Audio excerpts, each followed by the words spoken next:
Muy bien, muy buenos días a todas y todos los que nos acompañan hoy día en este seminario internacional, habilidades socioemocionales, ¿por qué son importantes para un mundo cambiante? Como es internacional, voy a tener que dar también un saludo en inglés. Good morning, ladies and gentlemen, and all the people who are in this moment connected with us in order to have our international seminar, especially our speakers who only speak English, but for them also muy buenos días. Estamos muy contentos de tenerlos hoy día en este seminario. Me presento antes para empezar. Mi nombre es Raúl Perry, soy el jefe de programas de la Fundación San Carlos de Maipo y en este fondo virtual de Zoom en que los acompañamos desde una imagen en el amanecer en el humedal de Batuco, iniciativa también de conservación de la Fundación, entre las otras iniciativas que la Fundación tiene en prevención de las problemáticas de niños, niñas y adolescentes y en el desarrollo positivo de la infancia. Así que bueno, les doy el inicio formal a este seminario, habilidades socioemocionales, por qué son importantes para un mundo cambiante. Antes de empezar, un par de instrucciones, les recomendaría uno, habilitar la vista del hablante para que puedan tener la oportunidad de ver a los expositores y a su presentación en forma lo más amplia posible. Dos, relajarse, vamos a tener el control del audio, así que vamos a mantener las cámaras probablemente, y más que las cámaras, los audios apagados para que justamente no interfieran con la presentación. Este seminario los recibe con mucha alegría. Saludos especiales a la gente que se ha conectado no solo desde la región metropolitana, sino también de otras regiones del país. Hemos saludado durante el periodo de conexión a gente que se ha conectado desde Limache, Ancud, Chillán, desde la Araucanía, desde Arica y también desde algunas otras partes del planeta, en particular de nuestros países hermanos Argentina y Chile.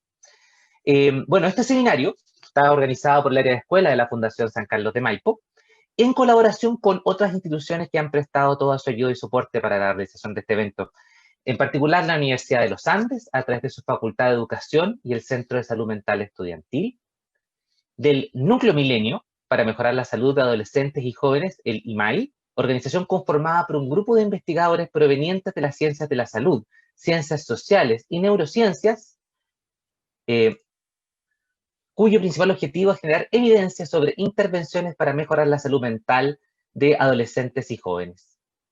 También hemos contado con la ayuda del Center for School and Communities, que durante más de 30 años ha estado trabajando en el fortalecimiento de las organizaciones que sirven a niños, jóvenes y sus familias. Está ubicado cerca de Harrisburg, capital del estado de Pensilvania. El Centro de Escuelas y Comunidades, en su traducción en español, trabaja con el gobierno estatal, local y federal. Además, brindan apoyo en el desarrollo profesional, consultoría y asistencia técnica en todo Pensilvania, en los Estados Unidos y tan lejos como Santiago de Chile. También contamos con el apoyo de Fundación Liderazgo Chile, organización que busca promover el aprendizaje para el desarrollo de habilidades socioemocionales y la construcción de relaciones justas, conscientes e integrales que potencien el bienestar de una mejor sociedad. Bueno, antes de empezar, por lo menos tengamos una primera visión panorámica de cuál es el programa de este seminario. Así que si mis compañeros pudieran proyectar el programa y compartirlo con todos ustedes.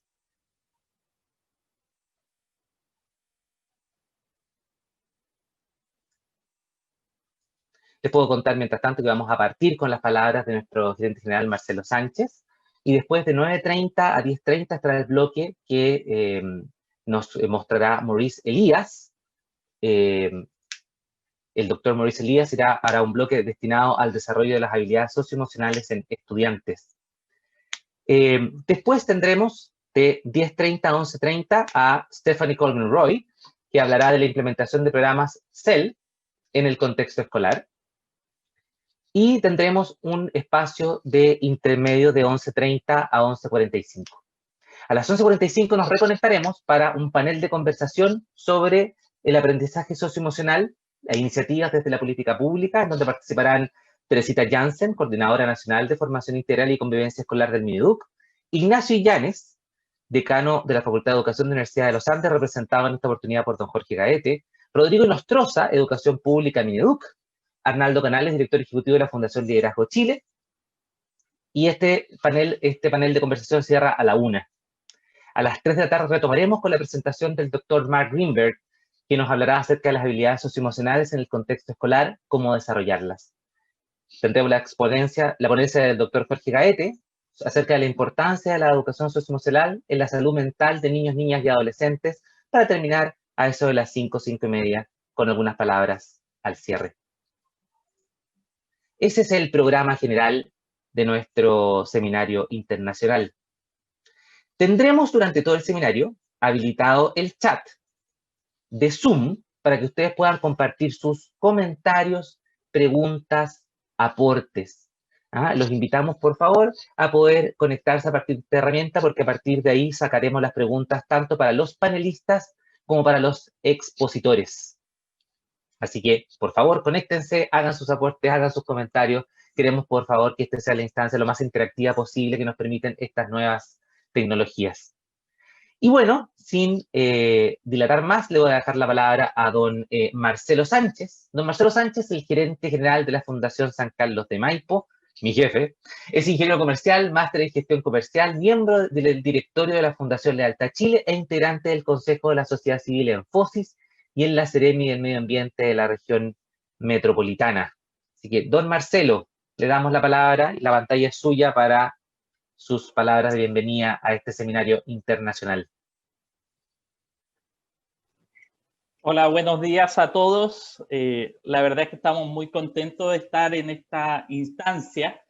Ya quiero agradecer no solo la participación de ustedes, sino que también el apoyo que hemos tenido de todos nuestros aliados estratégicos, que ya los mencionó extensamente Raúl, que son parte también del equipo que va a estar acá participando tanto como expositores como paneles, y a nuestros expositores internacionales, a Stephanie, a Mark, a Maurice, a Jorge, que también tiene una dilatada carrera internacional, llevando también la evidencia de lo que estamos haciendo acá en Chile.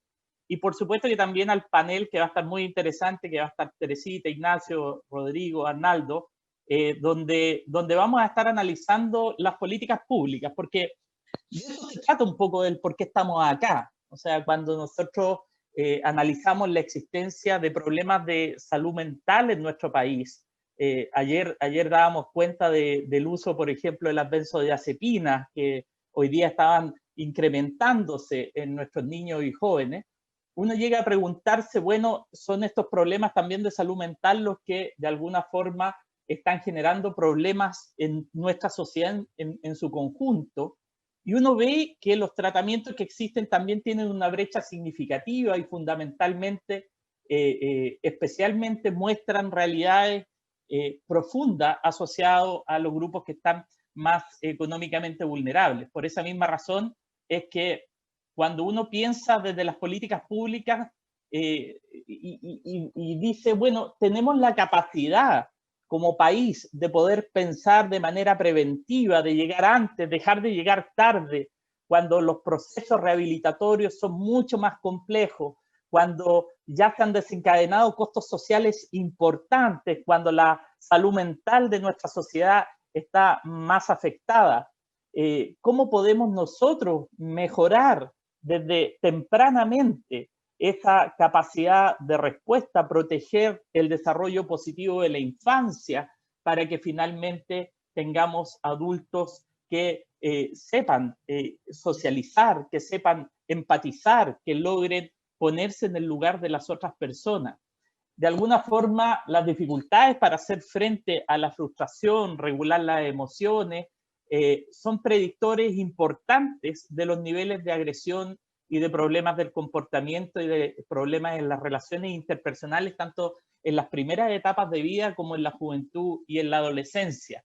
La evidencia internacional ha sido contundente en señalar que al fortalecer las habilidades psicológicas básicas como la regulación de las emociones, la resolución de los problemas sociales, se logra reducir la incidencia de la patología mental y mejorar muchos de los indicadores académicos que, como ustedes saben, en nuestro país necesitamos fuertemente avanzar, y esto está de la mano, muy relacionado con la situación de la salud mental de nuestros niños y jóvenes. sin el afán de comparar, acá vamos a tener experiencias internacionales que nos van a dar cuenta de otros contextos. Sin embargo, hay mucha similitud en las tasas de situaciones donde hoy día nos presentamos frente al bullying o frente a las agresiones, intimidaciones en la edad escolar. 1 de cada 5 niños en Estados Unidos ha sufrido problemas de bullying.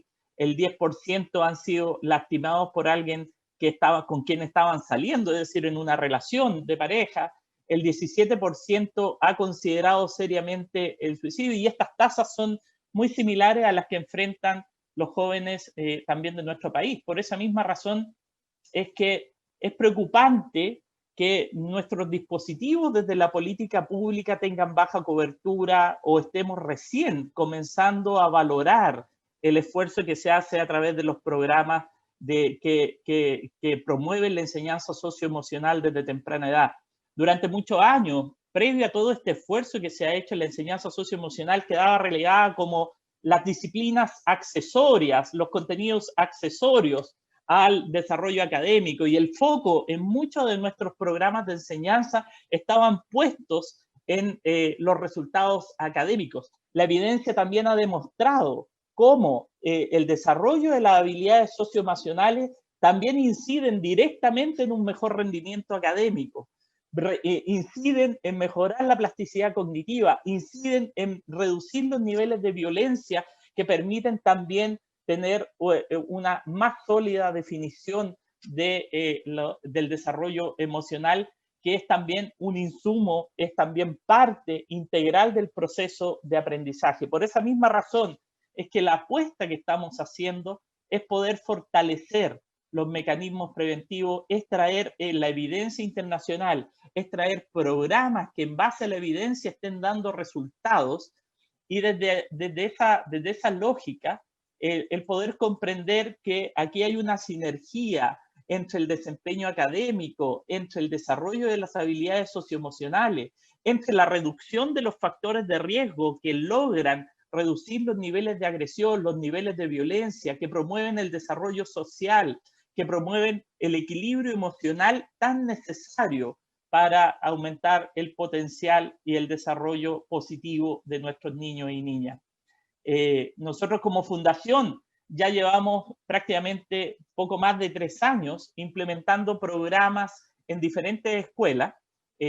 Uno de ellos, el ICPS, I Can Problem Solve, va de alguna forma, me imagino que nuestra amiga Stephanie va a comentar respecto de la experiencia que hemos tenido, donde alrededor de 500 más de 500 alumnos han participado en 18 cursos, donde el concepto asociado a la flexibilidad cognitiva, a las habilidades que son la base del desarrollo integral y positivo, se ha visto de alguna forma demostrado en los primeros niveles de evidencia con los que estamos trabajando. Por esa misma razón también, y qué bueno que don Raúl les comentaba que la Fundación ha estado trabajando en la restauración del humedal de Batuco, porque como fundación hemos querido conectar los mundos, el desarrollo ambiental con el desarrollo social de niños y niñas, pero sin embargo el aspecto fundamental de esa conexión va de la mano de un programa que trabajamos de educación socioemocional a través de la educación ambiental, que se llama Saliendo Aprendo, donde los niños visitan el humedal de Batuco, donde conocen distintas realidades dentro de la región, donde pueden incorporar aprendizaje, pero a la vez fortalecen las capacidades socioemocionales. Esta segunda versión del seminario, que nos pone muy contentos porque ya vemos que hay interés, hay gran participación de distintas partes de nuestro país y también de otras partes de Chile, se suma al esfuerzo que ya hicimos en un primer seminario, donde ya hemos participado con distintos públicos que están vinculados a la temática de la enseñanza, también desde la educación preescolar, con parvularias, con monitores de programas alternativos a la JUNJI, con docentes de enseñanza básica y media, etc. Y también hemos desarrollado una línea audiovisual de cuentos que como ustedes saben, y espero que alguna vez lo hayan podido ver en TV Educa, se desarrolló en base a el concepto de las habilidades socioemocionales y que se llama Leyendo Ciento. Esto es parte del conjunto del trabajo que está haciendo Fundación San Carlos de Maipo y que no lo hace solo, lo hace con colaboración de distintos actores que hoy día son nuestros aliados estratégicos.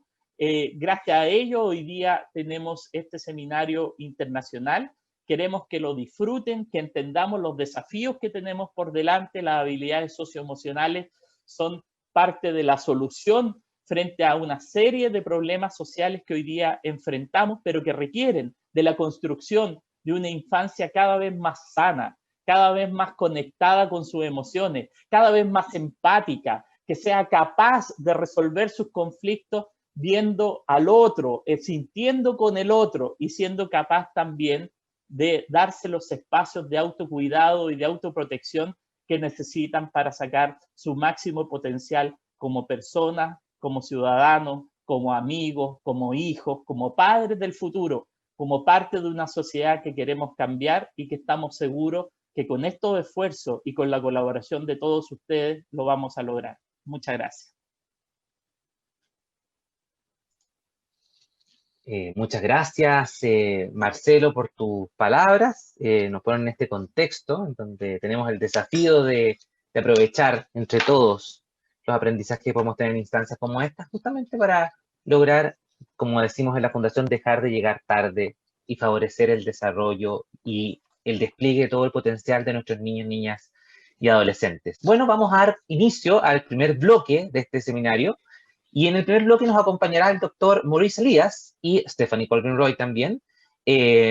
Así que tendremos ahí la presencia de nuestros destacados expositores internacionales.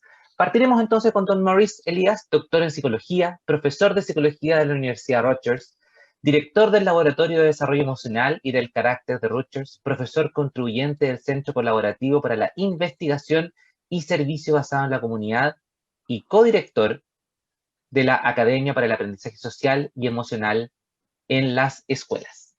Les quiero comentar que contaremos para esta presentación con traductor simultáneo. Para esto ustedes deben ir a la barra inferior de Zoom y hacer clic en el botón Interpretación. Luego deben seleccionar el idioma español y así podrán acceder a la traducción. Si tienen alguna duda, por supuesto, pueden dirigirse a través del chat para poder aclararla. Voy a repetir para todos. Como les decía, en la barra inferior de Zoom, ustedes van a encontrar la opción con un botón que se llama Interpretación y luego deben seleccionar el idioma español. Yo aquí estoy mirando, no sé si hay en ese sentido alguna otra duda. Muy bien. Entonces, vamos a dar el inicio a la presentación del doctor Elias. Maurice, dear Maurice, thank you so much to be here. Welcome. For us, it's an honor to have you here. I have the opportunity to meet you last year or 2 years ago, but for me, it was a very good opportunity. And of course, we are so glad to be here with you. So, well, the screen is yours. Thanks so much. Okay, thank you so much. It's a great pleasure to be here. I appreciate the work of all the organizers in making this happen. It's a miracle that I am here in New Jersey, not far from New York City, in what was my daughter's room and now my grandson's room, speaking to you, which I'm very pleased to be able to do. I'm going to share my screen. And so give me one quick second.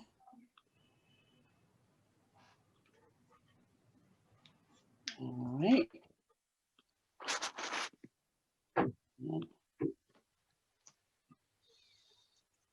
Okay, I'm going to be honest. I can't read a word of this, but I have it on good faith that it is a direct translation of what I wrote, and I'm going to believe that. I'm going to share with you work that I've done over the past 45 years. And so that means approximately 1 year per minute. So hang on, because we have a lot to cover. I'm going to talk about developing social and emotional skills among students, its role in education, mental health, character development, and sense of positive purpose. And I use all those terms with great intentionality, because this is what we are learning now about this topic that we're all here to learn about.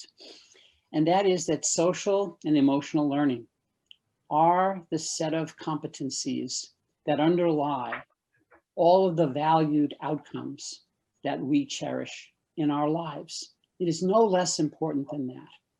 And so as we begin to think about this work, we have to ask ourselves, what are we preparing our children for? We are now working with children so that they can have a better, brighter future. Yet we don't know exactly what that future means. So what we have to be sure to do is to prepare them for a context of resilience. Indeed, one constant that we can be sure of is that interpersonal relations, caring relations, civil discourse, and a commitment to democratic citizenship will be necessary for our students in the future, no matter what else happens. We cannot learn without caring relationships. We as human beings need caring relationships to learn deeply and effectively. And so we must make sure that we are preparing our children with these skills that they need for caring relationships. And here we are in the context of COVID, and we know that emotions are heightened, stress is greater, feelings of loss are constant, relationships are strained, creativity is taxed, and polarization between people is up, and listening is down. So under these circumstances, SEL, social emotional learning, is more important than ever, because we cannot get past these difficulties without social and emotional learning. So what do we know from our research? We know that the foundation of mental health and resilience rests on climate, character, and social and emotional competencies. We know that these are completely interrelated. Those of you out there in the audience, if you have a high school, a preschool child or a middle school child, think for a moment about that child and tell me, you could even put it in the chat box. Is this child more cognitive and intellectual or emotional? Preschool and middle school. Of course, the answer is obvious. They are more emotional. They do not come into school and put their emotions in the locker and then go the rest of the day leaving their emotions behind. Their emotions are with them all the time. Their emotions, their cognitions are completely interconnected. Therefore, we cannot pretend that we are going to educate students without addressing their emotions. So when they walk into the school building, they must come into a climate that is positive, caring, character building. That must be true when they walk into every single classroom. They also then will need to be taught explicitly social and emotional skills. And then they need to have new habits of mind, new ways of thinking and being in the world necessary for the future. By that I mean, they have to be creative. They must not only be able to get feedback, but give feedback. They not only must be able to answer questions, but ask questions. They must be good problem solvers, and they must be very fluent communicators. This is the set of competencies and dispositions our kids are going to need for the future. And that's why we must give them these things starting now. So when we talk about climate, in New Jersey, we have an organization called the Social and Emotional Alliance for New Jersey. And we identified these different dimensions of climate. And I want to talk about the first one mostly, inspiration. We do not have enough inspiration in school. We sometimes treat schools like factories. We sometimes treat children like they are robots, and we're programming them with knowledge, but that's not the way it works. our children, in order to learn, need to be inspired. They need to be challenged. They need to be supportive. They need to be working with one another, as they will do in their future work life. Work life now is interconnected. Any important things that we do, any discoveries, any inventions, any technology is not individualized, it is collective. Our kids need to be healthy and safe. They need to be engaged. They need to be respectful, and they need to be part of a community of learners. This is what we mean when we talk about a climate in which social and emotional learning can thrive. And now we talk about the skills. Now, some of you may have heard of CASEL, C-A-S-E-L, the Collaborative for Academic, Social, and Emotional Learning. You'll hear more about that from Mark Greenberg later on. But CASEL has always identified 5 essential skills, the CASEL 5, as they're called. But this picture shows you the latest version of that, where CASEL is now understanding the importance of identity, agency, belonging, and purpose. And let me share with you these things in a little more detail. These 5 skills are the skills that are important from the moment we arrive in this world as infants until the moment we leave this world. The skills include being able to deal with our feelings, recognize our feelings and those of others, being able to have empathy and caring for others, being able to be self-managed, to control our strong emotions, to be able to be organized and set goals, make plans, the ability to work with other people in groups, and the ability to be a good problem solver. These are the 5 essential skills that are true for all of us and at all age levels. The sophistication, the challenge, the maturity with which we use these skills, of course, that is what changes over time. So if we look at each one of these skills for the moment, we will see that they have very, very significant implications. And so I basically would like to talk for a moment about social awareness. Now, in the redefinition of CASEL, this includes the capacity to feel compassion for others, to understand broader historical and social norms for behavior in different settings, and to recognize family, school, community resources and supports. So what you can see here is that the definition is broadening. It is including the importance that we have, not only of using these skills for ourselves and our own benefit, but for using these skills literally to make for a better, fairer, more socially just world. Let's take a look at another one of these things. Okay, so if we take a look for a minute at self-awareness, then we begin to see a very important addition to this, that not only do we need to understand our own thoughts and feelings, but we also have to recognize how they are connected to our sense of purpose. I think this is the most important thing that I have learned in my most recent work in the last 20 years, working with urban school districts, and that is the necessity of a sense of positive purpose. We will talk more about this because without that, our skills lack direction. And it's one thing to have skills, but it's another thing for the skills to have direction. And so that is why we put together social, emotional, and character development. So I'm not going to go through all the skills in detail. You have this information. You'll probably be able to get it from the PowerPoint. But again, in each one of these areas, CASEL is broadening our understanding of the fact that these skills are not just for us individually, they are for us collectively. And what does that mean?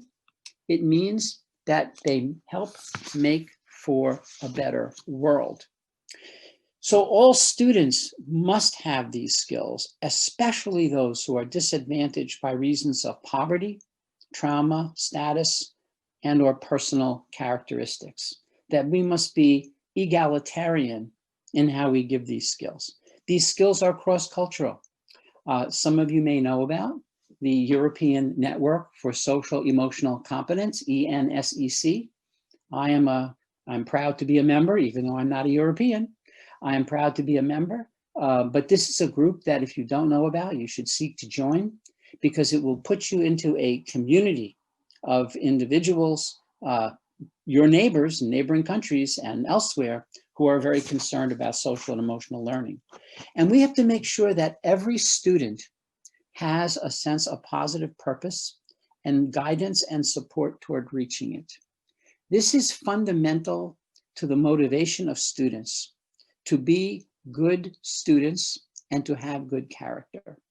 As we will talk about, the sense of purpose is going to be one of the most critical innovations in this field. And we have to understand too, that our focus must be more than on getting our students to go to higher education and to get a job. Our students need to get through higher education, through college, and they need to advance in their job. And the data suggests that social emotional learning is what makes the difference in how we progress through life, how we go from the basics to the better. And so this is another reason we cannot just focus on getting kids into college and into a job, but we have to focus on helping them thrive.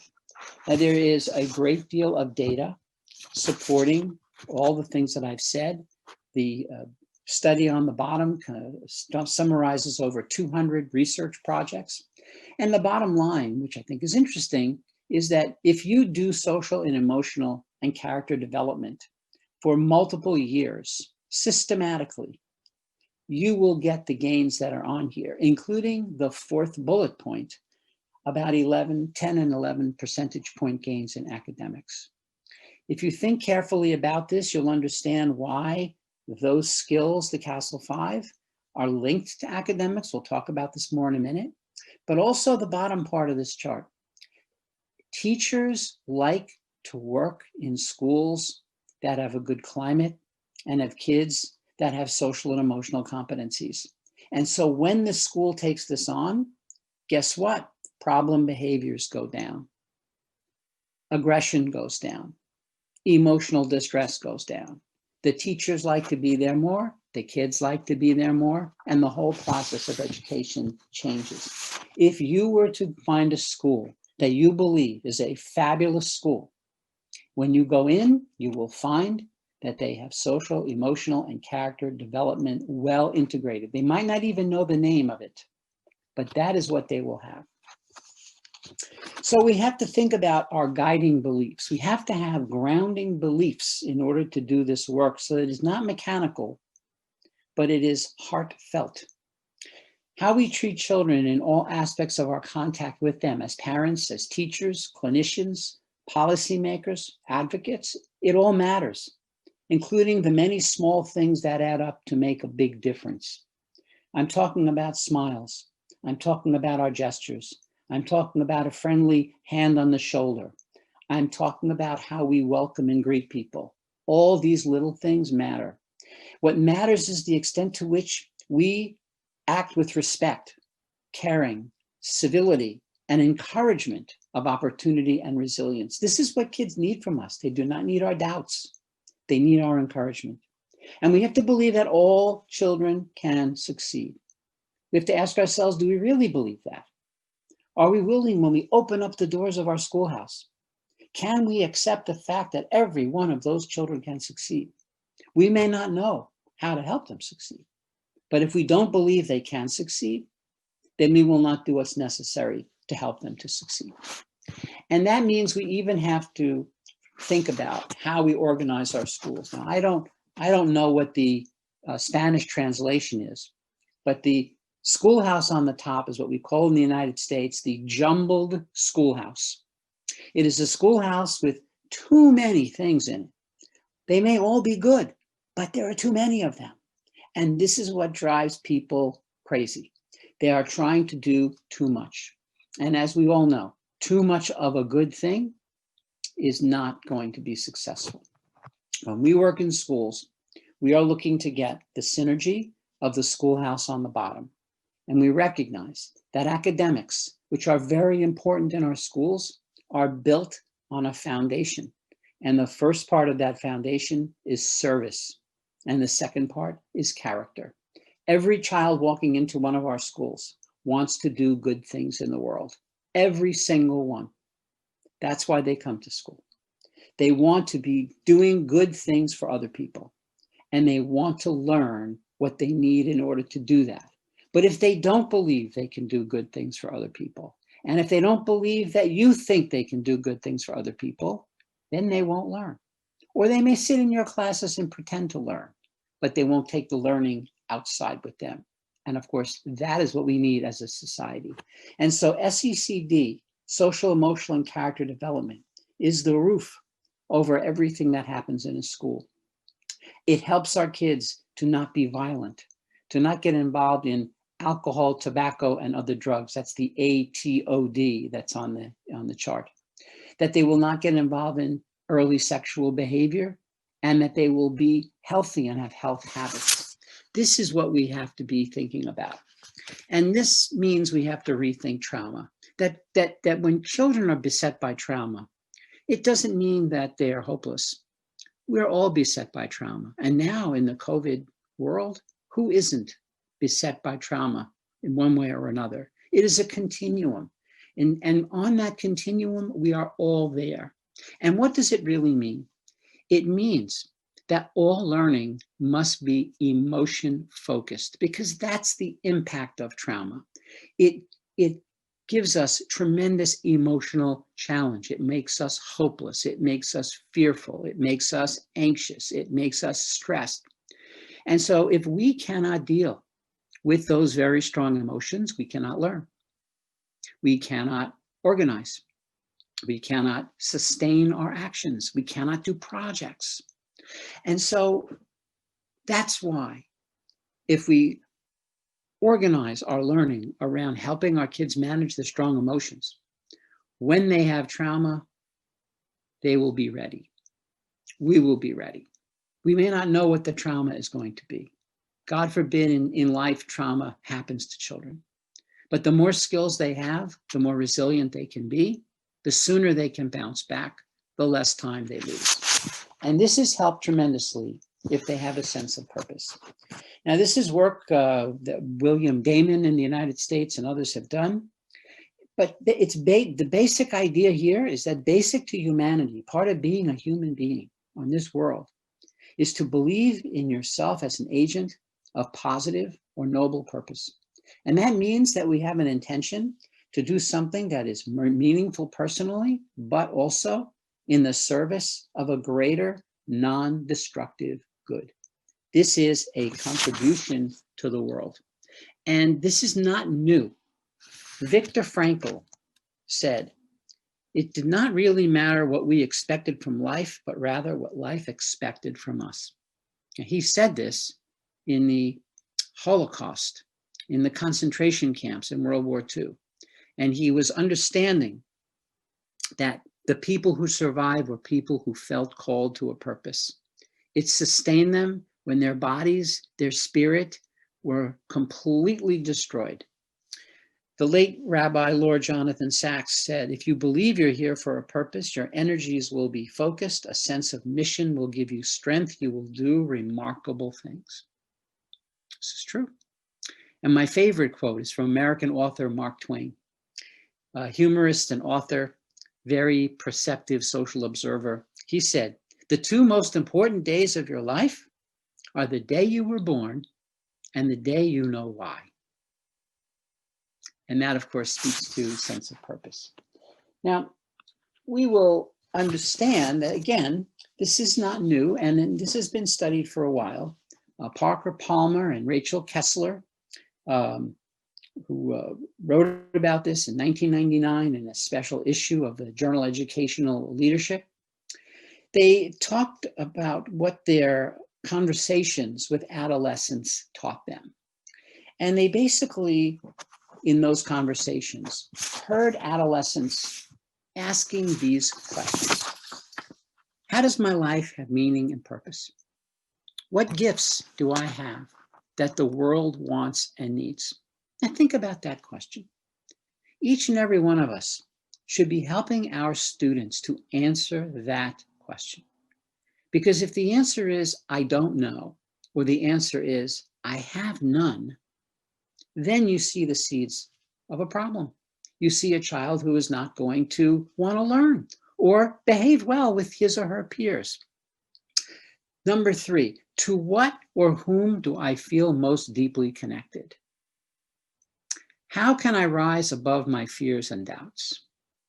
How do I deal with the suffering of my family, my friends, others in the world, and myself? What or whom is it that awakens or touches the spirit within me? So, unbeknownst to us, every adolescent, middle school, high school child is walking around in school every day thinking about these questions. And we are teaching them as if they're not thinking about these questions, but they are. In school, they must have a place and an opportunity to address these questions. Not all day, every day. No, nothing like that. But they need to know the school is a place that cares about helping them find answers to these questions. And social and emotional competencies are the skills that enable us to discuss these questions, to listen to other people's answers to these questions, and to deal with our difficult emotions as we're trying to find our answers. You see, that's the bullet point. How do I rise above my fears and doubts? Well, I have to be able to hold my fears and doubts. If I can't hold my fears and doubts, you know what I'll do? I'll get involved in substance use or substance abuse. I'll get involved in bullying. I'll get involved in cyberbullying. Or maybe I'll get in the car and drive like a maniac, like a lunatic. All of those things distract me from my fears and doubts. But if I have emotional self-management skills, I can live with those fears and doubts. I can have those fears and doubts and still go to math class. I can have those fears and doubts and still go to my job after school. I can have those fears and doubts and still care for my younger brother and sister. But only if I can manage those very strong emotions.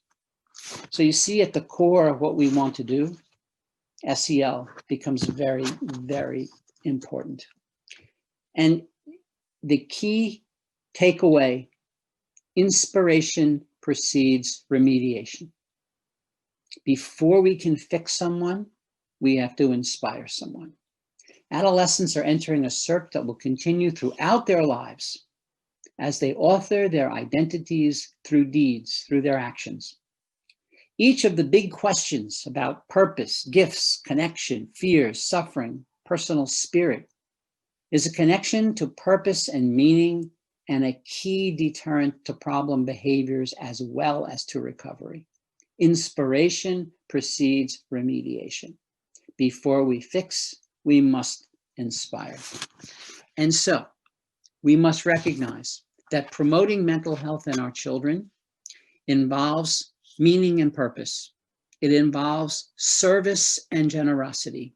It involves gratitude and participatory competencies, the social and emotional skills we need to get along in everyday life.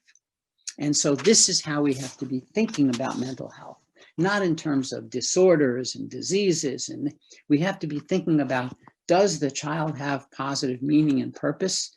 Does the child have opportunities for service and generosity? Can the child express gratitude even amidst difficulty? And does the child have the social and emotional competencies? So when we look at this, this diagram shows you that in the very middle of passion, mission, profession, and vocation sits purpose. And so we need our kids to be thinking about what matters to them. What are they called to do? What will be a vocation for them? And, except for many of us in the education field, what will make them some money, right?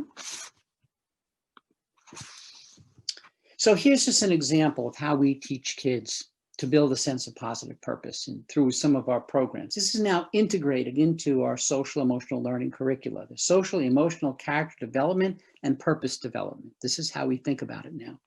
So we start out by getting kids to think about the positive purpose of a well-known person, someone in a book, in a biography they read, in a fiction book they read, in social studies, in history, current events.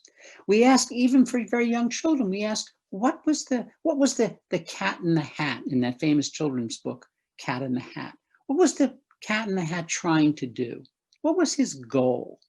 So we start to get kids thinking about the fact that people have goals. Then level 2 is the positive purpose of someone they know, not someone in fiction, someone they know, a local hero, a community leader, a clergyman, a first responder, a family member, an educator. In the schools in which we work, we have students do interviews with their families and ask them, what is your sense of purpose?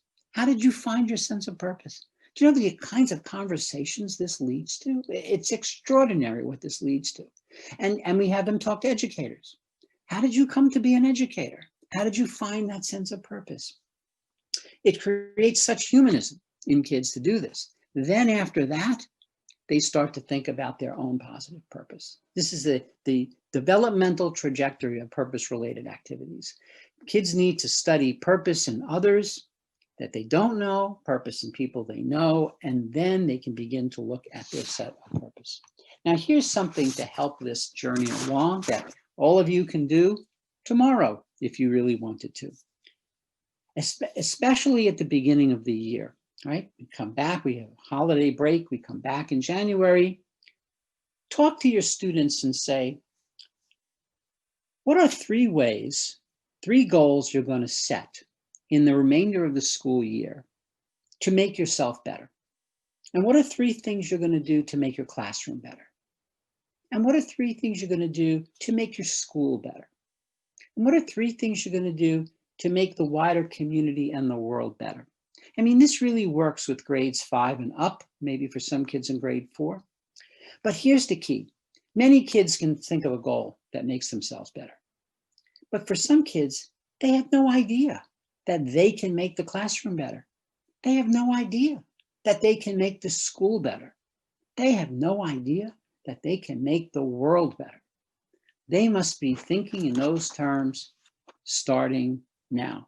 And you can review this every marking period, every couple of months. You can review all this with the kids and have them revise and change their goals. But goals are the stepping stone to purpose. We also have kids write essays about the laws of life, the laws by which they want to live their life. Laws like love, like justice, like integrity, like trust, like honor. And they also write essays about their sense of purpose. We have a book called Urban Dreams. And in that book, Urban Dreams, we have collected essays that young people wrote in grades 5, 8, and 11.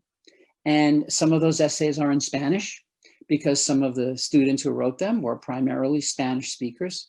And in speaking about their laws of life and who they were much better able to articulate it in their native language than in English. So they wrote it in English. It's inspiring for your students to be able to see this and then to be able to write their own, right? And this extends into homes and communities where people should be talking about what are the laws and the virtues that are important to me? How did I find my sense of purpose? And of course, this is very consistent with the idea of the multiple intelligences, Howard Gardner's work, where for some children, writing an essay is going to be good. But I have seen classes, dance classes, where kids created laws of life and purpose choreography. I have seen in other countries, laws of life artwork. I have seen laws of life sculpture. So one does not only have to do it in writing, but of course, writing is very, very important.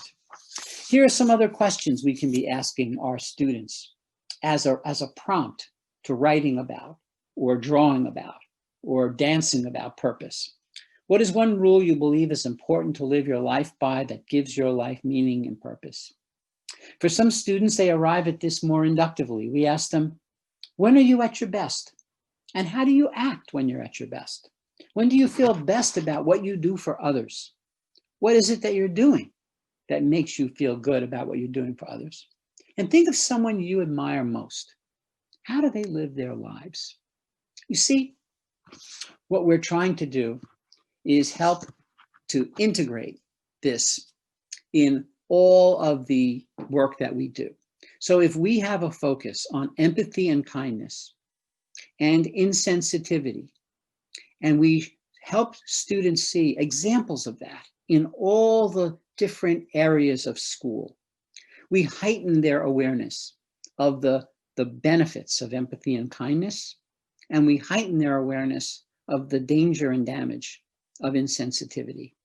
And we do this, again, not necessarily by lessons in those areas, but by highlighting these things naturally in art, in the books we read, in history, in science, and in the way science was created. Right? And what we want to do is turn our students from complainers to activists, from bystanders to upstanders, from feeling defeated to being engaged.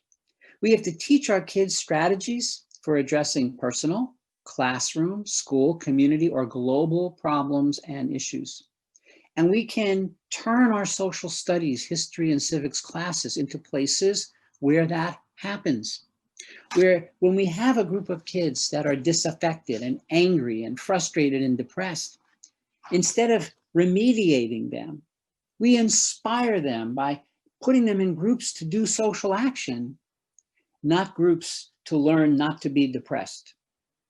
Right? So it's a different way of thinking. It's looking for a time when our students can be the kinds of leaders and allies in doing good things. Our kids are ready. They're ready to be called by us to use their energies and talents in the service of social good. And we know this matters.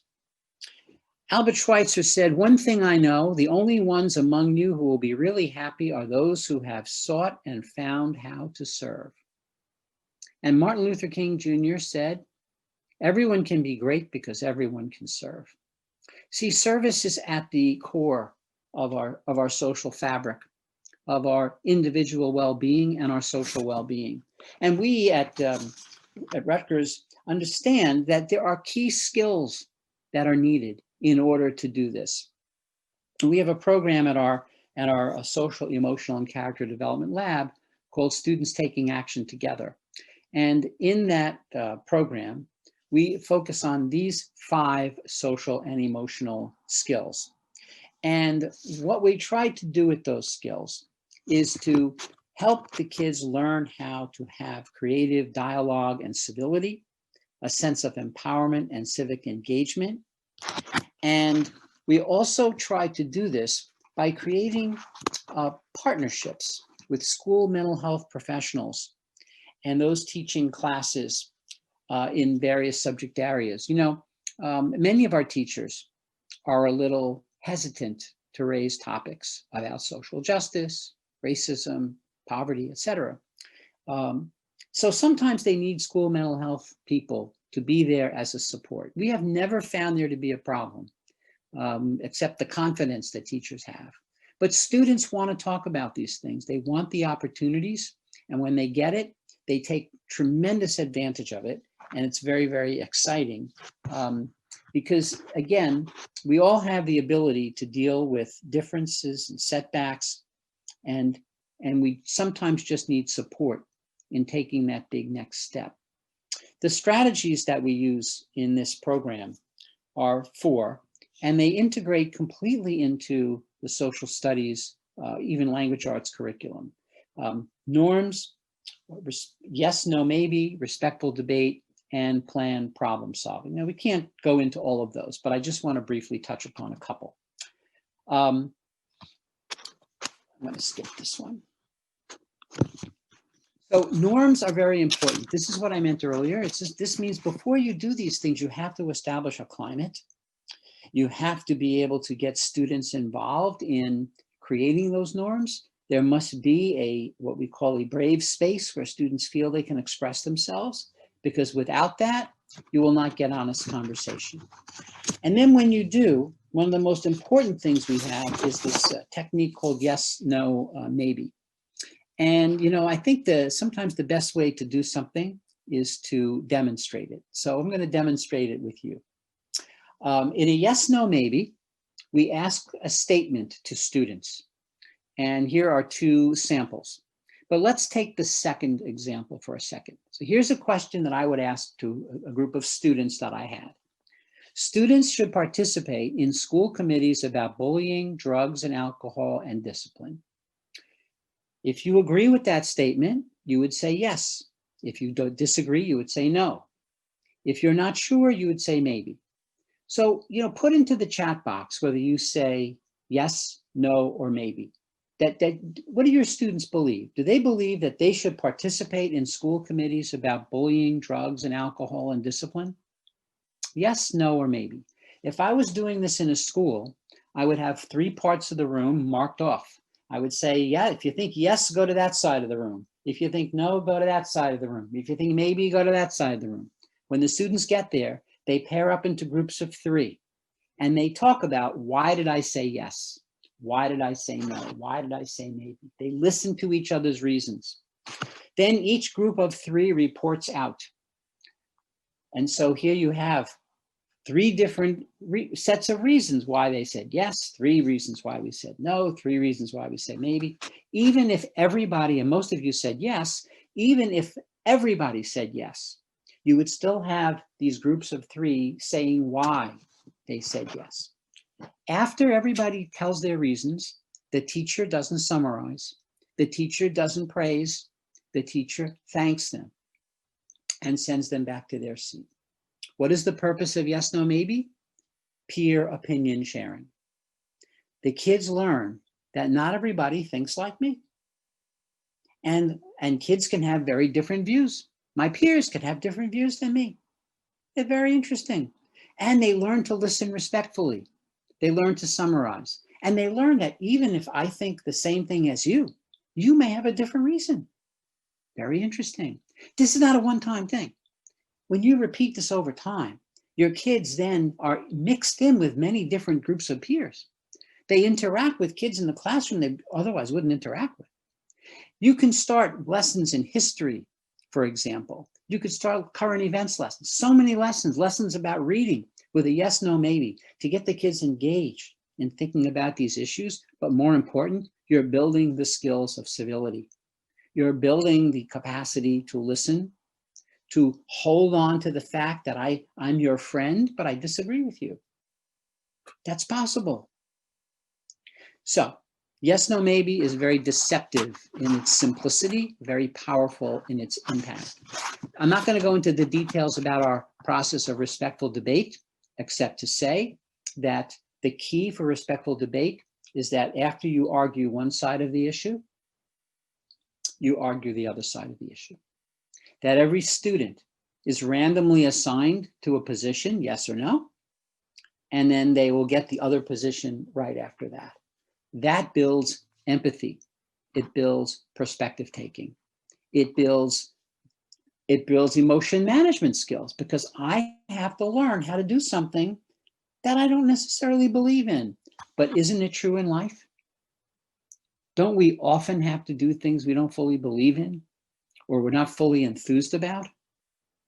We have to do that in life. And so the kids are getting a critical life skill. Related to this is the idea of how we do our tier 2 interventions with kids. I alluded to this earlier, but I'm just going to say in brief, when you have kids who have problems, you cannot remediate those problems unrealistically. You are not going to, in 5 weeks, 10 weeks, going to turn a kid from a problem kid into a kid with brilliant social skills. So we have to do 2 things. First of all, we have to look for contexts that we bring kids into where they can feel positive. That instead of an anger control group, we have a newspaper club that teaches the kids the skills they need to do a school newspaper, or a service club. We have to bring kids into positive contexts, not remediative contexts. Inspiration more than remediation. And the second thing we have to do is to be realistic. Based on, and the book goes into this in detail, based on the time you have, those of you who are counselors, social workers, or psychologists, sometimes you're only going to have 5, 6 meetings with a kid. What do? Well, you cannot focus on all the Castle 5 skills. You must focus on a particular set of skills. If you have 11 meetings, then maybe you can pick 1 or 2 SEL areas or certain key skills that we outlined in the book. If you've got 21 meetings, you can do maybe 3 or 4 of the 5 SEL areas. And maybe if you have a full year, you could do all the SEL areas. What I'm basically saying is that as we work with students, we must be realistic. And even though people are telling us to do miracles, we have to do what's going to work for the kids. And what's going to work for the kids is not what we check off we covered, but what they take with them from the group out into their lives and can use. And in a short number of sessions, they may be able to take one thing. But if they take that one thing, that could be life-changing for them in a positive way. And when we do this, we also have to remember that, well, if you just look at this question, how would you prompt and cue a self-calming strategy for an amnesiac? When I work with students, I believe that they are amnesiacs. I believe that what I say to them today, they're going to forget almost immediately. So then whose job is it to make sure they retain it? Well, it's not their job, they're amnesiacs. They can't do it. I have to prompt them. I have to remind them. I have to cue them, encourage them, assist them, support them. So we have to build that structure. So one of the things we do is give skills like self-calming, give it a name, keep calm. And then when the student is out of the group, the adults around the child have to say, oh, use keep calm. Remember, use keep calm. You're going to do a presentation in front of the class. Before you do that, use keep calm. You're going to sit down to take a test. You're very nervous. Use your keep calm skills first, then take the test. But you don't expect the kid to remember. So this is one of the reasons why social and emotional work is not individual work. It's collective work. It's teamwork, because we have to have these assists along the way. Okay. So here again is an example of how you, if you emphasize in various subject areas of school what it is and how people are showing self-control to better themselves, or how when they lack self-control, as we find in history a lot, and in literature, harm happens, you begin to make this more salient to kids. And again, it's not just in their lessons, it becomes part of their life. So I want to just basically touch on, I know we're almost out of time to do questions, but I just want to mention about the importance of the arts. The arts are really a key to building social and emotional competencies that we're learning more about in the United States literally every day.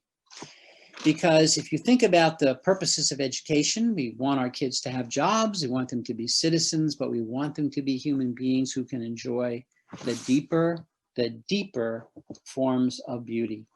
Not only that, we know that art reaches some children who have not found their way at another specialty. For many kids, their purpose resides in the arts and not in math, not in science. So we have to give all of our students the opportunity to be involved in the arts. And here's just a little example of how this works. If you look at these book covers, you understand how artists become such experts at communicating their feelings, and how kids need to be able to read the feelings before they read the text. When you look at the picture of the cat in the hat in what's my upper left-hand corner, many kids will just say he's happy. But I bet you if you look in the chat box and you put in the chat box, you see something else besides happy. And if you ask yourself, what am I looking at that tells me something more? Then you understand how by helping kids appreciate art, learning what to look for in art, learning to look at the eyebrows, learning to look at the upraised mouth, learning to look at the hands, learning to look at the posture, learning to be discerning, we build our kids' social and emotional competencies. So because of time, I just want to, we have examples of these that you can find at our website. But I just want to show you that in New Jersey, a task force took the basic arts standards, competencies of creating, performing, presenting, producing, responding, connecting, and aligned them with social and emotional competencies. And that alignment is very powerful. And I'm gonna just put this in the chat box so that you can find it.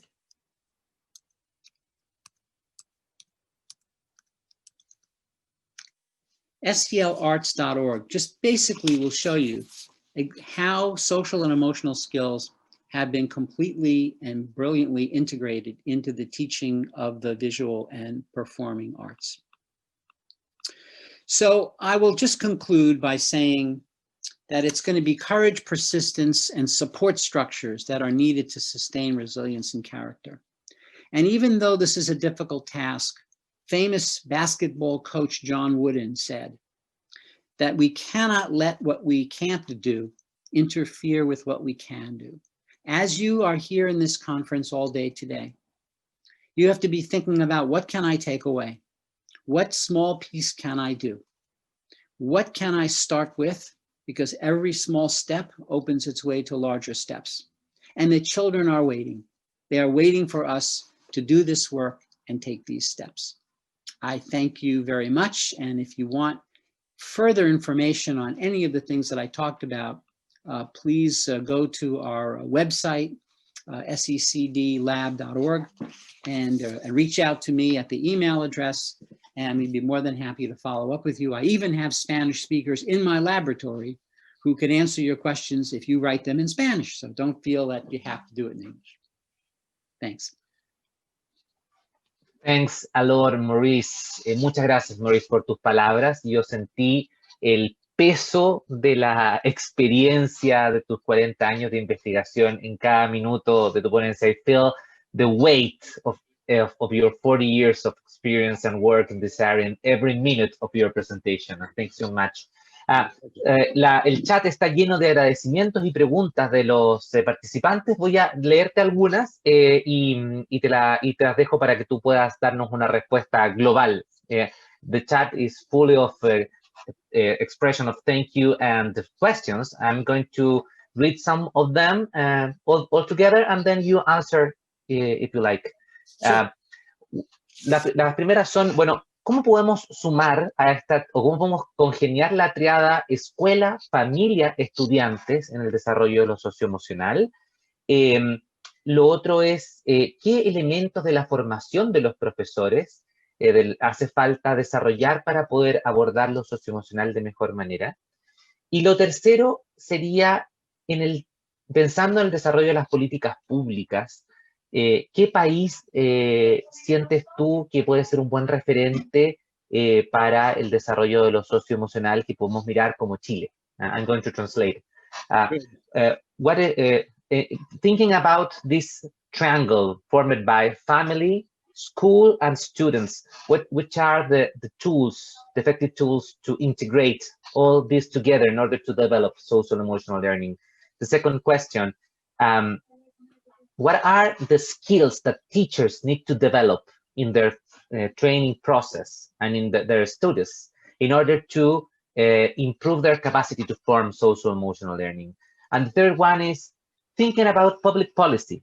What is the country or the experience that you are seeing is most interesting in order to see us Chile in order to copy or understand the social emotional learning and development? Well, do I have an hour to answer those questions? I'm sorry, no. Okay. So let me say first that I just put in the chat box selinschools.org. This is Okay. a part of our project where we work with teachers to help prepare them to instruct students in social, emotional, and character development, and also to instruct school leaders in how to take a school and make it from the jumbled schoolhouse into the regular schoolhouse, into the synergy schoolhouse. And so here's the complicated answer. We have to do what we can do. As an individual teacher, you can make your classroom into a social, emotionally competent classroom. You as a teacher cannot do that with an entire school. Many teachers together can. An enlightened school leader can. A school counselor, psychologist, or social worker who wants to take a lead in SEL can do this. And so this is, it has to be an accumulated effort, but it starts in the classroom. We cannot get people to adopt what we haven't done. I can stand here and talk credibly to you because I have been in classrooms for years and years and years doing this work. I know what it feels like. I have done it. I've seen it work. I've seen it fail. And if you don't have that, then you can't get somebody to adopt a public policy. I'm going to give you another.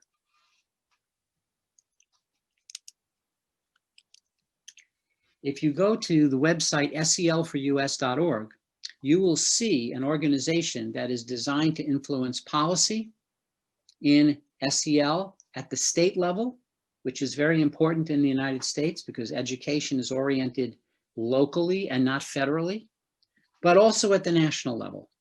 And here again, no policymaker that I would respect is going to support something they can't see. So you've got to have facts on the ground. You've got to have schools that are doing this, classrooms that are doing this, and then bring them there. That is how you actually change policy. I've always said, you never have to sell SELL, social and emotional learning. You have to show it. When people see it, the resistance is over. When they hear about it, they say, oh my God, I don't know if I can do this. It's too much work. I don't have the time. When they see it, they say, that's why I went into education. This is what education is all about. So it's a slow process. I mean, I have to tell you, it's a slow process, but it must be a collaborative process. This is why we have organizations like SEL for US and the selinschools.org, the Academy for Social Emotional Learning in Schools. And that's why CASEL exists, as Mark Greenberg will talk about later. And Stephanie Roy has an organization in Pennsylvania that she works with. These organizations are necessary because as we do this work collectively, we make progress. Okay.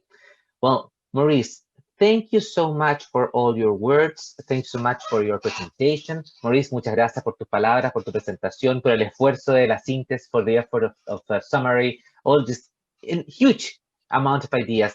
I remain with a lot of your words for me, for myself, for my kids, for my education of my kids, so thank you so much. Me quedo con muchas de las palabras que hizo Maurice, no solamente para este espacio, sino también incluso para la educación de mis hijos, así que se lo agradezco muchísimo. One quick point, and that is that you mentioned parents. I have written a book for parents called Emotionally Intelligent Parenting. And that book exists as a Spanish translation. So, and I hate to say this, but if you buy it on Amazon and Kindle, it is so cheap. That's why I can't get a better house, but that's another story. But I do think that I hope that this whole conference will be made available because there are many Spanish-speaking countries that will benefit from this, that don't have access to Spanish language materials to the extent that they need to, and this can help many others get started. Okay, thank you so much. Muchas gracias, Dr. Maurice Elias. Gracias a nuestro expositor y bienvenidos. Vamos a aprovechar de dar la bienvenida también a todas las otras personas que se han ido conectando a este seminario internacional sobre habilidades socioemocionales. Bienvenidas a todas y todos, es un gusto tenerlos acá. Mi nombre es Raúl Perry, soy jefe de programas de la Fundación San Carlos de Maipo, y voy a darle paso a nuestra segunda presentadora del día de hoy. Su nombre es Stephanie Colvin-Roy. Ella es asociada de capacitación y desarrollo organizacional. Lleva más de 15 años brindando desarrollo profesional en educación preventiva y desarrollo juvenil. Además, entrega capacitación, consulta y asistencia técnica a escuelas y agencias de servicios para jóvenes con un enfoque en el aprendizaje social y emocional. En el Centro de Promoción del Aprendizaje Social y Emocional para Escuelas y Comunidades, the Center for School and Communities. Es instructora internacional líder y administra los programas ICANN Problem Solve, en su sigla en inglés ICPS, y Raising a Thinking Child. Está certificada en Liveness Suicide Prevention, ICPS, y Lion Quest, programa SELF basado en evidencia. Además, debo decir que Stephanie es una conocida y muy querida nuestra de la Fundación San Carlos de Maipo. Es una aliada desde hace 3 años de la Fundación en el desarrollo de programas basados en evidencia y en el desarrollo de habilidades socioemocionales para la educación parvularia. Nuevamente, vamos a tener traducción simultánea, dado que Stephanie habla inglés, y va a hacer su presentación en inglés. Esta presentación, traducción simultánea, como ustedes recordarán, para los que ya participaron del primer bloque y para los que se están incorporando, van a poder encontrar esta barra en la parte de abajo de la barra de Zoom, donde dice interpretación, y después deben seleccionar el idioma español. Barra de Zoom, interpretación, idioma español. Dear Stephanie, welcome to this so expected instance. Stephanie, bienvenida a esta oportunidad tan esperada. Es un honor y un placer tenerte con nosotros nuevamente y escuchar tu exposición. It's an honor and a pleasure for us to having you here and to listen to your presentation. So, the screen is completely yours. Gracias, buenos días y gracias Fundación San Carlos de Maipo por esta oportunidad. You can share your screen. Go on.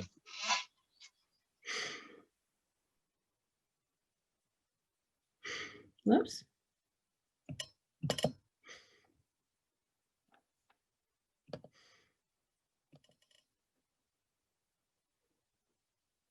¿Sí es claro? Fuerte y claro. Bueno.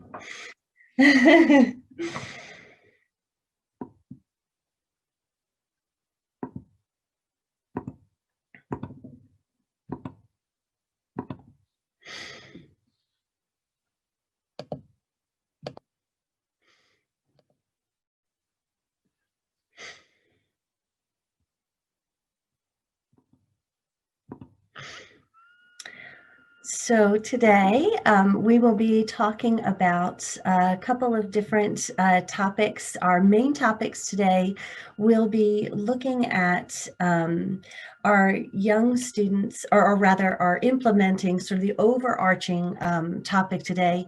We'll be talking about how to implement SEL programs in schools, and we'll be looking at the most effective ways of doing that. But what we're really going to take a look at in addition to that is how to identify also some theories for gaining some additional stakeholder buy-in, because before we can implement effective social emotional learning, we also need to make sure that the people that are going to be implementing the programs are on board. And then we'll also take a look at some additional considerations for implementing our social emotional learning programs effectively.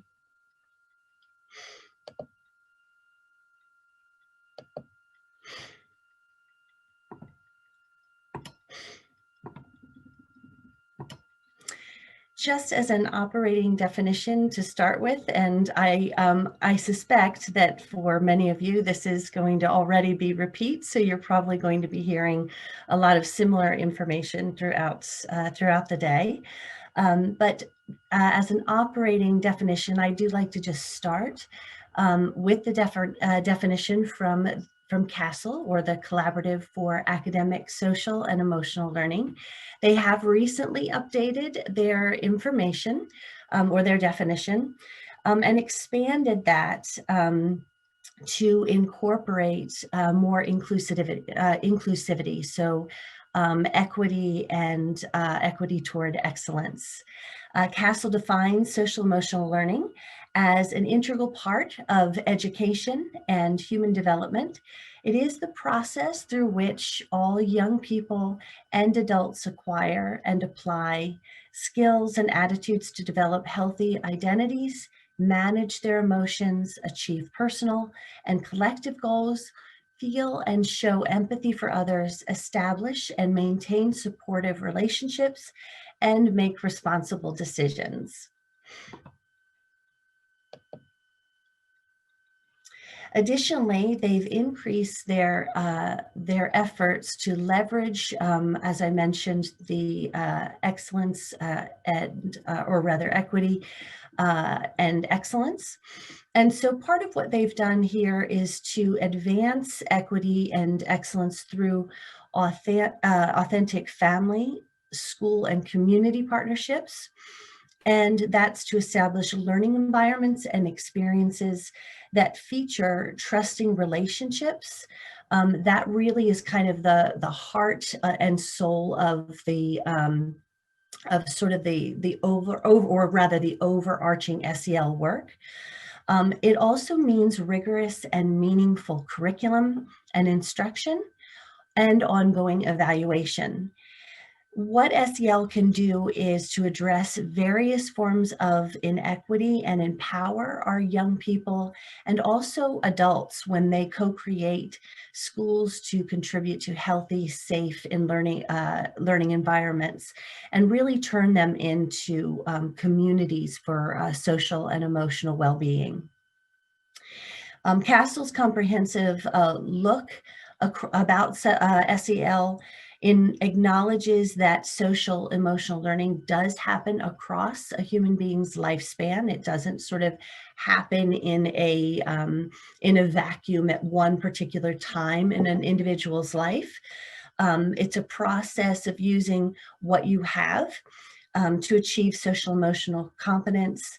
And we see that it acknowledges the importance of empowering individuals' ability to address inequity, again, through not only their relationships in school, but also within their community, as well as their experiences.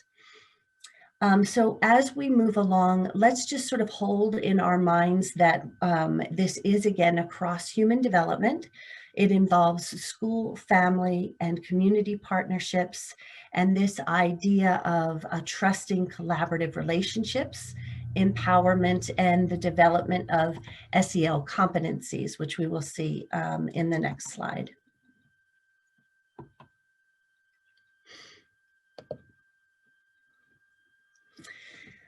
So again, these competencies may be familiar to many of you at this point, but we have self-awareness, and this is really where it all begins. So this is where, the identity lies.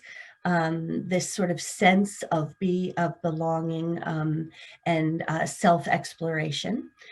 This is the ability to understand one's emotions, thoughts, how values influence one's behavior across context. Then we have the self-management, the ability to manage one's emotions, thoughts, and behaviors across different situations in order to achieve one's goals and aspirations. Then moving into social awareness, the ability to understand. This is where things like perspective taking, being able to empathize, and this includes individuals from different backgrounds. So being able to relate to one another, even when someone may appear different from oneself. Relationship skills, the ability to establish and maintain healthy and supportive relationships, and then to navigate within different contexts and within different diverse groups And responsible decision-making, this is the ability to make caring and constructive choices about one's behavior, to interact among different groups. Identity, again, I mentioned, is really the starting point for all of this, being able to understand oneself. This is particularly important in terms of developing cultural competence and culturally practicing self-management.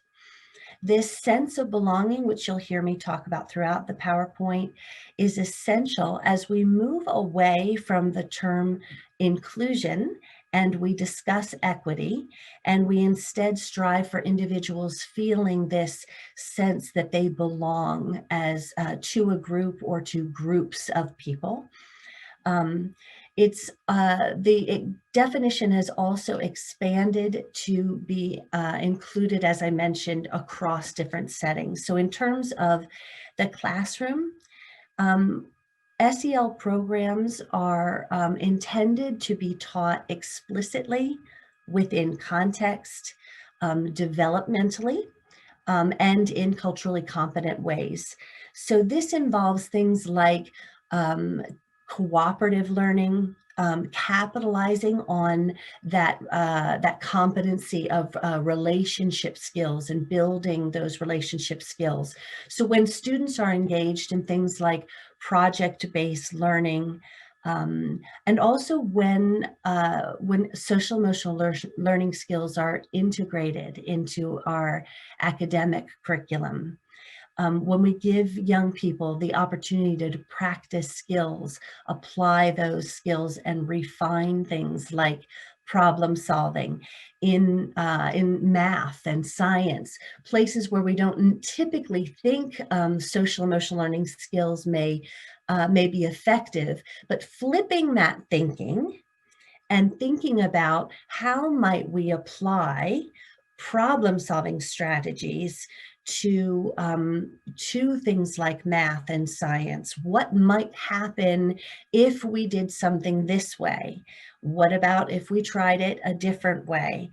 And then watching how young people can apply these competencies across the academic curricula.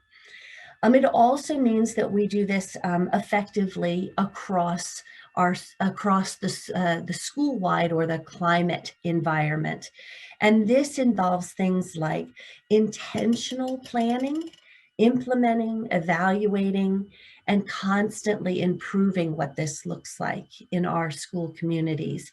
It's integrated into our routines, our language, our culture, so that just becomes sort of the fabric of what it is that we do. Research also suggests that, that SEL is most effective when it extends beyond the school environment, and it makes its way into our home environments, so that when families are involved, when they're seen as partners in the process, when they sort of are included with the norms, values, and when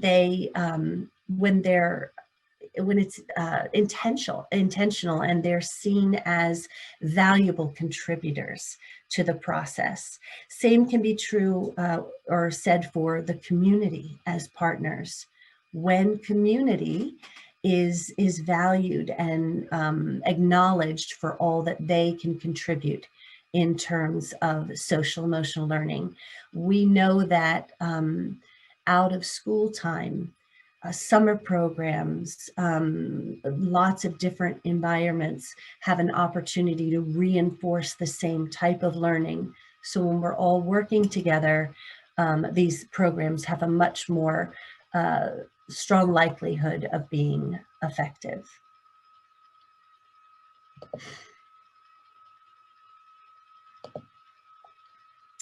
So what I'd like to do now is give you an opportunity to think about what this might look like.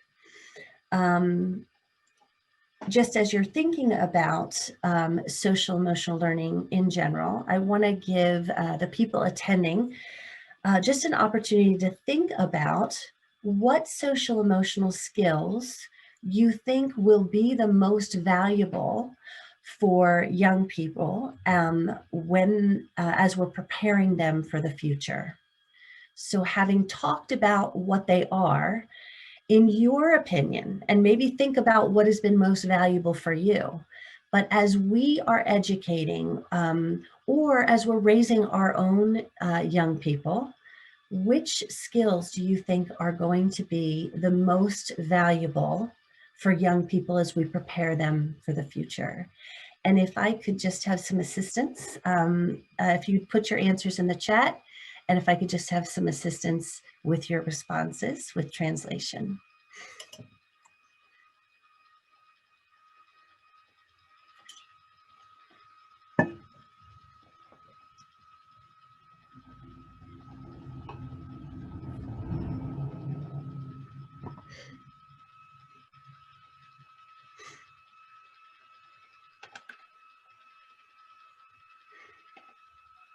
There's a lot of messages in the chat box, Stephanie, but we can see empathy, tolerance, teamwork, resilience, confidence, flexibility, self-regulation, respect, know how to listen, how to talk, how to make a dialogue, how to have an compassive empathy. Wonderful, wonderful. Thank you for taking the time and there seems to be a pretty common theme going on. This brings me to our next slide. The ability to show empathy toward others, a social emotional skill, which obviously we talked about. And I really want to stress the importance of this one. In his book, A Whole New Mind, author Daniel Pink discusses the importance of empathy in the 21st century in order to prepare our young people for future employment. The skills that are necessary will require individuals to be inventive, to be empathetic, innovative, imaginative, and capable of this human connection, this positive interaction with one another in order to create and design in the developing world. Empathy is what connects and allows us to think critically, to adapt quickly, to develop socially and emotionally. And let's think about this now and how this applies so much in terms of the learning that we are doing remotely. What has really been required of us just for Chile really a full year plus now, and for those of us in the United States since March. But where Chile is concerned, this has really been important now since October of last year. So these skills and being able to adapt and just I actually am curious, what skills in terms of remote learning and how specifically do you think empathy has applied to the virtual learning world, in your opinion?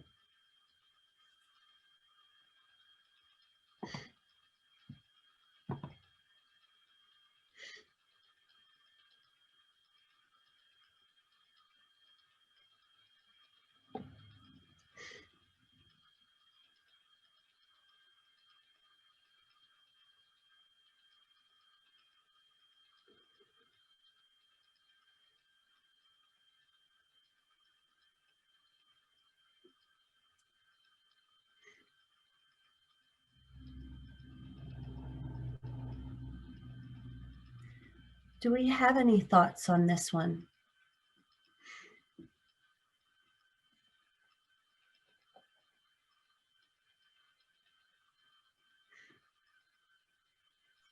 we can have some opinions in the chat box in order to recognize that the problem of the connection, starting by that, the digital gap between people who have more and have less, how to make to give the different students the facilities to connect, even when they have different realities. What happens when you need to collaborate with people with less digital skills, and how to the challenge of empathy and flexibility, even with teachers and students in this complex scenario. Some teachers said, some participants said that there are a lot of messages that you can handle, like we are concerned about you, we are concerned about the reality that you are facing with as students, as members of a family who are also impacted by the reality, by COVID reality or the social context, and the necessity of flexibility also by students, by teachers. Spontaneously, completely spontaneously, some students have been meeting in order to collaborate between each other, to help each other in different activities. So the collaborative learning has been born, has exploded completely by themselves. Yes, yes, absolutely, absolutely. They need to also evaluate some different ways of participate and how different ways of evaluate the learnings. It's complex when the students don't turn on the cameras. how to connect with them, but there's a lot of concerns about the inequities, the gap between people who have and we don't have, people who don't have the necessary skills, necessary internet, the connection, the digital devices in order to connect each other. Yes. Yeah, and that's actually toward the end of the presentation, we're going to look at that a little bit, and it's obviously that's a whole other presentation. One of the things I want to just mention, because it popped into my head with some of the comments, but this I've been thinking about. So the Zoom platform has gotten a little bit better in terms of some adding more emojis. But what if, when the students have their cameras on, what if we were to add, to encourage kids to come up with their own ways of showing appreciation, and that something moved them, or that they felt something. So what if it was as simple as, if they really liked something, they raised their hands, or, something like that, anything. And it could be different for each kid. Or if I really was touched by a comment that was just made, I could put my hands over my heart and say, oh, that moved me so much. So they're interacting in a different way.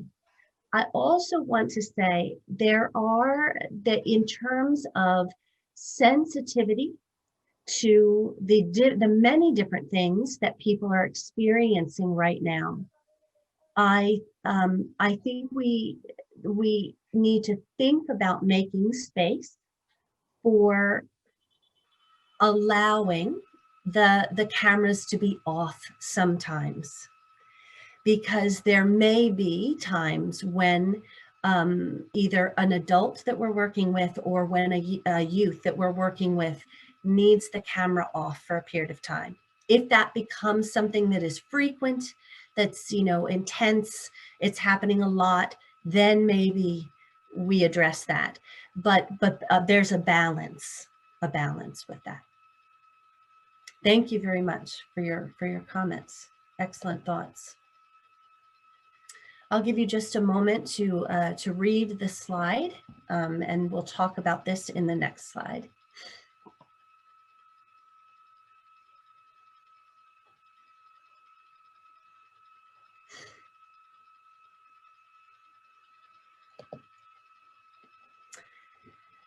In terms of social emotional learning and employability, these are the skills of social success, helping individuals feel socially competent among their peers, to feel that they belong. Social connectedness is so important for one's well-being, and can lead to increased success in the job market. These are just some snippets, some pieces of research linked to job performance, and specifically social emotional learning skills, and how they translate to real world job place success.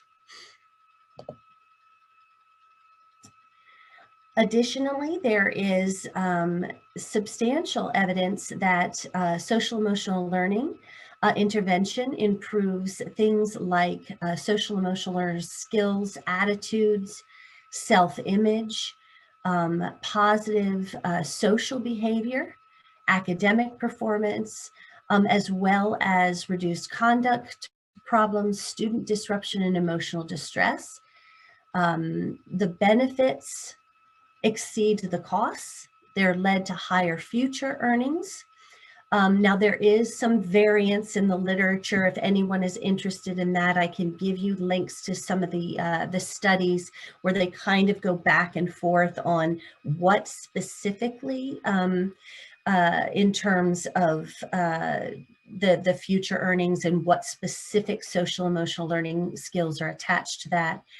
There is a positive return on investment for all educational reforms on social emotional learning, and the average benefit cost ratio is in fact about 11 to 1. So for every dollar invested equally across in this particular research, it was 6 social emotional learning interventions for every $11.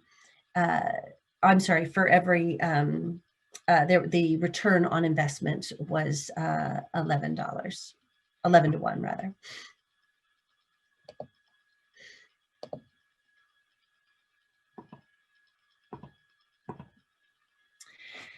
Before we move on to the next phase of social emotional program implementation, I really do feel that it is important to spend a little bit of time on investment. One of the most important and often neglected aspects of implementation is the people, or the human element. We are implementing these programs with youth, but they're being educated by people. These ideas, trust, self-care, and self-efficacy, and collective educator efficacy aren't unique to social emotional learning. These are general theories that have been shown to have positive correlations with success in schools.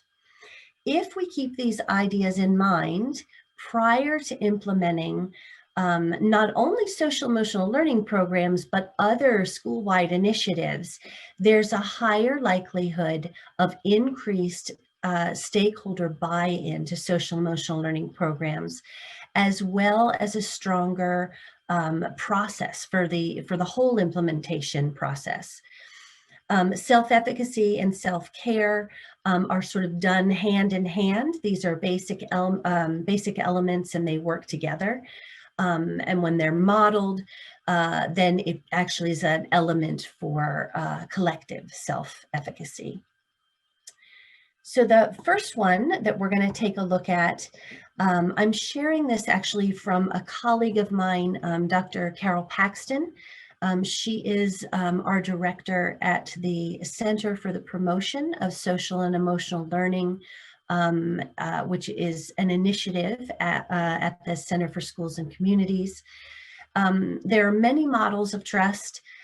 This is the BRIC model, BRIC and Colleagues model, and it was used by a consortium on Chicago school research at the University of Chicago when they did their school improvement at Chicago public schools. So trust in this model includes social respect. This is the idea of really listening, so demonstrating that what you have said was heard, or what someone has said has been heard. So modeling that back. Personal regard, evidence of showing care and concern by doing something. And, you know, this does not mean some big grand gesture, but doing a little bit more than one might expect. Role competence.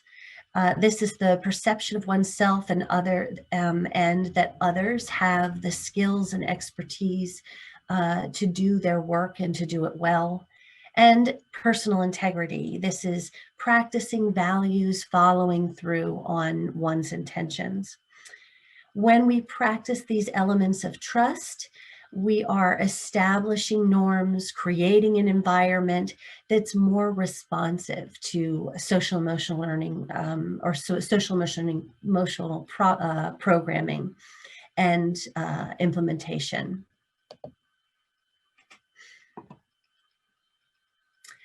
Self-awareness, again, this is defined by Castle as being able to understand one's emotions, thoughts, and values, and how they influence behavior across context. This self-awareness is important, but it's important to also important to understand that not everyone is self-aware, or there are varying degrees of self-awareness. And there are certainly resources that we can provide for helping individuals to identify or to tap into their self-awareness. But it's one of those, you can sort of lead someone to it, but they may or may not be particularly, wanting to go there. Another thing that can be very helpful in terms of self-awareness is providing things to help individuals, particularly at this time, for identifying signs that they might be experiencing stress or trauma. In this self-care category, it's also extremely important now more than ever, as we're experiencing more challenging times. There are high levels, and have been for quite a while, of educator trauma and compassion fatigue. So practicing self-care can be very effective. And on this slide, you see some ways of practicing self-care. Mindfulness. Practicing mindfulness techniques has been proven to actually change and grow our prefrontal cortex. This is the area of the brain responsible for feelings of contentment, lowering stress, and immune function. Also, social connectedness.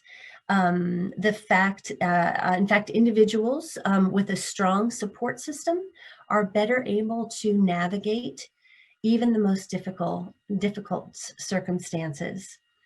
Keeping a journal. Research indicates that journaling during and after difficult times helps with recovery from trauma and leads to physical health. The best effects happen when journaling is done for about 15 to 20 minutes per day. Finding something to look forward to actually activates the pleasure centers of our brain, sometimes as much as the actual event will. So even if you plan for an event or a vacation or an outing, that act of doing that will activate that pleasure center of the brain. So we may have to put those vacations and those trips on hold for right now, but we still can get sort of a happiness, washed to our brain just by doing it. Self-management strategies or self-regulation techniques include relaxation, healthy habits, paying attention to our body's signals, and knowing when to get help if we need it, having a plan if we're having difficulty managing or coping, and also prevention strategies. If you implement SEL programs, we aim to raise self-efficacy of the implementation team, and for that matter, of the entire school or school district. Self-efficacy is a term coined by Albert Bandura. This is the belief that people or a person has the capacity to act in any given situation. The estimation of whether a person believes that they will be successful or not is based on their prior learning experience and their skills. This past learning experience and skills acquisition, this informs a person's perception of how successful they will be in the future. So this, again, this perception is sort of the key. So if a person has the necessary ability to be successful and perceives that they will not be, they may not attempt a given task. So, and modeling or having a vicarious experience, social persuasion and psychological factors can also affect perceptions of self-efficacy, but to a lesser degree than personal experience can. Self-efficacy is a better predictor of future success for a given task than whether or not a person has previously succeeded. So it's really about this idea or this perception of whether or not they'll be successful than whether or not they actually have succeeded in the past. So the point in this is when individuals involved in SEL implementation have a positive sense of self-efficacy, there's a higher likelihood of having successful outcomes in the future.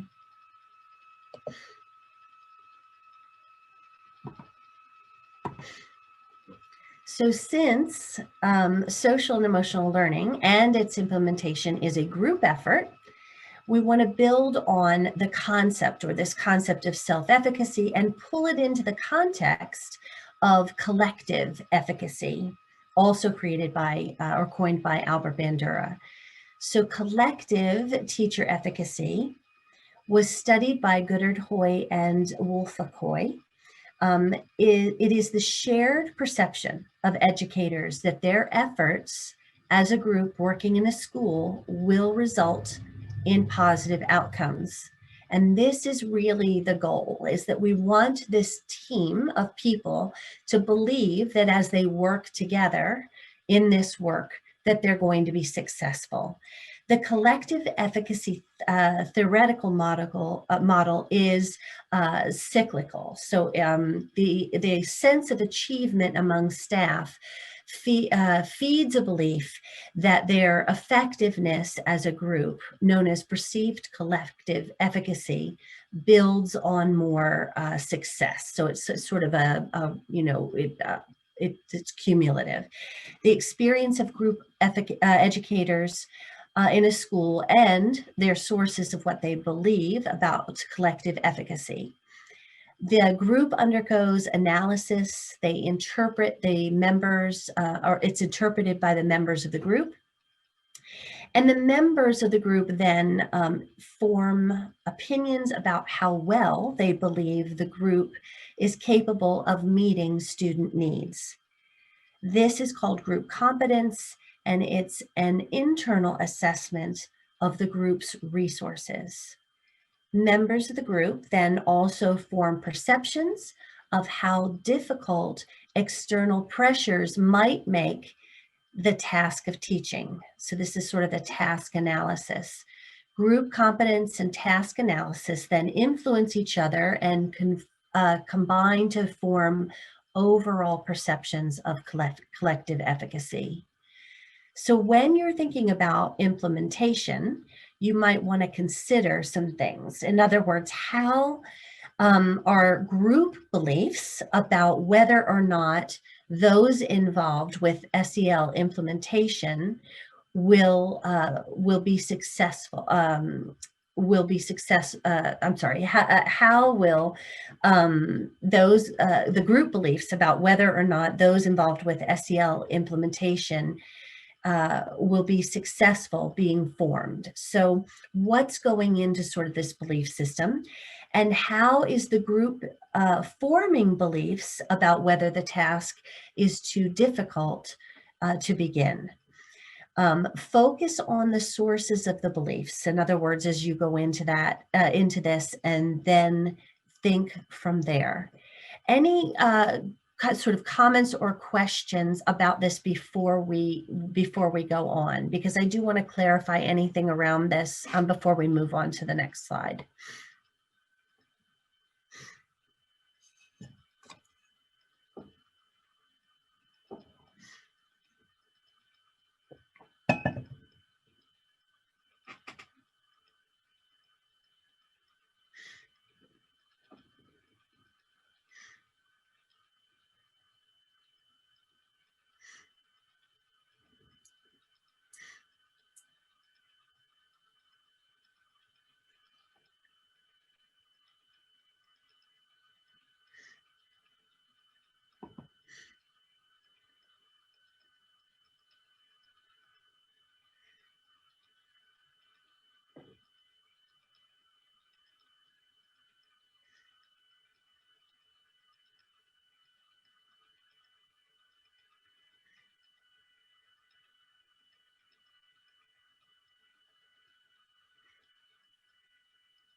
Any questions, or can we move forward?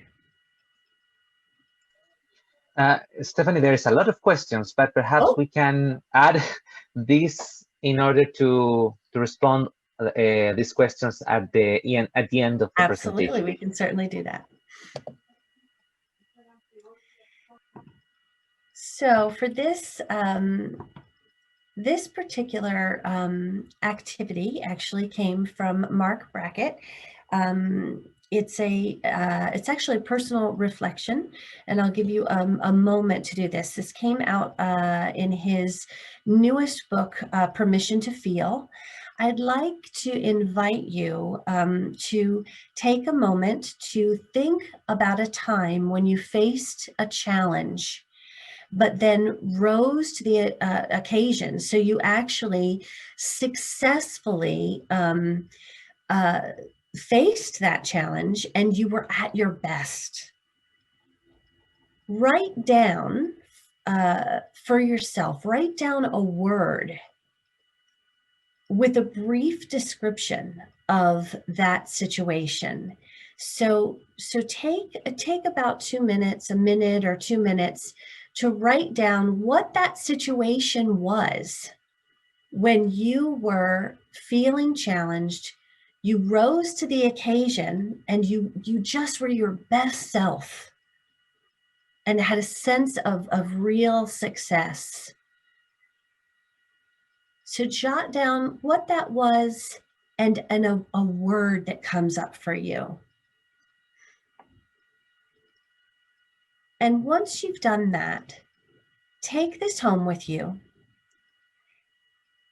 And Mark Brackett suggests that we either draw a picture or find a picture of yourself, write that word in the corner of the picture, and then think of 3 other moments or words that come to mind when you were your best self or your ideal self. And do the same thing. So you'll put that on the picture as well. Then keep that picture somewhere where visible, where you can see it, so that you can remind yourself of how great you are every day. Mark Brackett shared this SEL exercise, and it can be done with adults and with our students. And he hit upon another concept that, when strengthened, has proven to be successful for people. That self-efficacy, which was first discussed in the late 90s by psychologist Albert Bandura, and it's been adapted ever since.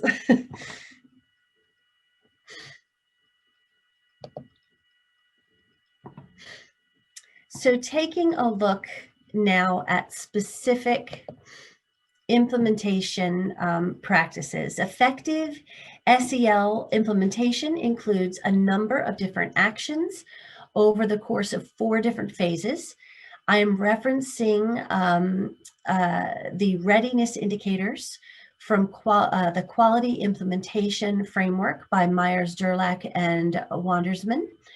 The first phase will examine the environment for program implementation. Next, creating a structure for implementation. Third, continued structure of support following initial implementation. And improving program application, ensuring that SEL program will be sustainable and continue to evolve and excel. So in this phase, in the environment, this really consists of resources. Do we have everything we need? This is where we conduct our readiness assessments, needs assessments. This includes things like our school or district data, determining whether the program is the right fit for the environment. How will it work with other programs that might be, or initiatives that are going on within our agency or in the school district? We might be scheduling school visits, walking around and assessing the community. How does it meet the needs of the community? Does it meet the needs of the community? Is this really applicable in this environment? We might be talking about adaptations. Is there a need to modify the program due to the setting, the culture, the target group? And do we have the support to adapt it? Do we have the support from the program developer to make those adaptations? Any adaptation will require input from the stakeholder. Documentation might require evaluation. We'll need input from all the different stakeholders involved. We might want to do focus groups.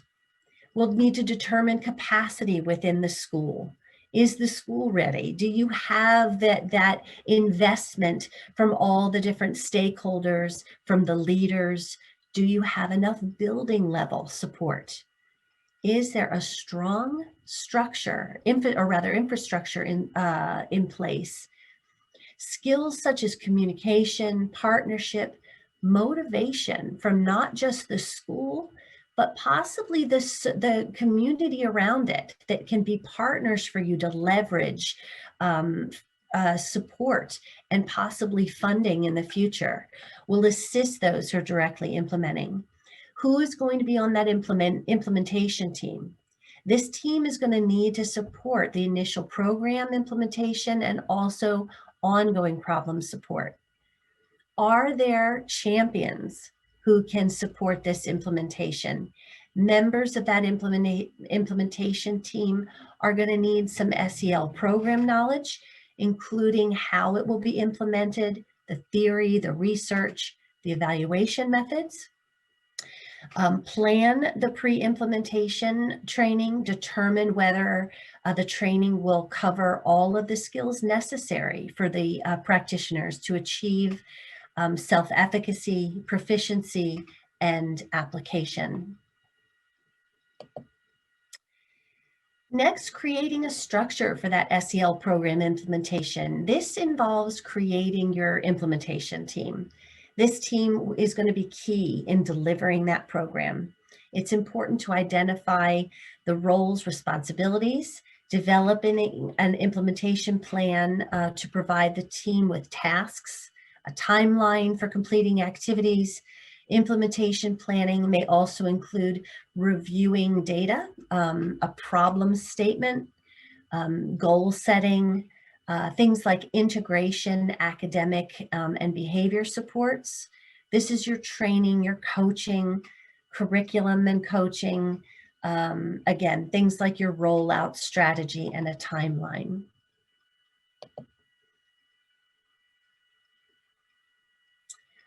Also things like, or in terms of continued support, we have continuing that structure. Following the initial implementation, we have support strategies that include things like technical assistance. These are things that are going to circumvent any challenges that you may have had with implementation. So coaching and consultation becomes increasingly important. The practitioner's proficiency with program application. You're going to have things like your observational worksheets. So we're making sure we have fidelity with that implementation. Professional development to enhance program knowledge, not just around the program, but then also to sort of supplement that SEL program so that we're tying in other SEL important practices. Such as trauma-informed practices, things that we're going to look at in just a moment. Evaluation to determine strengths and limitations of the program over time, determining what data should be collected, implementation methods where feedback about the program will be communicated, how it will be discussed and acted upon, and as the collected data is shared, finding ways to learn about that data and plan for program improvement. Dear Stephanie, you have 2 minutes in order to have the questions. Thank you. Thank you. We'll also learn what learning has taken place and how it can what others can learn about implementing, developing relationships and partnerships, how we can sustain the program, and that may include things like sustainability and finding funding. And then finally, some other considerations in terms of program implementation.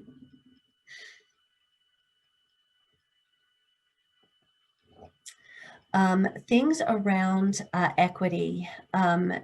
It's extremely important that SEL programming promote culturally responsive teaching, described by Geneva Gay as using students' cultural knowledge, experience, and perspectives in instruction to increase relevance and efficacy on student learning, that it's validating and affirming their cultural experiences inside and out of the classroom with different instructional styles and multicultural information.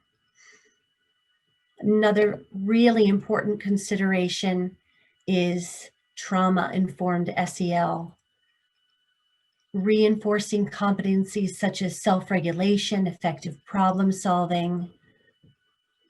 The trauma-informed model of support creates safe and reliable environments to respond to adversities and trauma, where youth can develop skills to enhance protective factors, professional development to enhance educator trauma-informed SEL competencies, and including strategies that create predictable routines and supportive relationships.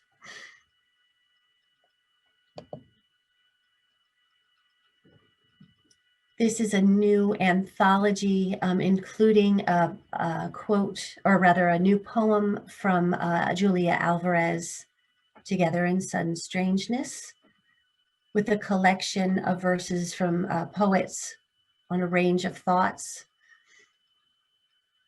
She wonders how poetry itself would have affected the pandemic.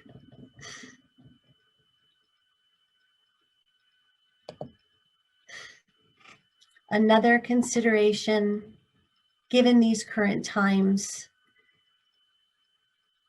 we need to take into consideration how relationships between adults and youth can be enhanced remotely, keeping them low tech. And this affects, of course, the access for all students, encouraging belonging through self-reflection and self-awareness, social awareness, and meaningful engagement.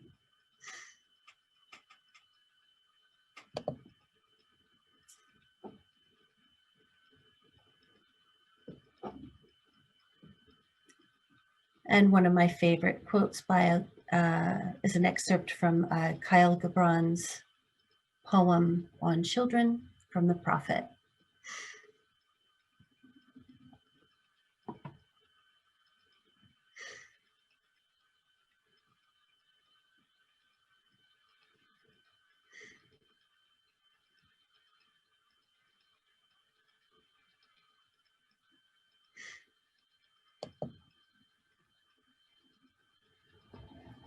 I would be lost without my team of wonderful ICPS trainers at the Foundation.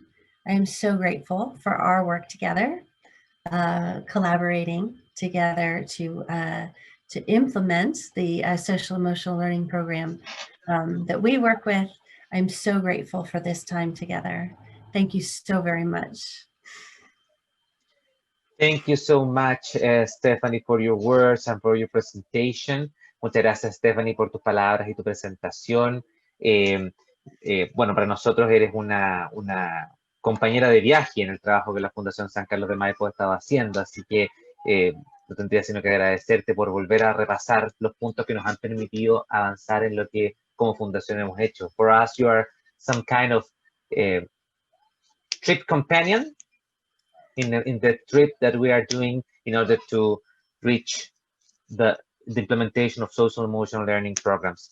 Vamos a revisar algunas de las preguntas de las personas que han compartido por nosotros con el chat. Hay muchas reacciones y muchas felicitaciones. There's a lot of congratulations on your presentation. I'm going to share with you some questions.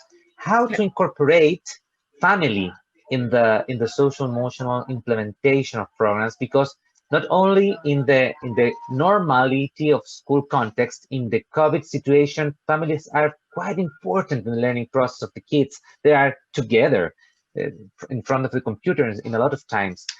¿Cómo incorporar a la familia en este proceso? Porque las familias han estado incluso al lado de los niños en el proceso educativo y han sido protagonistas del proceso educativo en esta situación del COVID. The second question is how to choose social emotional programs. There's a lot of programs. How to choose the exactly right program for my school. ¿Cómo elegir el programa apropiado para la escuela en donde estamos trabajando, que sea apropiado a nuestra realidad, a nuestro contexto, a las necesidades que estamos buscando cubrir? I have a question also. You talk a lot about the self-awareness, the self-conscious, all the part of the self, right? But what about self-esteem? There's a concept which is very used until now, but I don't remember to hear about it. Y como pregunta final, lo que le comentaba a Stephanie es que en toda la parte de la conciencia de sí mismo vimos acerca de autoeficacia, de autorregulación, pero no vimos nada acerca de autoestima, concepto muy utilizado hasta ahora por nosotros en el mundo de la formación. ¿Quién nos puede comentar acerca de eso? Porque hay diferencias también entre la autoeficacia y la autoestima. Stephanie, the questions are for you, but we have little time. We have only 5 minutes, so Certainly. Okay, tenemos 5 minutos. And these are great questions. And Raul, I'm just going to tell you ahead of time that your self-esteem question, if we don't talk about it all now, you and I will have a really great conversation about that one later. So how to include families. This is one that's so important to me. I really feel that one of the best ways to include families is to invite them to participate. And I think that so often what we do is we invite them to come to us. And what can be very effective is if we go to them, if we, and maybe you do a better job of that in Chile, but we don't do a wonderful job of that here in the United States. A few organizations do. Fortunately, I was part of a organization where we did learn to do that. We went to them and we did programs right there in their community, and they contributed. So if we had, if dinner or a meal was served, they contributed to that meal. They brought things and we brought things. And so it was a sharing of information. They felt truly like a partner. And that was much better. I also think that particularly now, we have an opportunity with remote learning to develop social, and there's so many things out there where we can include the parents in that, in the learning. So we might ask a child, and it's optional, but we might ask a child something like, what is your favorite book? And you could have the, or you could ask the child to ask their parent, what was their favorite book when they grew up? So now you're tying the learning, not just with, the child telling you, but then the child goes and talks with the parent about what was their favorite book and why. So it's about making that connection from home and asking them about, songs and traditions, and those types of things tend to bridge the gap between school and family, but looking for those opportunities where we can invite them in and go there, I think is very effective. In terms of which program, I think that which program really needs to be asking for some materials and then really sharing those materials around, and getting thoughts, not just from the leaders in the building, but from the educators who are actually going to be using it, and seeing if it's fun for the kids. So often I was asked to do programs with kids, and the kids pushed back because it was too much writing, or it was too much, they weren't getting up and moving enough. So often we forget to ask the most important people, and those are the ones that we're going to be doing it with, and that's the children. You might actually have a pretty good program, but it might need to be adapted a little bit. But you really do have to take a look at some of them and ask everybody involved about whether or not it's going to work. Hopefully that was, and I'm certainly, you can send questions and I'll respond to them later too. I'm happy to do that. Self-esteem. So what happened with self-esteem is it backfired on us. Self-esteem was a huge movement it's probably more than 20 years ago. And what happened was, this was the era when children or kids would show up to an event, and everyone, so that there were no winners and no losers anymore. Everyone would get a trophy. That was the self-esteem movement. And what ended up happening was we created a society of young people who felt very entitled to, and they were very disappointed when they got into the real world and they didn't get rewarded for everything that they did. And so we've now moved toward self-efficacy and this and self-awareness, which is actually much more validating and important, because this is a true assessment of one's strengths and limitations. It gives realistic feedback. So in theory, self-esteem was a good idea, but the adults in the world ruined it. I've oversimplified that, which is why I said we would talk longer, but it's actually something that that I've trained on. So, but that's what happened there. Stephanie, thanks so much for your words, for your ideas, for sharing all those ideas with us. Stephanie, muchas gracias por compartir todas estas ideas, por tus palabras y por tu presentación. Nosotros no nos queda más que agradecer la presentación de Stephanie y sus palabras en español también. Y decirles, bueno, hemos terminado aquí el primer bloque de nuestro seminario de habilidades socioemocionales y su importancia en el mundo cambiante.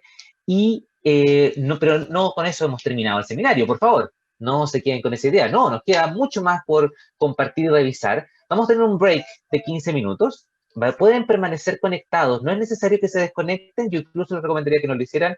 Y a la vuelta de este break de 15 minutos tendremos a nuestro panel con personas del mundo público, del mundo privado y del mundo de las organizaciones de la sociedad civil. Vamos a estar con Teresita Janssens, profesora y coordinadora nacional de formación integral y convivencia escolar del Ministerio de Educación.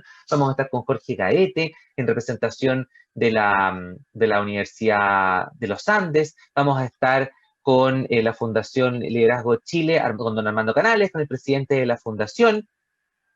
Y vamos a estar con Rodrigo Nostroza, profesor de filosofía y asesor de la Dirección de Educación Pública del Ministerio de Educación. Vamos a poder compartir con ellos este espacio para conversar acerca de habilidades socioemocionales y política pública. Así que los esperamos a las 11:45. Ahí nos volvemos a encontrar. No se vayan, no se desconecten, volveremos a las 11:45.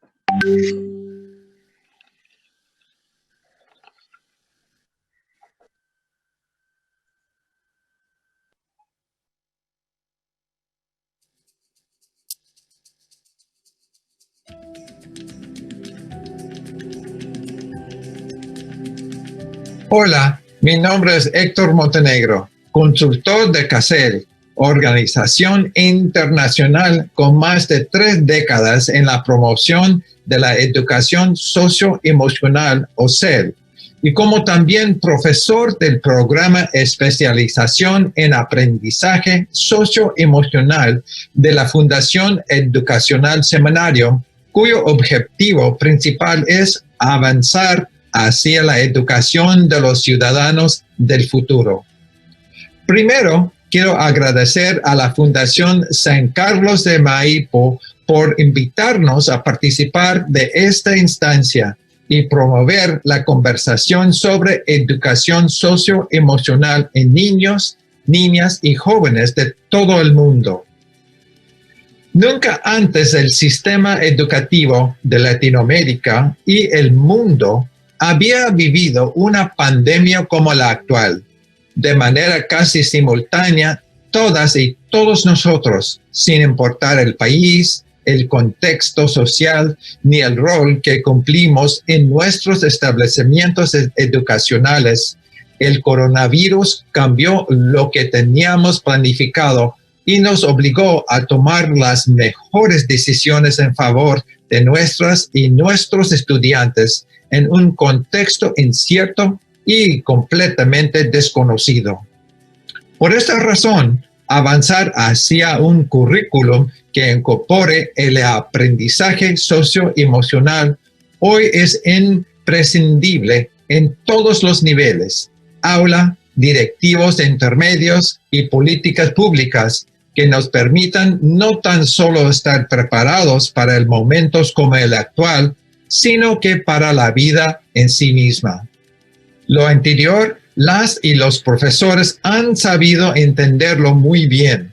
De hecho, personalmente me tocó ver el entusiasmo de más de 40 docentes que participaron activamente durante las más de 82 horas que tuvo nuestro programa de especialización en aprendizaje socioemocional o CEL durante 2020, y lo que nos llevó a aumentarlas a 100 horas para la versión de 2021. Las áreas de enfoque para el 2021 serán las 5 competencias básicas de CEL, las 4 áreas de enfoque para la implementación sistemática y sistémica, programas basados en evidencia, mindfulness, estándares, estrategias y metodología de CEL para el aula, la escuela y con los padres. Muchas gracias por conectarse con nosotras y nosotros hoy. La invitación es conversar, debatir y plantear opiniones sobre este ámbito clave para la educación del siglo XXI, con las y los grandes speakers que nos acompañan. Estoy seguro que esta instancia será muy provechosa para ustedes. Nos veremos.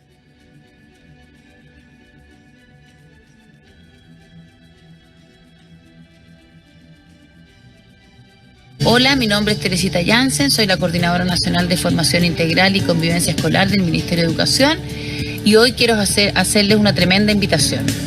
Hemos desarrollado en conjunto con Educar Chile un curso para aprender a gestionar la cultura en las escuelas. ¿Qué, cómo y para qué hay que gestionar esta cultura? Como ustedes bien saben, el año pasado en la actualización de la Política Nacional de Convivencia Escolar se proponen 4 modos de convivir en la escuela: el respeto, la inclusión, la participación y colaboración y por último la resolución dialógica de los conflictos. Más de alguna vez nos hemos preguntado probablemente cómo lo hacemos, cómo transformamos realmente estos 4 modos de convivir en parte del ser, en parte de las relaciones dentro de la escuela, dentro de la comunidad educativa. Y esta es una tremenda oportunidad para ello. La idea es que podamos, a través de la gestión de la cultura, incorporar, de hecho, estos 4 modos de convivir en los modos de relacionarnos que tenemos dentro de la escuela y, por supuesto, que también los sellos propios que cada una de las escuelas tenga, para comenzar así a trabajar fuertemente en la gestión de la cultura para transformar a nuestras escuelas en espacios de cuidado de todos los miembros que la componen.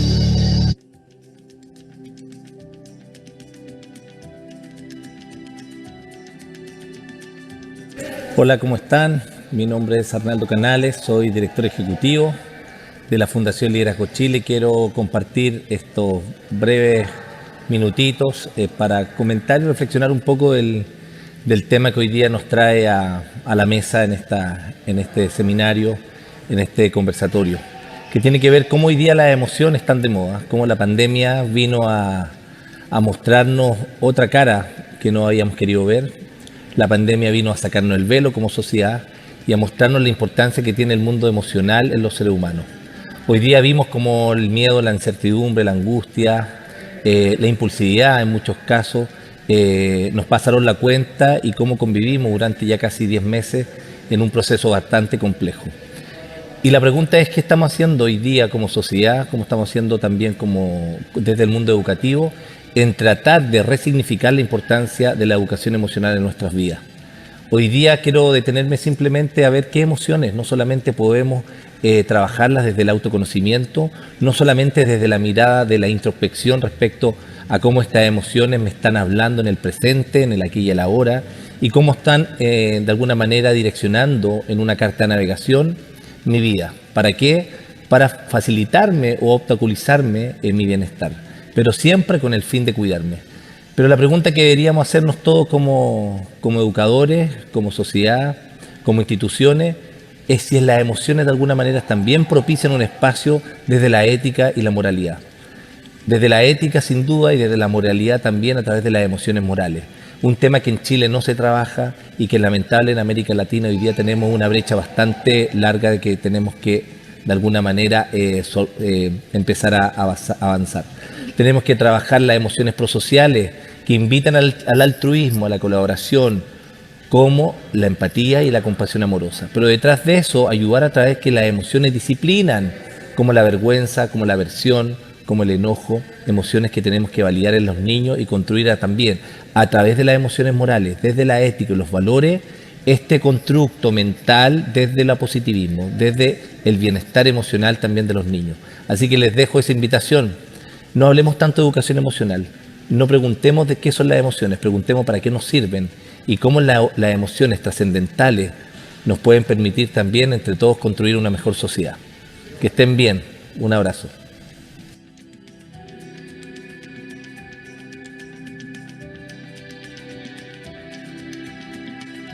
Hola, en Fundación Ama Más, uno de los focos de nuestro trabajo ha sido el bienestar docente. Creemos que es una manera efectiva para que sean agentes efectivos del aprendizaje socioemocional de nuestros niños, niñas y adolescentes. Este año desarrollamos, junto con el Mineduc, una bitácora para el autocuidado docente, 4 claves para el bienestar. Esta herramienta les permite conectarse con sus fortalezas, con su propósito y con estrategias basadas en evidencia para autogestionar su bienestar. Sin embargo, en las comunidades escolares, los profesores y profesoras nos comentan muchas veces que necesitan más espacio para la conexión personal y la reflexión en torno al cuidado en las propias comunidades escolares. Por eso también hemos trabajado en motivar a los directivos, a los sostenedores, para que hagan estos ambientes de cuidado y pueden usar la bitácora docente para ello, trabajándola en comunidad. Cuidar a nuestros docentes en estos momentos de pandemia y frente a un año 2021 que se viene incierto y lleno de desafíos, es una buena estrategia para cuidar también a nuestros estudiantes.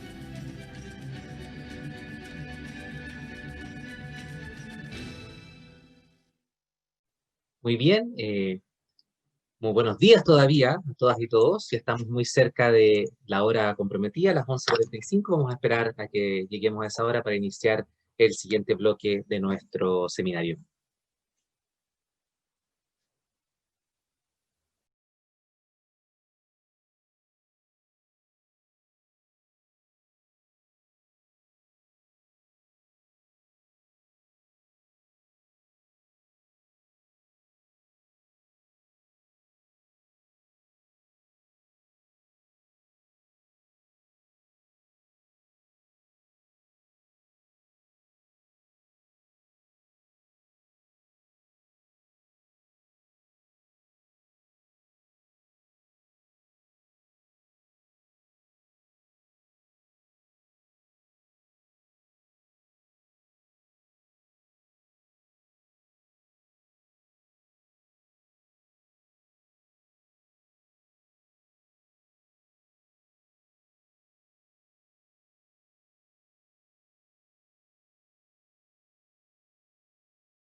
Estimadas, estimados, muy buenos días aún. Bienvenidos ya a esta segunda parte de nuestro seminario Habilidades Socioemocionales, porque son importantes en un mundo cambiante.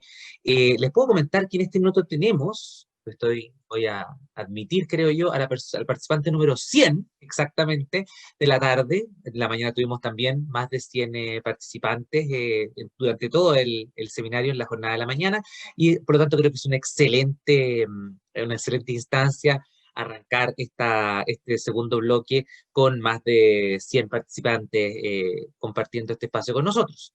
¿Qué es lo que viene ahora? Bueno, antes, para los que no me han visto antes, mi nombre es Raúl Perry, soy el jefe de programas de la Fundación San Carlos de Maipo. Voy a ser el moderador del panel que vamos a tener el privilegio de conducir hoy día. Y el tema de este panel es cómo se está abordando el aprendizaje socioemocional desde la política pública. Para esta reflexión nos acompañan en este minuto Teresita Janssens, profesora, coordinadora nacional de formación integral y convivencia escolar del Ministerio de Educación. Teresita, no sé si tú estás conectada con nosotros para poder saludar. También nos va a acompañar Rodrigo Inostroza, profesor de filosofía y asesor en dirección de educación pública del Ministerio de Educación. Ahí están apareciendo en pantalla, los puedo ver. Desde la Universidad de los Andes nos acompañará el doctor Jorge Gaete, académico del Departamento de Educación y también un gran aliado en el trabajo de la Fundación San Carlos de Maipo. Buenos días, Jorge, aún buenos días. Y desde la Fundación Liderazgo Chile nos acompañará Arnaldo Canales, presidente de la Fundación e impulsor y promotor de la Ley de Educación Emocional.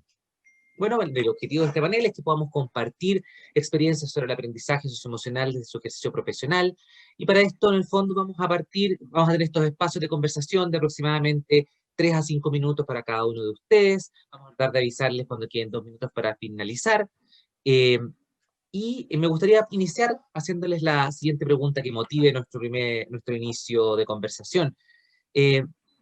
Desde cada uno de sus espacios de trabajo, y pueden aprovechar eso para poder también introducir el espacio de cada uno en el tema socioemocional, ¿cuál es el principal desafío que se vislumbra desde la política pública para promover el aprendizaje socioemocional en las comunidades educativas?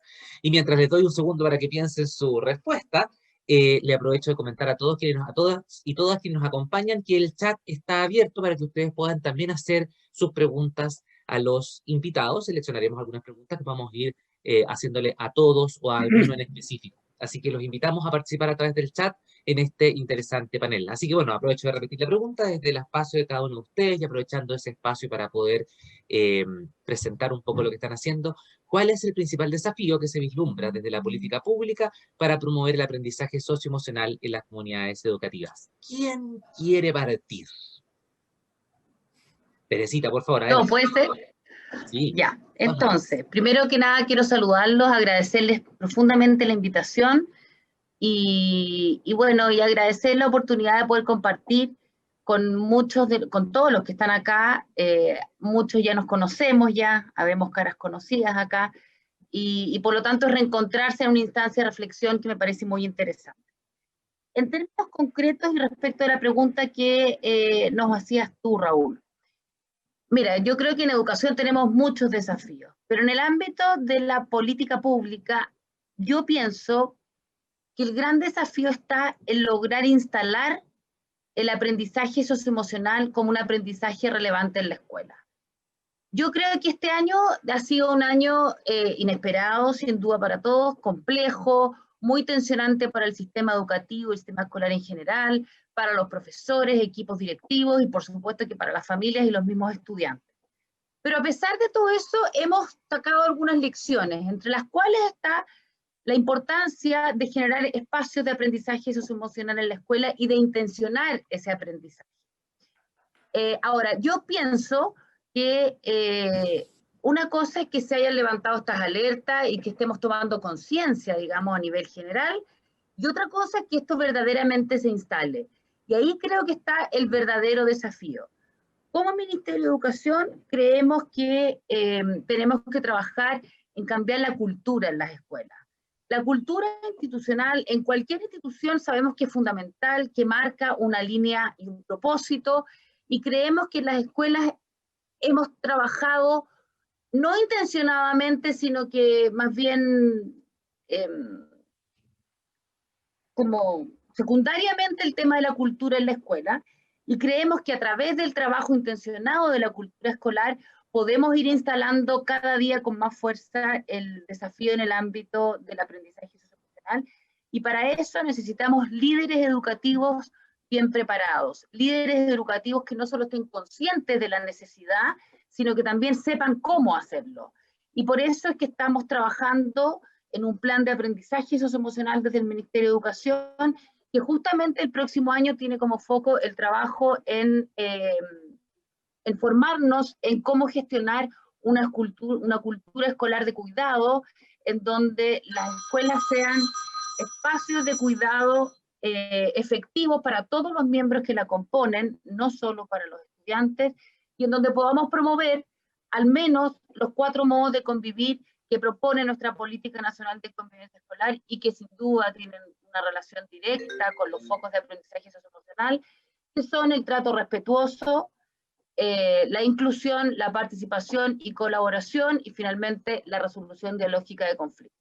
Creo que por ahí va el gran desafío, que no es fácil, pero en eso estamos trabajando y creo que tenemos que trabajar colaborativamente desde lo público y lo privado para poder lograr este gran proyecto. Muchas gracias, Teresita, por tus palabras. Rodrigo, me voy a ir al tiro levantando la mano, por favor. Como buen profe soy obediente y levanto la mano. Bueno, gracias también por la invitación. Coincido con muchas de las cosas que plantea Teresita, absolutamente.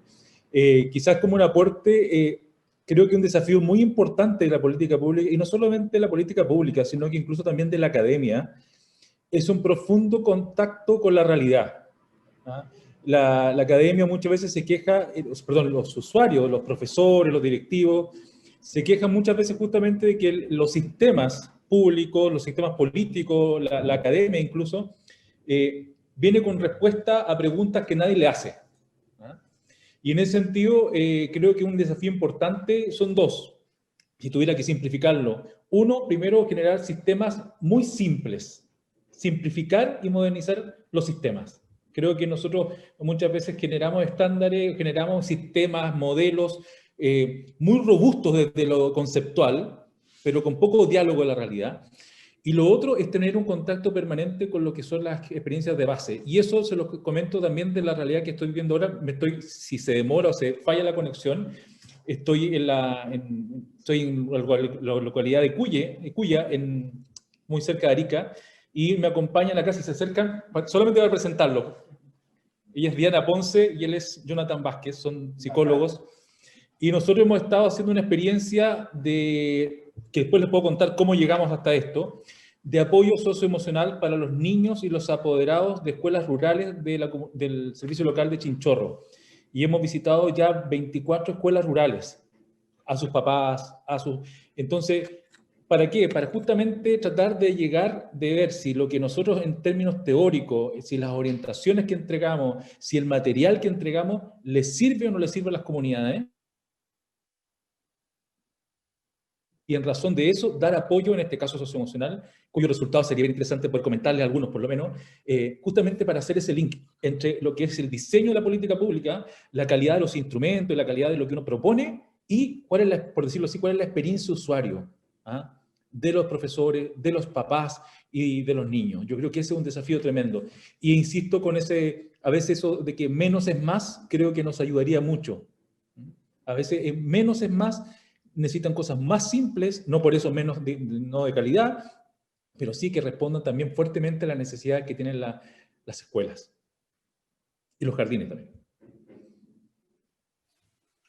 Muchas gracias, Rodrigo, por tus palabras. Me da la sensación de que como que rebotó inmediatamente a Jorge la conversación, justamente como para tomarse de algunas palabras o de apelaciones a la academia. Así que, Jorge, por favor.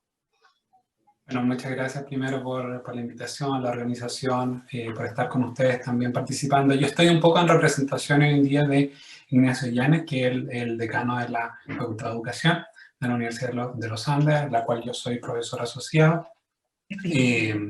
Y él no pudo estar, y un poco la explicación está en este minuto en un proceso de acreditación de una de las escuelas de la facultad, y por consiguiente era muy difícil participar, pero manda su saludo y su agradecimiento también. Bueno, yo diría que, bueno, comparto mucho lo que dice Teresita y también Rodrigo, y muchas gracias por su participación también. Ahora yo diría que yo recalcaría un par de cosas, quizás que de alguna forma recoge algo de lo que dice Teresita con respecto al cambio de cultura. Yo creo que una de las miradas desde la política pública que pudiera cambiar un poco la cultura es pensar en las escuelas como escuelas promotoras de salud. no solo como escuelas que estén focalizadas en el rendimiento académico, no solo aquellas tampoco que incorporemos aspectos del desarrollo socioemocional como si fuera otra asignatura o como si fuera otro elemento, como uno más de los posibles. Más bien, yo diría que el llamado que ha hecho la Organización Mundial de la Salud desde hace ya varios años a poder tener una mirada desde los establecimientos educacionales, en generar cambios en la cultura, que para poder propiciar el mejor desarrollo de todas las potencialidades de los estudiantes en esos establecimientos, tenemos que ser capaces de ver cada una de las necesidades. Y el estudiante, cuando va al colegio, va como un todo en el fondo, no va con un poquito de inteligencia, no va con un poquito de regulación emocional, no va con su background familiar, va con el ambiente en el que vive, va con su barrio también dentro de la escuela, y en ese sentido una mirada integral, una mirada ecológica que permita tener esta aproximación como un todo, yo creo que es uno de los grandes desafíos de las políticas públicas para el futuro. Esta es una iniciativa que lleva varios años.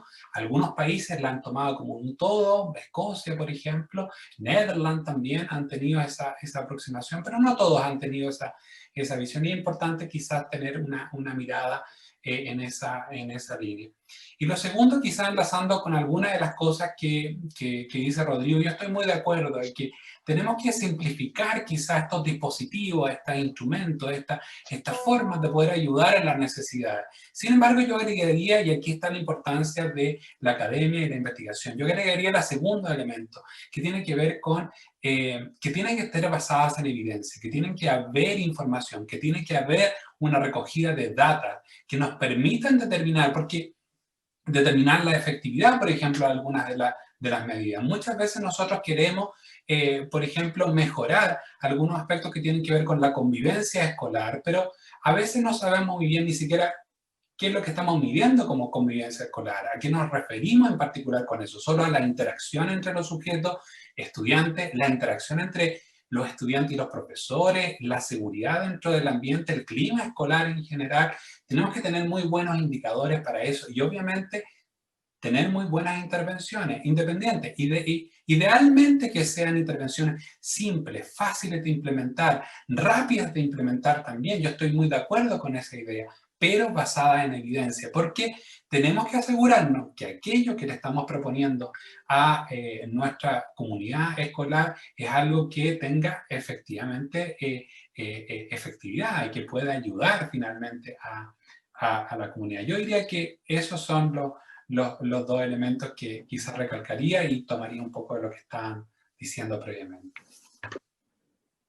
¿Se puede intervenir o por supuesto que sí. Siento orden. Ya. No, por favor, le voy a dar permiso, solo por ser usted. Ya. Pero igual levante la mano como buena profesora y alumna. Muy Rodrigo. bien, muy bien, muy bien.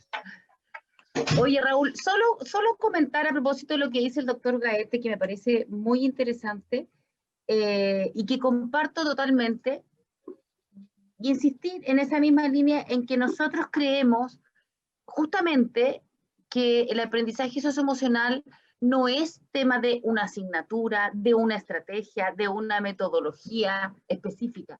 Es más bien un modo de entender el proceso de enseñanza-aprendizaje y un modo de entender la escuela. Y es por eso que creemos que es tan importante el trabajo en cultura institucional, porque es un cambio de paradigma.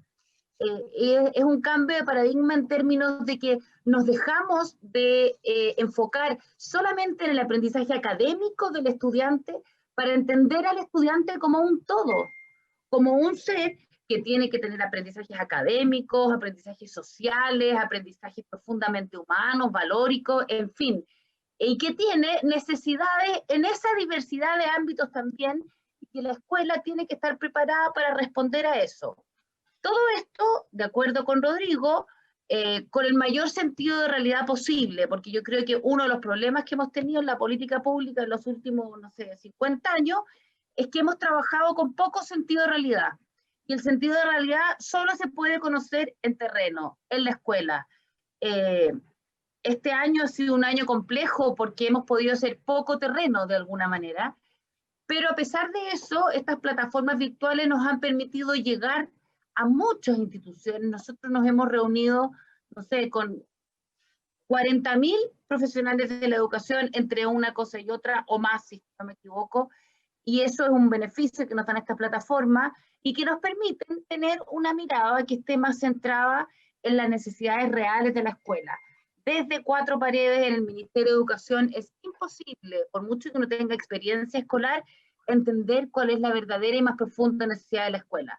Pero siempre ese sentido de realidad, entendiendo que el proceso educativo es un proceso complejo y completo, que cuando nosotros formamos estudiantes, los formamos en los distintos ámbitos de sus competencias o de su desarrollo, tanto personal como académico. Rodrigo. Sí, bueno, la conversación está muy entretenida en todo caso. Solamente para sumar algunas cosas de lo que de estos acuerdos que tenemos, yo creo. Primero, creo que es muy evidente para todos nosotros que lo socioemocional, para todos los que somos educadores, no representa ninguna novedad, ¿ah? En estricto rigor. Todos los que hemos hecho clases, yo he hecho clases en sala de clases más de 20 años, sabemos que la emocionalidad que se instala dentro de una sala de clase es fundamental para los aprendizajes. Lo que hoy día sí sucede, y lo tenemos en evidencia, ¿verdad?, que ha vuelto a tener una preponderancia, una importancia que es tremenda. Y en ese sentido también creo yo que, así como yo valoro la academia, de hecho hago clases en la universidad también, pero creo que hay un elemento que es muy importante y me gustaría solamente mencionar dos, quizás como elementos a seguir mirando. Primero, que hay mucho profesor y hay muchos directores muy buenos y que lo han hecho también y lo hacen muy bien. Y creo que aprender, algunos lo han hecho en forma más intuitiva, otros con más formación. Ayer tuve la suerte de poder compartir con un director de una escuelita rural en la comunidad Chitita, que tiene 7 alumnos, 7 estudiantes, y cuando él nos hablaba de cuál era su forma de trabajar, del proyecto educativo de su escuela, era casi escuchar como planteaba Jorge, cuando él decía, mira, si acá los niños, yo no puedo suponer que el niño tiene un pedazo para matemática, un pedazo para historia, para educación cultural, intercultural, para las emociones. Todo es un todo. Y eso yo lo tengo que entender. Y si lo entiendo, voy a tener niños contentos, voy a tener niños felices y niños que están aprendiendo. Y después le preguntamos a una mamá que era de la zona, y yo le pregunté, le dije, ¿usted por qué manda a sus hijos a esta escuela? Porque curiosamente no vivía tan al lado. Había papás que no vivían tan cerca de la escuela y les quedaba más cerca otra escuela. Le dije, ¿y por qué mandan a sus hijos a esta escuela? Y me dijeron, por el profe. Porque el profe es bueno y los niños vienen muy contentos a esta escuela. Y tienen mucha... Entonces, creo que ese contagio positivo de conocer también experiencias que hacen muchos profesores creo que es un tremendo aporte. ¿Ah? Y lo segundo que quisiera compartir, que quizás muchas veces no aparece en nuestra discusión común respecto a educación, tiene que ver con la mirada a las distintas modalidades que tenemos en educación. Nosotros generalmente hablamos de la escuela casi con una mirada un poquito bucólica de qué es la escuela urbana, que tiene un porcentaje X de estudiantes que se comportan más o menos de determinada forma, pero no miramos tan explícitamente o no tan públicamente realidades, por ejemplo, como en la educación rural en Chile. Y de verdad que creo que tenemos mucho que aprender de la educación rural, de cómo trabajan los microcentros, porque tienden a ser realidades también mucho más integrativas de lo que son muchas veces las escuelas urbanas. Lo que hacen, por ejemplo, las escuelas especiales. Yo he tenido la oportunidad de compartir con las escuelas especiales, por ejemplo, de la comuna de Arica. Tienen una mirada mucho más integrativa, no digo todas, pero también creo que sería interesante en este proceso que estamos haciendo de evidenciar lo socioemocional, también mirar cómo distintas modalidades educacionales han afrontado el tema y creo que en algunos casos nos llevan un poquito a la delantera, por lo menos a la educación que entendemos como un poquito más tradicional. Y sin duda que la realidad rural, por ejemplo, me ha tocado compartir con las escuelas rurales de Costa Araucanía y cómo la visión mapuche, por ejemplo, de los niños, es una visión integrativa, eminentemente integrativa. Y eso creo que es un hándicap muy a favor para todo lo socioemocional porque lo considera como un elemento que es constitutivo de toda la cosmovisión que tienen, y no como algo, como bien decía el doctor, como una asignatura más. En ese contexto, me gustaría aprovechar de tomar una pregunta que toma que surge desde el chat y de las personas que nos están escuchando y viendo hoy día. Pareciera ser que entonces se vuelve increíblemente relevante para poder juntar el criterio o el sentido de realidad con la evidencia, que tengamos profesionales, tal como decía Rodrigo, estas personas que son significativas en el proceso educativo para las personas con las cuales estamos trabajando, que cuenten con ciertas habilidades que puedan integrarse en los proyectos. Eso creo que es un tremendo elemento positivo o un puntapié inicial de sentido de realidad. Que desde las universidades, las personas, los profesionales que van a dedicarse a la educación puedan tener alguna de esta formación. ¿Cómo ves tú, Jorge, desde la academia, de la universidad? ¿Esa formación es una formación que está al debe, es una formación que debe profundizarse, una formación apropiada, pero tiene que llevar a una componente de práctica que si no se forma fuera de la universidad va a estar carente de cierta perspectiva? ¿Y cómo esa misma formación se interconecta con la evidencia? Porque en el fondo, cómo estas diferentes experiencias que las personas pueden ir adquiriendo van correlacionadas con evidencia que en el largo plazo nos muestre que va a tener el impacto que buscamos, o no puedan incluso llegar a ser iatrogénicas, es decir, contrarias a lo que buscamos. Sí, yo diría, a ver,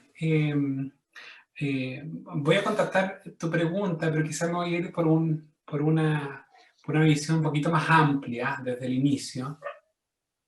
Yo diría, y tomando un poco las palabras de Maurice Elias en la conferencia que tuvimos en la mañana, y probablemente adelantando algunas de las cosas que va a decir Mark Greenberg en la tarde, para aquellos que se van a quedar con nosotros, que va a hablar mucho del desarrollo de habilidades socioemocionales en docentes, en el propio grupo de profesionales que está trabajando en los establecimientos. Yo diría que yo tendría una primera aproximación. Primero es uno de los aspectos de la resiliencia que sabemos que está sustentada hoy en día en, primero, buenos vínculos tempranos, buenos vínculos con personas que cuidan de uno, que interactúan en forma cuidadosa, respetuosa. Yo diría que, y en general, muchas veces la investigación en resiliencia se ha basado en las experiencias tempranas con las familias, con los primeros cuidadores, pero hoy en día se está extendiendo para aquel grupo que tiene que ver fundamentalmente con la escuela, con los profesores, con aquellos que están en contacto directo en el día a día. Vinculación sana, cuidadosa, protectora, temprana. Segundo, emociones positivas. Sabemos que la resiliencia está basada en que yo pueda tener como experiencia vital emociones positivas. Si yo me cargo de experiencias negativas y emociones negativas, probablemente voy a tener un pobre desarrollo de esa. Y un tercer aspecto sobre el cual se sustenta la resiliencia es tener herramientas para poder cambiar aspectos o mejorar y adaptarme a situaciones difíciles en la vida que todos nos vamos a enfrentar. Uno de ellos, por ejemplo, como una gran virtud, es la aceptación. Aceptar que hay cosas que yo no puedo cambiar. Hay cosas que yo no puedo cambiar de mí mismo, de mi entorno también. Pero ¿cómo me adapto? ¿Cómo mejoro esa experiencia? Claramente son tres elementos que claramente la ciencia está apuntando directamente cómo promovemos estos tres aspectos. Vinculación temprana, emociones positivas y cómo me adapto y cómo yo regulo mi adaptación frente a las dificultades que se presentan en el medio. Con respecto a la primera, y aquí quiero centrarme un poquito en algunas de las cosas que es interesante. Viktor Frankl, que es un sobreviviente del Holocausto, que nos habló algunas cosas, Maurice Elias, pero tiene una aproximación muy clara acerca de que en la medida en que tú puedas generar un propósito y un sentido para tu vida, es muy probable que tú tengas un buen desempeño general en tu vida. Y ese propósito muchas veces lo podemos ver con respecto a qué les pasa a nuestros cuidadores, a mis profesores, si ellos han cumplido su propósito vital, porque cuando uno cumple o va en camino del significado de la vida, el propósito vital, está feliz, va encontrando esa felicidad, no una felicidad completa ni final, probablemente uno se demora en el tiempo.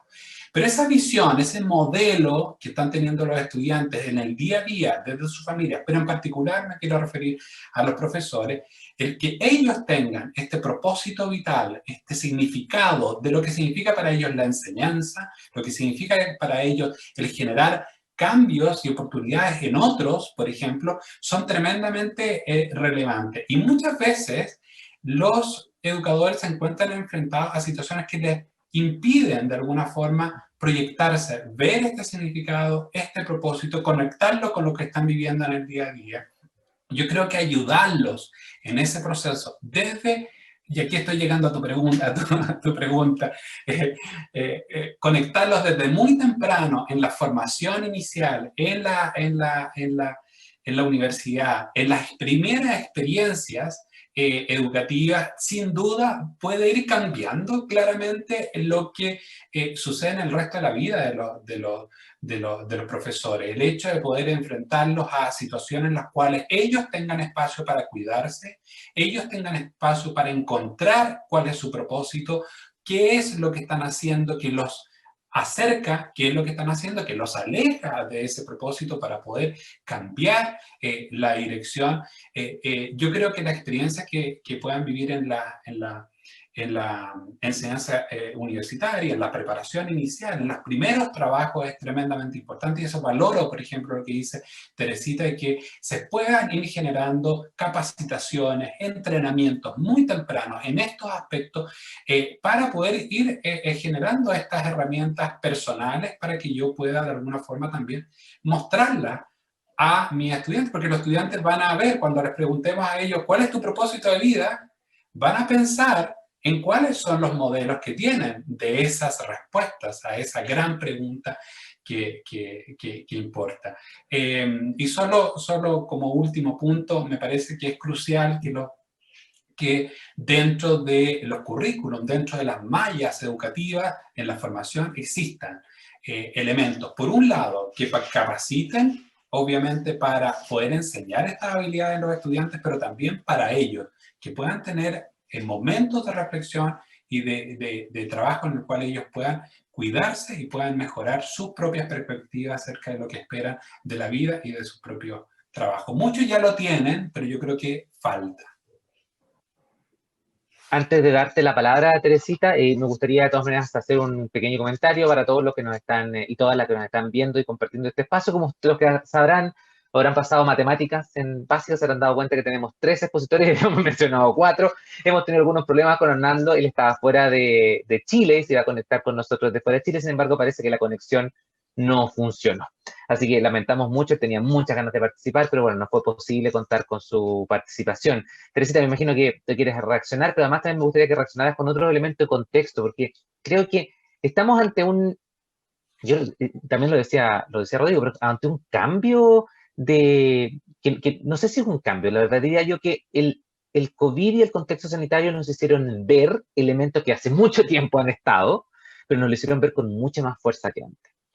Y es cierto que la política educativa en ese contexto como país ha sido un tema que no necesariamente lo ha recogido, al parecer, o lo menos la impresión que algunos podemos tener, es cómo lo ha recogido, digamos, y se ha ido como cambiando hacia allá. ¿Tú dirías que en ese sentido la política educativa y nuestra visión de educación va ya recogiendo estos elementos que hizo surgir la crisis y que en el fondo Jorge y revela Rodrigo, se nos hacen tan necesarios de ver? Pregunta y además tu reacción, la verdad, Raúl, es que yo creo que sí, la verdad es que yo creo que sí, hemos ido recogiendo. Todavía queda mucho camino por recorrer y como te dije al principio, no basta con esto para asegurarnos que esto vaya a quedar. Yo creo que tenemos que intencionar un trabajo y una política pública que de verdad instale este nuevo, a la escuela como un nuevo paradigma de seguridad, decía yo en un momento, de cuidado, decía el doctor Gaete hace un momento también, pero en el fondo estamos hablando de lo mismo. Un espacio de cuidado no solo para los estudiantes, también para los docentes y profesionales que trabajan en la escuela. A propósito de lo que decía el doctor Gaete, yo tengo un tema sí, muy personal, a raíz de mi ejercicio profesional, sin duda, con el sentido de propósito. Creo que el sentido de propósito es clave. Si uno estudia casos, por ejemplo, como los colegios KIPP o Uncommon School en Estados Unidos, trabajan muchísimo el sentido de propósito en sus estudiantes, y con eso han logrado enormes éxitos y logros con ellos. Niños muy vulnerables, a los cuales se les ha abierto un mundo de posibilidades que nunca pensaron, trabajando no solo en ello, pero sin duda como con un foco clave en el tema del sentido de propósito. Comparto totalmente que no podemos educar sentido de propósito en los estudiantes si los profesores no lo tenemos. Por lo pronto es una profesión, una vocación que necesita de mucho de ese sentido de propósito para subsistir heroicamente a lo largo de la vida. Es una pega, los que somos profesores lo sabemos y lo hemos vivido, muy desgastante, muy exigente, no solo en lo intelectual, sino también en lo emocional. Uno cuando es profesor se entrega el todo por el todo a sus estudiantes y de algún modo hace un poco suyos la vida de cada uno de sus estudiantes. Y hacer propia de 46 niños que tienen realidades familiares distintas, es muy complejo. En ese entendido, y también entendiendo que el trabajo como más humano, digamos, con los docentes, es un desafío de la formación inicial, que es un poco lo que contaba el doctor Gaete, es que yo les quiero contar, algunos de ustedes deben conocer, que nosotros este año lanzamos nuestra bitácora para el autocuidado docente, que se llama Claves para el Bienestar, bitácora para el autocuidado docente. Justamente a propósito de lo que hablaba el doctor Gaete. Y se los quiero mostrar, porque la tenía aquí cerquita, porque esta bitácora trabaja en base a 4 claves para que trabajen los docentes, ya sea en forma personal o en pequeñas comunidades de aprendizaje. La primera clave dice, vive de acuerdo a tu propósito. Y justamente tiene que ver con que el docente se reencuentre con su propósito. El encontrarnos con nuestro propósito, el tener un propósito de vida claro, no solo nos genera bienestar, sino que además nos da fuerza, nos da energía y nos da claridad respecto de nuestros objetivos, respecto de nuestra gestión diaria, digamos. Este libro, es un libro bastante gordito, digamos, fue impreso para todos los docentes del sistema escolar, por supuesto que de aquellos colegios que reciben subvención del Estado, fue impreso y fue distribuido. En este momento estamos con un 97% de distribución, o sea, deben quedar algunos pequeños focos que todavía, a los cuales no les ha llegado. Si es que hay, para los profesores que están escuchando esto y no les ha llegado esta bitácora, en los colegios en que estaban cerrados y no se pudieron hacer llegar, se dejaron en los DAEM, por si acaso. Así que los jefes de educación son quienes tienen estas bitácoras y que están encargados de hacerlas llegar a la escuela, específicamente porque había muchas escuelas que estaban cerradas y por lo tanto no pudimos llegar directamente a ellas. Pero es un material muy interesante, trabaja también en base a otras 3 claves, una de las cuales tiene que ver con incorpora actividades para tu propia recuperación. Hoy día, por ejemplo, la literatura indica, y los estudios han comprobado, que ejercicios como la gratitud generan muchísimo bienestar. ¿Trabajamos la gratitud en la escuela? Bueno, en este texto hay muchas propuestas, digamos, para trabajar la gratitud, tanto a nivel de los docentes como de los profesores. Otra clave importante también tiene que ver, bueno, la de recuperación también, ahí se trabaja en base, por ejemplo, a algunos cuidados más personales que tienen que ver con el cuidado del sueño, de la alimentación, cosas de ese tipo que hoy se sabe también, el doctor Gaete lo puede confirmar con mucho más autoridad que yo, que son muy importantes en el bienestar de las personas. Otra clave tiene que ver con cultivar las relaciones interpersonales, entendiendo que el vínculo también es fundamental para el bienestar y la felicidad de los seres humanos. La escuela es una institución eminentemente vinculante. La escuela se funda sobre puros vínculos, pero son vínculos más complejos. Los niños, cuando llegan a la escuela en prekinder o en kinder, vienen de un espacio de socialización mucho más simple, porque es un espacio de socialización cercano y de algún modo incondicional, que es la familia, salvo casos excepcionales, lo sabemos, ojalá fueran más excepcionales de lo que son, pero en general la familia es un espacio de socialización relativamente tranquilo o relativamente simple para un niño. Y el paso a la escuela es como ese primer paso a una red de vínculos, a una sociedad vinculante muchísimo más compleja, donde tenemos niños que vienen de distintas familias, con distintos valores, con distintas costumbres. Entonces, obviamente, es la primera vez que ellos tienen que aprender de verdad a relacionarse con otros que han vivido una experiencia de vida distinta. Pero sí estamos de acuerdo en que el vínculo es fundamental y que los aprendizajes se producen sobre la base de los vínculos también. De hecho, esta pandemia, y ahí vuelvo a la segunda parte de lo que me dijiste, nos ha dejado sumamente claro que las tecnologías, que los sistemas virtuales como este, no han sido capaces y no van a ser capaces, yo lo creo sin duda, de reemplazar al profesor. Porque el vínculo físico, el vínculo humano cercano, es irreemplazable. Y cuando hay un vínculo positivo, el aprendizaje es mucho más efectivo también. Así que les recomiendo esta bitácora porque es muy, muy interesante para los que no la conocen. Es que puedo decirte, dentro de las maravillas de las relaciones más, la parte positiva en el fondo de esta plataforma, es que algunas de las personas en el chat me decían, sí, aquí tengo el libro, lo tengo en mi mano. No nos mandaron foto con el libro, pero podrían llegar a hacerlo si quisieran por el chat. Ahora, Rodrigo, bueno, yo creo que... me alegro mucho, mucho, porque trabajamos mucho con este libro y además les puedo decir que trabajamos muy profesionalmente y con mucho cariño. Éramos casi puras profesoras, así que lo que... Sí, ahora, yo creo que estás tocando...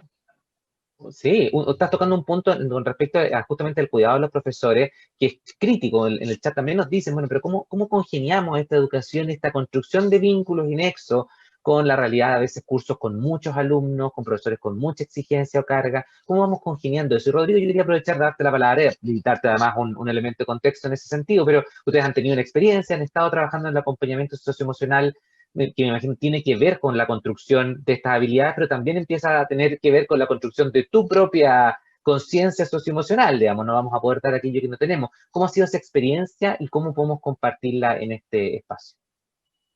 Sí, primero, solo un breve comentario respecto al tema de formación inicial, solamente para sumar un elemento que creo que es fundamental y que estoy absolutamente de acuerdo. Solo sumaría la importancia que es el acompañamiento, especialmente en los primeros años de ejercicio profesional. Tenemos evidencia también en Chile respecto al abandono que hay de aquello. Entonces, si pudiéramos generar un modelo de formación inicial contundente respecto al tema y además darle un acompañamiento en los primeros años de ejercicio, creo que les daríamos, sería un tremendo aporte al sistema. Respecto a lo que tú mencionas, quizás, y tratando de unirlo con un tema también de política pública, y hay un elemento que quizás no lo hemos abordado tan explícitamente en esta conversación, que tiene que ver con cómo también los equipos directivos en las escuelas, en los colegios, le dan un espacio y un valor. Entonces, ¿qué es lo que pasa muchas veces? Uno va a una escuela y dice, sí, mira, todo lo que ustedes están mencionando lo creemos, estamos súper de acuerdo, pero lamentablemente, eventualmente tenemos un equipo directivo que no nos acompaña en esto, que está concentrado en otras cosas, y cuando uno va y conversa realmente con el equipo directivo, nos dicen, mira, sí, yo estoy súper de acuerdo con lo que ustedes están mencionando, pero tengo tal carga administrativa que me impide poder abordar todas estas dimensiones. Creo que no son respuestas absolutas. Yo creo que me gusta cuando Humberto Maturana dice uno siempre tiene tiempo para aquello que quiere. Y si de verdad yo le asigno un valor a lo socioemocional, al convivir, le voy a dar el tiempo que eso necesite. Pero sin embargo, no es menos cierto que la importancia, primero, que los equipos directivos, justamente para hacer ese cambio cultural, como responsable en ese cambio cultural que dice Teresita, creo que la participación, el liderazgo directivo es fundamental. Y de esa perspectiva también cómo nosotros como sistema público, llámese Dirección de Educación Pública, Ministerio de Educación u otras áreas, también alivianamos dentro de lo que podemos las cargas que tienen muchas veces los directivos para que se puedan concentrar en aquello que les es fundamental. Creo que es muy sobrecogedor Y también preocupante cuando uno escucha a un directivo, un director de una escuela, de un jardín infantil, que dice, me encantaría poder dedicarme más a los niños, me gustaría dedicarme más a los profesores, a los aprendizajes y no hacer otras cosas. Creo que no son respuestas absolutas, ¿eh? Pero sí creo cómo generar como sistema permanente en el tiempo los espacios para que eso se pueda dar. Y creo que hay aportes tremendos. Por ejemplo, el libro que menciona Teresita, yo tuve la experiencia hace poco de compartir con el servicio local de Puerto Cordillera, que tiene que ver, está en la zona de Coquimbo y Andacoyo, y nos comentaban cómo había sido un elemento muy importante para los profesores ese material, pero además porque había sido también fuertemente propiciado, comunicado con liderazgo, no solamente por parte del servicio local, sino que también por parte de los directivos. Porque uno, cuando sabemos que lo que hemos estado en un colegio, que es muy distinto cuando llega una indicación o un material y nos dicen, miren, dejé este material sobre la mesa de la sala de profesores, nos llegaron 50 libros del Ministerio de Educación y ahí están, sáquenlo, a cuando el directivo los muestra, dice qué importante que es, lo presenta, lo entrega y a la semana dice, bueno, ¿cómo nos ha ido con este material? Entonces, en ese sentido, la presencia del liderazgo directivo en todo esto creo que es fundamental. ¿Eh? Y además porque los directivos modelan, creo yo, fuertemente en habilidades socioemocionales, en habilidades comunicacionales, los estilos de liderazgo impactan, creo yo, fuertemente la emocionalidad que existe en un centro educativo, de 1.500 estudiantes o de 7. Creo que cómo modelan los directivos es fundamental. Uno aprende mucho de eso. Creo que en nuestra historia profesional, los que somos profesores y llevamos más tiempo, podemos reconocer que hemos aprendido mucho de estudiar, sí, sin duda que sí, pero pucha que nos impacta cuando hemos tenido buenos liderazgos, hemos tenido buenos jefes, buenos directivos, y uno aprende mucho de aquello. Y ojalá, además, espero que uno lo pueda replicar con aquellas personas que están a su cargo después cuando uno ejerce otro tipo de funciones. Totalmente de acuerdo contigo. Contarles solo que cuando lanzamos esta bitácora, nos propusimos trabajar justamente con los líderes educativos, con los equipos directivos de las escuelas. Hicimos 35 talleres virtuales, obviamente por la circunstancia, regionales, con puros líderes y equipos directivos o equipos de gestión de distintas escuelas rurales, escuelas TP, liceos bicentenarios, escuelas urbanas, en fin. Y estamos enfocados en ojalá poder llegar a todos, porque estamos convencidos, y estoy totalmente de acuerdo contigo, en que finalmente el éxito de la escuela depende de cada profesor, pero sin duda del liderazgo que ejerza el equipo directivo que está a cargo con la escuela. Y es complejo porque hay mucha pega administrativa, eso es cierto, es muchísima.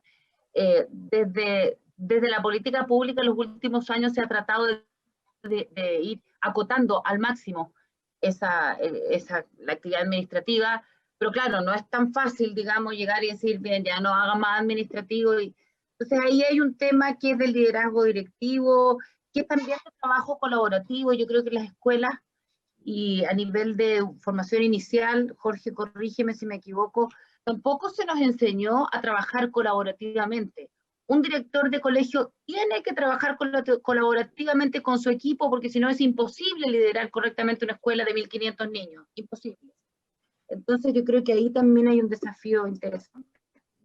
Súper de acuerdo. Jorge, me gustaría justamente aprovechar me gustaría aprovechar justamente la intervención de Teresita para darte el pie a ti en hacerte una pregunta, porque también incluso hemos tenido algunas personas que en el chat nos han dicho, ok, desde la perspectiva docente, yo creo que lo que han dicho es muy cierto. Ahora, desde la perspectiva de quienes no son docentes y están participando hoy día, de aquellos que son apoderados, o de todos los docentes que además son apoderados en colegio, y que les gustaría decir, ya, ok, pero ¿cómo materializamos este trabajo de formación de habilidades socioemocionales a la práctica? Si nos puedes comentar algo acerca tanto sea de la evidencia o de la existencia de programas que estructuran un poco y dan orden y estructura a la intervención para la formación de las habilidades, y que pudieran en el fondo ayudarnos a llevar a la práctica esta preocupación en el contexto también complejo y difícil que vivimos como país. Sí, muchas gracias. Bueno, yo diría que lo que sabemos, por ejemplo, desde la evidencia, es que si nosotros aplicamos un programa, específicamente, por ejemplo, en población escolar, ¿ya? Entre los estudiantes, que un profesor, por ejemplo, se entrene en un programa en particular. Sabemos que tiene mucho más rendimiento si, por ejemplo, entrenamos a varios profesores y los directivos en el mismo programa. De tal forma que no solo estén enterados, sino que también estén capacitados y eventualmente transmitiendo esta misma filosofía, este mismo trabajo, por ejemplo, el trabajo colaborativo, el trabajo en equipo, del trabajo de cómo cuidar las relaciones entre los mismos adultos dentro del establecimiento educacional. Y con mayor eficacia todavía es si agregamos a los apoderados en este sentido. Entonces, cuando nosotros además transmitimos esta información a los apoderados a través ya sea del entrenamiento también de algunas de estas habilidades, del trabajo que pueden hacer en casa.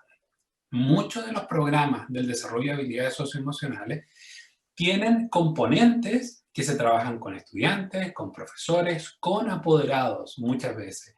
Y sabemos que la sumatoria de ellos es mucho más que, digamos, cada uno por sí solo. Efectivamente se produce una sinergia, digamos, virtuosa en el desarrollo de habilidades. ¿Por qué? Porque todos empezamos a hablar el mismo lenguaje, todos empezamos a comportarnos y a relacionarnos de una forma que nos cuidamos entre nosotros, y eso ayuda muchísimo también a resolver algunas problemáticas que se presentan en la casa. Por ejemplo, voy a poner un ejemplo en particular que tiene que ver con, no voy a nombrar programas en particular, ¿ya? Pero voy a nombrar quizás algunas estrategias en general.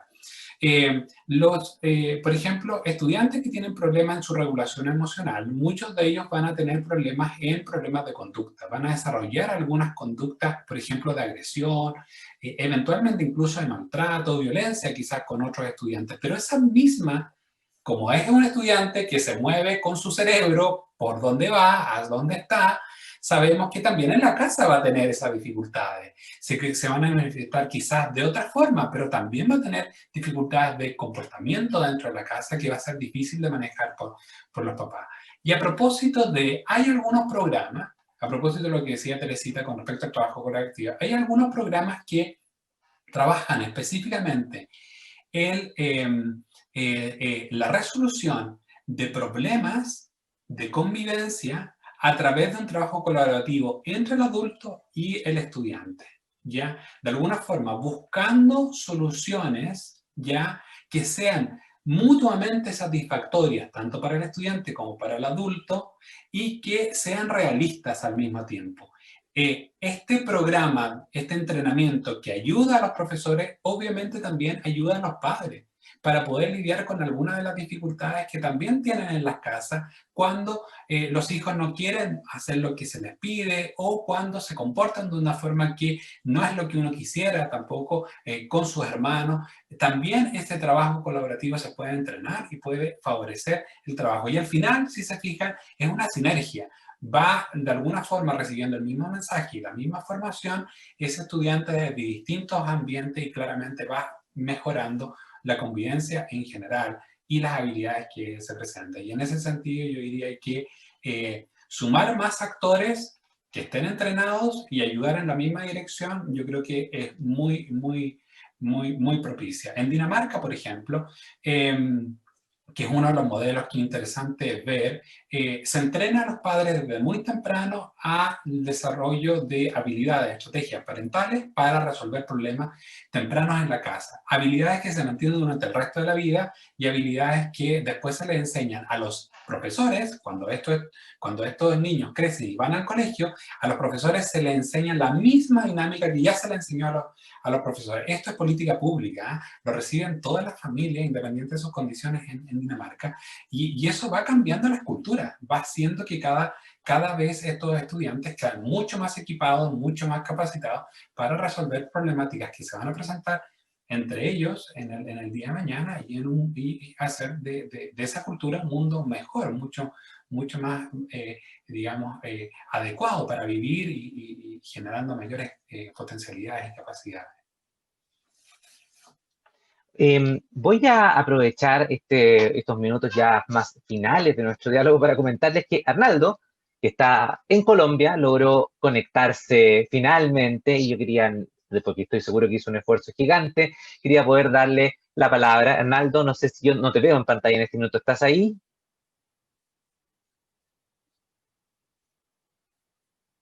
Arnaldo. No. sea, Está hay que ingresando, hablarle me como dicen. colombiano. Sí, Tienes que quizá. hablarle un poquito chévere. No, tú sabes que de todas maneras, a mí alguna vez me dijeron cuál era la similitud entre el espiritismo y las videoconferencias por Zoom. ¿Lo conocen o no? Dicen que uno No. más o menos hace las mismas cosas. Dice, Arnaldo, ¿estás ahí? Dame una señal para saber si estás.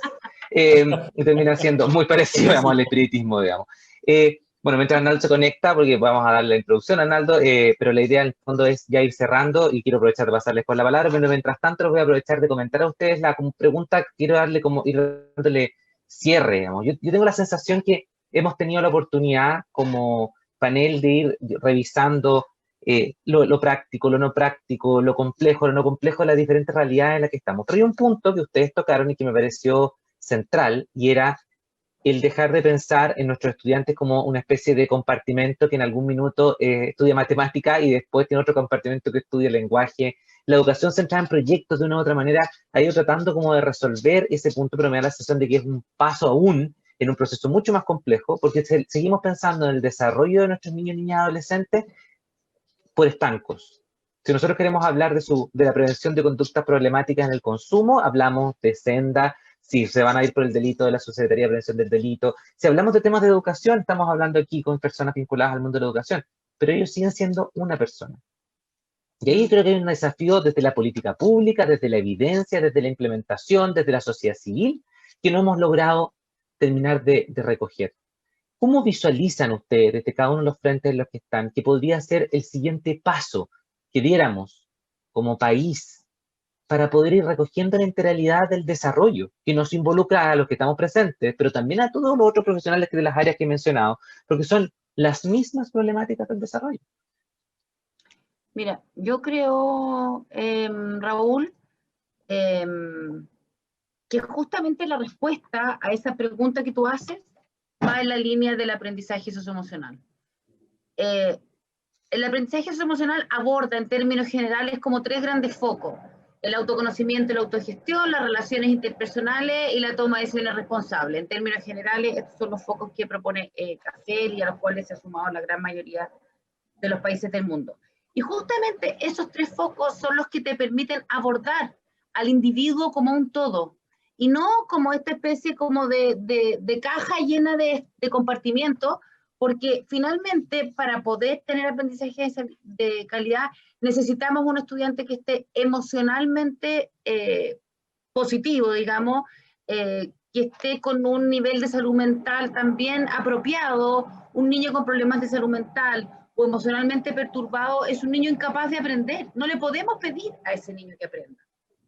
Yo creo que ahí está la respuesta, justamente en el tema de esta conversación. Solo quisiera, para terminar, a propósito de lo que decía el doctor Gaete en su momento, decir que yo creo que no nos podemos olvidar, quizás esto es una deformación profesional porque es otra historia, pero me gusta. No nos podemos olvidar que finalmente las sociedades son reflejos del contexto como del mundo en el que viven. El desafío de incorporar a los padres al proceso educativo y de trabajar en conjunto con ellos es muy difícil y es sumamente comprensible en la sociedad en que estamos hoy día, en donde basamos todos nuestros vínculos en el miedo. Si ustedes piensan, para mí este es un tema como personalmente complejo y que yo le he dado harta vuelta. Vivimos en el mundo del miedo, asegurando los autos porque vas a chocar, seguros de vida porque te vas a morir. Todo es en base al miedo. Entonces, obviamente, la relación de la escuela con las familias también es en base al miedo, la desconfianza, podríamos decir. O sea, finalmente lo que ocurre es que la escuela no confía en la familia y la familia tampoco confía en la escuela. Entonces se hace muchísimo más complejo el poder trabajar en conjunto. Creo que desde la política pública tenemos que tomar iniciativas al respecto, tenemos que incorporar a la familia en actividades bien concretas. El año pasado trabajamos con un proyecto, con un fondo concursable llamado Escuelas Abiertas, para que los colegios tuvieran recursos para poder hacer actividades los sábados, por ejemplo, incorporar a la familia, no solo en la entrevista apoderado, que es importante, o en la entrevista individual del alumno, sino en otras instancias de la vida escolar también. Pero creo que, bueno, todo esto es bien complejo, pero yo creo que tiene que ver con un problema de confianza al final del día, digamos. Y para eso creo que se hace más importante todavía que las escuelas seamos efectivamente espacios de salud, como decía el doctor Gaete, espacios de seguridad, espacios de cuidado para nuestros estudiantes y sus familias, y de ese modo ir generando una mejora en estos niveles de desconfianza tan altos que tenemos hoy día en el mundo, me atrevería a decir, y que se ven reflejados en la escuela. Rodrigo, 2 minutos para esta pregunta que te comentaba. ¿Qué pasos tenemos que seguir como país para ir avanzando hacia dejar de compartimentalizar el desarrollo de nuestros niños, niñas y adolescentes? Solamente tres breves ideas que tratan de quizás de aportar otra cosa. Creo que estoy muy de acuerdo con lo que plantea Teresita, absolutamente.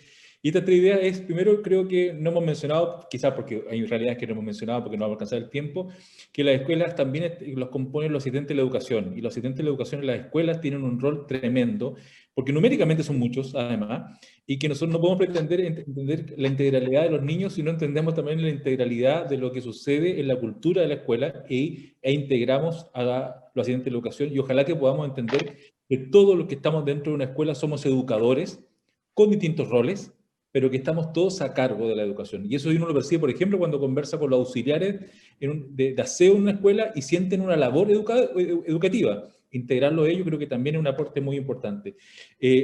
Lo segundo que me gustaría mencionar, estoy muy de acuerdo con esta suerte como de separar que el niño, como que el niño cuando es chico tiene cuerpo, pero yo le decía siempre a los profesores, pero parece que cuando a medida que va creciendo se acerca a la enseñanza media, dejó de tener cuerpo y empezó a tener solo mente. Por lo tanto, eso yo creo que también heredamos una cultura y una mirada occidental. ¿Ah? Creo que el mundo oriental tiene harto que aportarnos respecto a aquello, a la integralidad, ¿verdad? A lo que es más holístico. Y en ese sentido, no sentirnos como sistema educativo también, no se trata de ser autocomplaciente, pero también tampoco ser tan autoflagelante, porque también somos reflejo de una cosmovisión de sociedad y de ser humano, que también nos ha llevado un poco a eso que ojalá queremos tratar de vencer. Y si quisiera ver cómo esto lo podemos llevar a cabo, qué podríamos hacer en lo práctico, yo diría dos cosas en base un poco a la experiencia que hemos tenido. Primero, creo que la planificación que tengamos en las escuelas, los jardines, en las distintas modalidades y distintas territorialidades, el regreso a la escuela hoy día, cuando sea presencial, tiene que ser muy potente cómo se planifica ese regreso para que sea de verdad una instancia de aprendizaje, tanto a nivel docente, asistente de la educación, directivo y estudiante. No puede pasar, ya que hemos tenido este año tan convulsionado, o el tiempo que sea, no puede pasar que volvamos y que hagamos una suerte como de borrón y cuenta, aquí no ha pasado nada, tratemos de ponernos al día lo antes posible. Creo que algo que hemos aprendido, si hemos aprendido realmente que el tema socioemocional es fundamental, se tiene que ver reflejado en la gestión que haga los establecimientos, en lo concreto, en la cantidad de tiempo que le van a dedicar a esto, en la cantidad de recursos, cómo lo van a trabajar con los profesores, con los directivos, con los estudiantes. Yo creo que eso va a ser fundamental. Y la segunda patita respecto a aquello, algo que a lo mejor no está tan visibilizado en nuestra mirada de educación, creo que es mirar lo que hacen los pueblos originarios. Hay muchas escuelas, muchos establecimientos que tienen un vínculo con los pueblos originarios. Hablo especialmente, por ejemplo, de la realidad mapuche, o acá en el norte también, y mirar cómo en estas comunidades la cosmovisión que tienen justamente tiende a vencer lo que dice Teresita, esta desconfianza. Entonces, si miramos a los pueblos originarios, cómo están impactando, aprender mucho de ellos, porque tienen una visión comunitaria mucho más ecológica, mucho más integrativa, de mucha más colaboración, donde la desconfianza, evidentemente, está mucho más reducida, y creo que sería un aporte tremendo.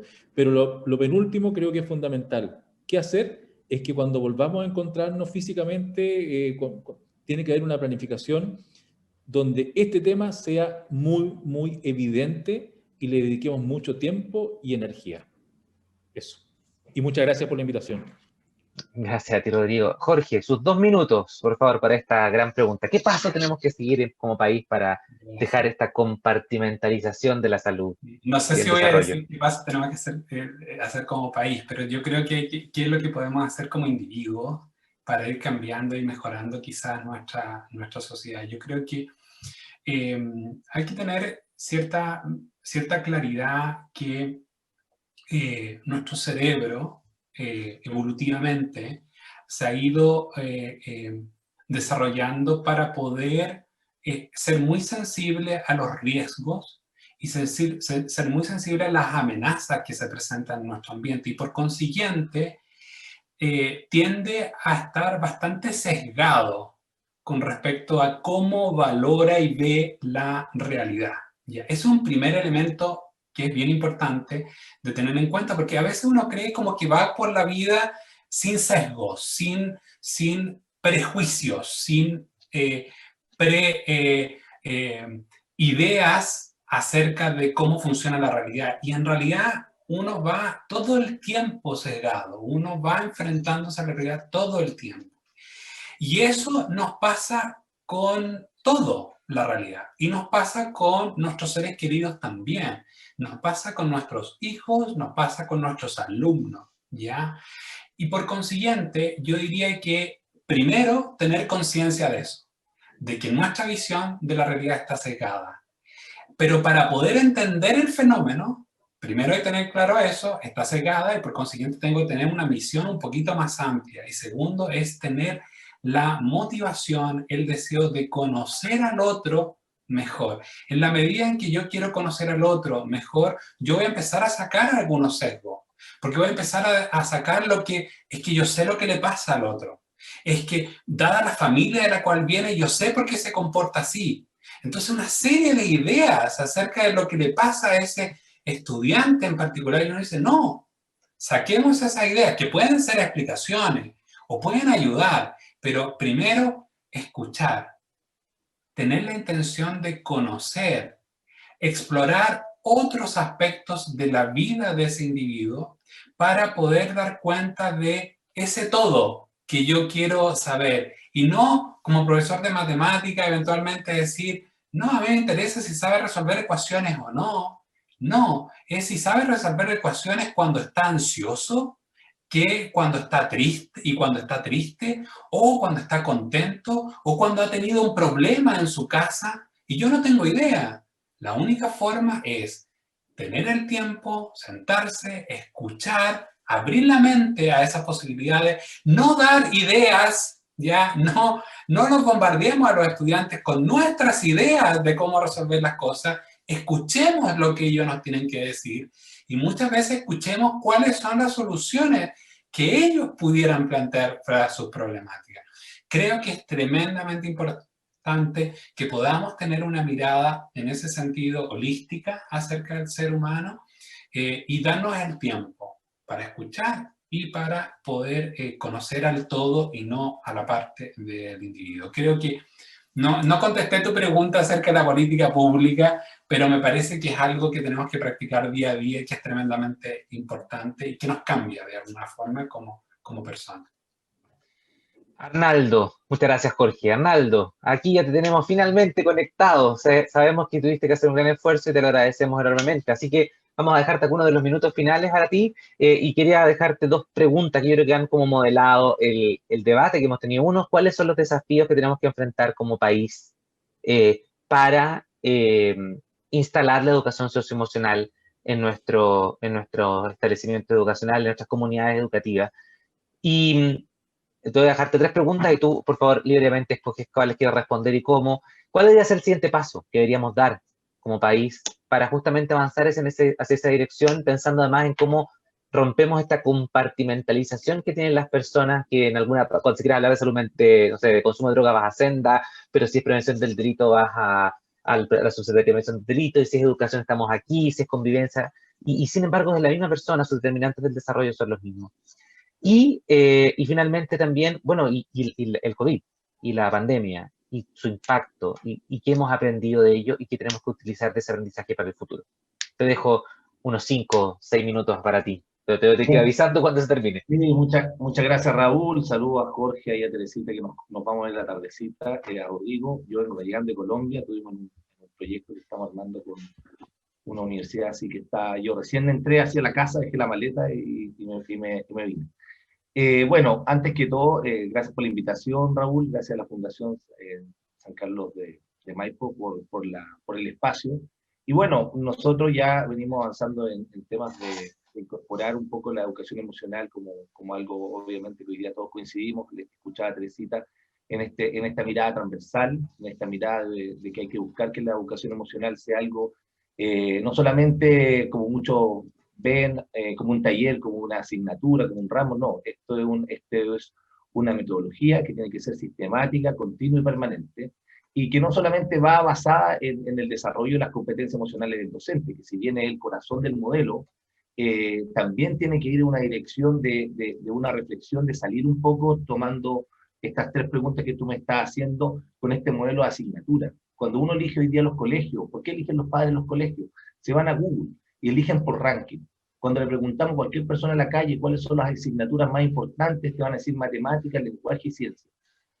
Cuando preguntamos muchas veces, todavía en este modelo tan conductista, a los docentes todavía creen que tienen el poder del conocimiento a través de la nota que ponen. Te castigo, te premio por la nota que te ponen. Por lo menos, y ahí empiezo a responder un poco esta reflexión que bien hacía Teresita, es un modelo que te invita a la competencia.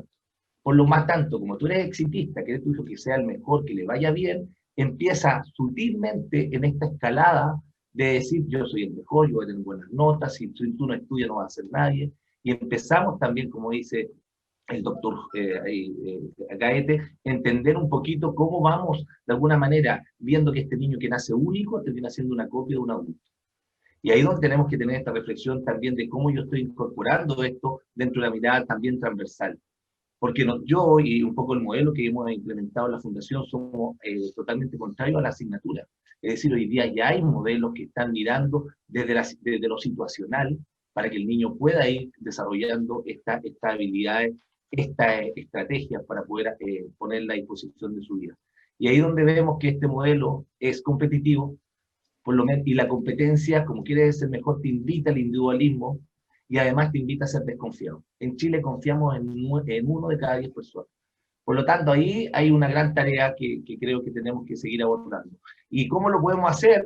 Hoy día Chile, la ley, la estructura, nosotros cuando impulsamos la ley teníamos también bastante una mirada que sabíamos que la ley en sí no modifica nada.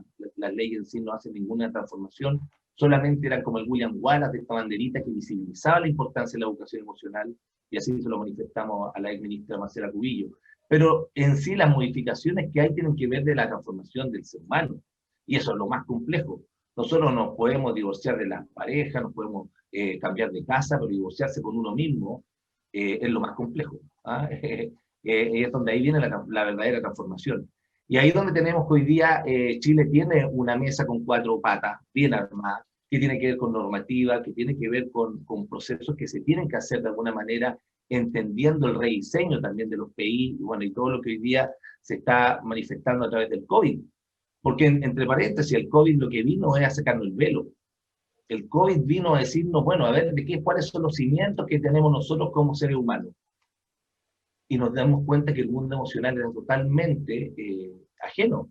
Aparece el miedo, la incertidumbre, la angustia, la desesperanza, la violencia que hoy día tenemos también manifestada con esta reclusión obligada que tenemos en los espacios, donde la impulsividad, el menosprecio también se hace parte, el aumento del ciberbullying, etcétera, etcétera. Pero me quiero quedar, y también en honor al tiempo, con una reflexión que va mucho más allá. Cuando hablamos de educación emocional, que hoy día inclusive ya las nuevas investigaciones ya no hablan de educación emocional, hablan de que toda esta mirada desde las habilidades socioemocionales se trabajan como un todo. Y quiero tocar principalmente lo que hoy día estamos ya mirando, con lo que estamos nosotros haciendo con Daniel Goleman, de lo que está haciendo Richard Davidson también, que viene hace años trabajando en el Instituto de la Compasión, en Wisconsin, donde se trabaja la compasión amorosa, por ejemplo. Se trabaja la gratitud, se trabaja el asombro. Y esos son los pilares de las emociones autotrascendentes. Porque además las emociones son tan importantes que no solamente para yo reconocerla, tener autonomía, regularme y generar esta mirada también desde cuando yo despierto mirándome hacia adentro y no soñando cuando miro hacia afuera, hay una mirada desde las emociones, como también me acompañan a mí en el vínculo relacional con los otros y con esta genuina mirada también en el respeto y en el apoyo al otro ser humano. Y ahí las emociones morales, que nadie habla de emociones morales en Chile, porque no existe nadie que las tome. Nosotros estamos haciendo un trabajo particularmente asociado a las emociones morales, porque las emociones morales, perfecto, las emociones morales lo que te permiten a través de estos tres pilares, que es trabajar la compasión amorosa, no solamente la empatía, sino como yo me dispongo hacia el otro, cómo trabajo la gratitud, no desde dar agradecimiento por la comida caliente que tengo, sino como yo me dispongo frente a acciones concretas como niño, como adulto, y cómo veo que la gratificación de llenarme el alma cuando alguien me agradece, me genera reciprocidad. Y el asombro por hacer cosas también altruistas, que me inviten a la colaboración, al compañerismo. Y ahí tenemos emociones como la vergüenza, la culpa, la aversión, el enojo. Y ahí podríamos profundizar desde la ética y la moralidad, porque las personas que son corruptas, por ejemplo, tienen un problema que ya no les duele el alma. No les duele el alma, porque se naturalizó. Y eso se tiene que trabajar desde pequeño. Por eso te tiene que ser un proceso permanente, continuo y sistemático. Y no es algo que tenga que ver con una asignatura. Lo difícil de esto es que depende de cada uno de nosotros, de la apertura, del docente, de querer transformar esto. Por eso es importante que en las políticas públicas esto esté en la ley de universidades estatales, en la formación de formadores. Vayan a la ley de universidades estatales y no existe nada. Vayan a la UNCE, vayan a la UTEM, no existe nada de educación emocional. Estos nuevos profesores salen sin esos conocimientos. Y al final, ¿qué hacen las empresas? Las organizaciones, las universidades terminan subvencionando lo que no aprendimos nosotros como pequeños. Y ahí es donde tenemos que hacer esta gran transformación, que es un tema y una tarea de todos. Aquí hay responsabilidades compartidas, familia, sociedad, etc. Muchas gracias a todos. Estamos ya llegando al final, así que simplemente queremos aprovechar la oportunidad para agradecerles a todos su participación, a Teresita Janssens, profesora, coordinadora nacional de formación integral y convivencia escolar del Ministerio de Educación, a Rodrigo Inostroza, profesor de filosofía, asesor en dirección de educación pública del Ministerio de Educación, desde la Universidad de los Andes, al doctor Jorge Gaete, académico del Departamento de Educación, y desde la Fundación Liderazgo Chile, Arnaldo Canales, presidente de la Fundación Liderazgo Chile, impulsor y promotor de la Ley de Educación Emocional. Les agradecemos infinitamente el tiempo que nos han dedicado, sus opiniones, la posibilidad de responder a las consultas del chat. Muchas gracias a todas y a todos, y a todos los que nos han acompañado durante toda esta mañana también. Muchas gracias. Les puedo aprovechar de decir que esto no ha terminado, señoras y señores, porque en la tarde vamos a continuar con dos interesantísimas exponencias, la del doctor Mark Greenberg, una eminencia en el ámbito del desarrollo socioemocional, y también otra eminencia, pero ya nacional, el doctor Jorge Gaete tendrá la oportunidad también de compartir con nosotros acerca del tema. Vamos a partir a las 3 de la tarde con las ponencias, así que los invitamos a conectarse un poquito antes. De todas maneras, si alguien no se quiere conectar, no se preocupe, la conexión seguirá abierta para todos aquellos que quieran mantener el enlace, aprovechan de almorzar y vuelven. Va a estar abierta la posibilidad, esperamos mantener una asistencia tan interesante que nos permita compartir todas las interesantísimas ideas que hemos tenido oportunidad de compartir en esta mañana y pedacito de la tarde. Así que no se desconecten, o si se desconectan, vuelvan por favor antes de las 3 de la tarde, aprovechen esta tremenda oportunidad de compartir acerca de este tema tan interesante de nuestro Seminario Internacional de la Fundación San Carlos de Maipo, habilidades socioemocionales, porque son importantes para un mundo cambiante. Teresita, Rodrigo, Arnoldo, Raúl, Jorge, muchas gracias. Jorge, Rodrigo, Arnaldo, gusto de verlos, que estén muy bien, y a todos los que nos acompañaron también, muchas gracias. Muy bien, nos Chao, reencontramos cuídense. entonces. Yo me voy a tener que salir, no voy a poder estar en la tarde porque tengo Lástima. otros compromisos, lo lamento mucho, pero fue un gusto estar en este momento con ustedes. La echaremos de menos, y a todos los demás nos vemos a las 3. Gracias. Muy bien, muy buenas tardes a todas y todos los que se están conectando en este minuto a nuestro seminario internacional Habilidades Socioemocionales, porque son importantes en un mundo cambiante. Aquí estamos, en esta imagen virtual de Zoom que nos acompaña. Estoy en el humedal de Batuco, que es una de las iniciativas que la Fundación San Carlos de Maipo, en donde yo trabajo, administra como proyecto de conservación, junto con otro montón de iniciativas que tienen que ver con el aprendizaje y el desarrollo positivo de la infancia. Pero les comento esto para que sirva de presentación. Mi nombre es Raúl Perry, soy el jefe de programas de la Fundación San Carlos de Maipo, voy a ser el moderador de las presentaciones de esta tarde. Es un gusto recibirlos a todas y todos. Me imagino que varios de ustedes están repitiendo el plato, por decirlo así, o continuando con el plato que empezaron en la mañana, y para los que se incorporan hoy día en la tarde es un gusto tenerlos. Hoy día en la tarde vamos a tener dos interesantísimas exposiciones. En la mañana tuvimos también otras dos interesantísimas exposiciones del doctor Maurice Elias y de Stephanie Roy. También tuvimos un panel con representantes del sector público, privado y de sin fines de lucro para discutir acerca de las habilidades socioemocionales en el contexto de la política pública. Pero ahora vamos a entrar en otra materia. Hoy día en la tarde nos acompañarán el doctor Mark Greenberg y el doctor Jorge Gaete, y vamos a empezar esta ponencia justamente con la presentación del doctor Mark Greenberg, PhD, profesor emérito de la Facultad de Salud y Desarrollo Humano de la Universidad Estatal de Pensilvania, donde también es director fundador del Centro de Investigación para la Prevención Edna Barrett Pierce. Es autor de más de 350 artículos de revistas y capítulos de libros sobre el desarrollo y el bienestar, el aprendizaje y los efectos de los programas de prevención en los niños, niñas y las familias. Es miembro fundador de la Junta de Colaboración para el Aprendizaje Académico, Social y Emocional, CASEL. Ha recibido numerosos premios, incluido el premio Uri Bronfenbrenner, ya he leído eso antes, de la Asociación Americana de Psicología por su contribución a la psicología del desarrollo.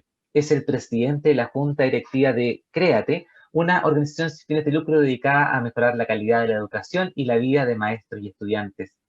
Les contamos que para la presentación del Dr. Mark Greenberg podrán acceder a la traducción simultánea a través de nuestra plataforma. Para esto deben ir a la barra inferior de Zoom y hacer clic en el botón Interpretación. Luego deben seleccionar el idioma español, así podrán acceder a la traducción. De todas maneras, cualquier problema que tengan, pueden recurrir al chat box de la aplicación Zoom, que es la que estamos utilizando en este minuto. Así que por ahí podrán hacer todas sus preguntas, comentarios, e iremos recogiéndolas para después poder hacerlas al expositor. Así que utilicen el chat box, no se olviden, si quieren y necesitan traducción, pueden encontrarla en la herramienta Zoom, abajo en la parte inferior, donde dice interpretación. Dr. Greenberg, for us, it's an honor and a pleasure to have you here. Thank you so much. I know that you didn't come to Chile on a travel, but we hope that in the future you can materialize that dream, and we, of course, we will be glad to receive you here in our country. Dr. Greenberg, estamos muy contentos de tenerlo aquí, es un orgullo y un honor tenerlo acá, y si bien sabemos que no ha viajado a Chile, esperamos que en alguna oportunidad pueda hacerlo para recibirlo con gusto. Dr. Greenberg, the screen is yours. You have until you have 45 minutes, and after that, we expect to have with you some several questions and the opportunity to talk about your ideas with the audience. So the screen is yours. Excellent. Thank you so much, Raul. And thank you to the Fundación San Marcos de Maipo for supporting this kind of work to explore how we can improve the quality of education and well-being for all children. It's so important. And I also want to thank Jorge Gaete, who's invited me to participate. And I hope I can contribute something important. I know that you had my colleagues, Maurice Elias and Stephanie Roy this morning. And let's see if I can contribute something in addition to what they've already provided. I'm going to bring a PowerPoint up on my screen. So I'm going to talk today about the big picture of how we can help create more healthy and caring schools. I should be saying buenos tardes to you, but for me on the west coast of the United States, it's still morning. So what I want to do today is talk about the big picture of where we are with SEL research and practice. I want to talk about what I call the crisis of teaching and the stresses of teachers, and how adult SEL is a critical part of this big picture. And I'll talk about sort of how we get towards what I believe are more caring schools, more compassionate schools, which I think in the end is the primary goal that we all would like to see. So I think of us all as public health workers, educators. We're really trying to improve the public health. It's our primary concern, I think. And on the one side, we have many problems, what I would call undesirable outcomes. Many times we have poor school achievement for lots of reasons. We have poor mental health for many children and young adults. We have too much aggression and violence in most societies, including, I would assume, in Chile. And we have early substance use. We know early substance use is problematic for a variety of reasons, including low school achievement, mental health issues, etc. But we also have what I would say are the underlying shared constraints or underlying factors that can influence and reduce the public health problems that I've just mentioned. And those are by reducing impulsive action, because we know that many of these behaviors are due to impulsivity, emotional dysregulation. We can think about the relationships that we have with children, parents that have with children, teachers have with children, and the community, and how secure or insecure it is. And my original research many years ago was on attachment security in children, and we know that children who have more secure attachments to their parents, to their friends, and to their schools are more likely to succeed, to graduate from high school, and to be successful. And lastly, we have often the problem of dangerous neighborhoods. When those four things are together, impulsive action, emotion dysregulation, insecure relationships, and dangerous neighborhood situations, then we have a very high rate of the problems on the left side of the screen. So as a public health actor, and I believe we all act to improve the public health, the goal should be then to reduce these underlying shared constraints. And as a result, we know when we do that, we reduce the number of poor outcomes. So social emotional learning is an important part of that. And I know Maurice Elias already this morning gave a definition, so I'll just put this up and I won't repeat it. You've probably already heard enough. But I will talk a little bit about CASEL. I'm one of the founders of CASEL, based in Chicago. And CASEL is focused on three things. One is on the advancing the science of social emotional learning, very important to the changes we see in policy. The second is expanding effective practice. It's one thing to know that if we do randomized trials, that we can show that social emotional learning programs can improve children's outcomes. But how do we actually do this in practice in thousands and thousands of schools around the world? And lastly, CASEL is focused on improving policy. So that we not only showing that the research is there, not only are we trying to improve practice, but we're trying to influence policymakers to make changes in the way education is organized and funded. You already know this. You've already seen, I think, from Maurice, the CASEL model of the 5 broad major competencies. I'm not going to spend time on it now because it's already been covered, I believe. But I do want to talk about how it predicts outcomes. And I've been involved in a large study of over 1,000 children in the United States that we followed from when they were entering school, age 5 or 6, until they were 25. So it's a 20-year study. And we asked the question, just a simple question, if we had teachers do very simple ratings of children when they were entering the first grade at the end of kindergarten, and we just asked 8 items about their ability to get along with others and manage their emotions. Those were the questions. You would say, if we looked at adulthood, you would say, well, there's lots of things that might affect adult outcomes, like involvement in the criminal justice system, or going to college, or getting a job. And you would say that involves things like maybe gender for violence, socioeconomic status of the family, of course, is a predictor. Maybe race or ethnicity, especially in the United States. Was the parent a teen parent? And you can go down that list of all these factors that might influence adult outcomes, in addition to children's social emotional competence. So we did a complicated statistical model. I won't explain it to you now further today, but what we did is we controlled for all those variables that you see on that list, because we visited these families regularly every single year for almost 20 years, and we knew these families quite well. And what we found was that once we controlled for all these other possible variables like socioeconomic status and poverty, et cetera, we found that that teacher rating at the very beginning of school in first grade was predictive of all these outcomes. That is, even though socioeconomic status predicted some of these outcomes, even though early aggression predicted some of these outcomes, even though gender predicted some of these outcomes, in addition to those predictions, after we'd already accounted for all that information, the teacher rating of social emotional competence at the end of kindergarten predicted to age 25 these outcomes: graduating from high school,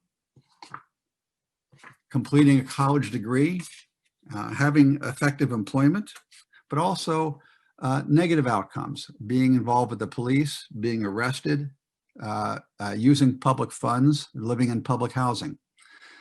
So we can see that, and this is probably common sense to many of you, that children who have better abilities in those 5 competencies, these competencies, children who are able to manage themselves better, they have more awareness of themselves and others, they show more empathy and compassion, they are better at relationship skills, and they can use their thinking to make good decisions.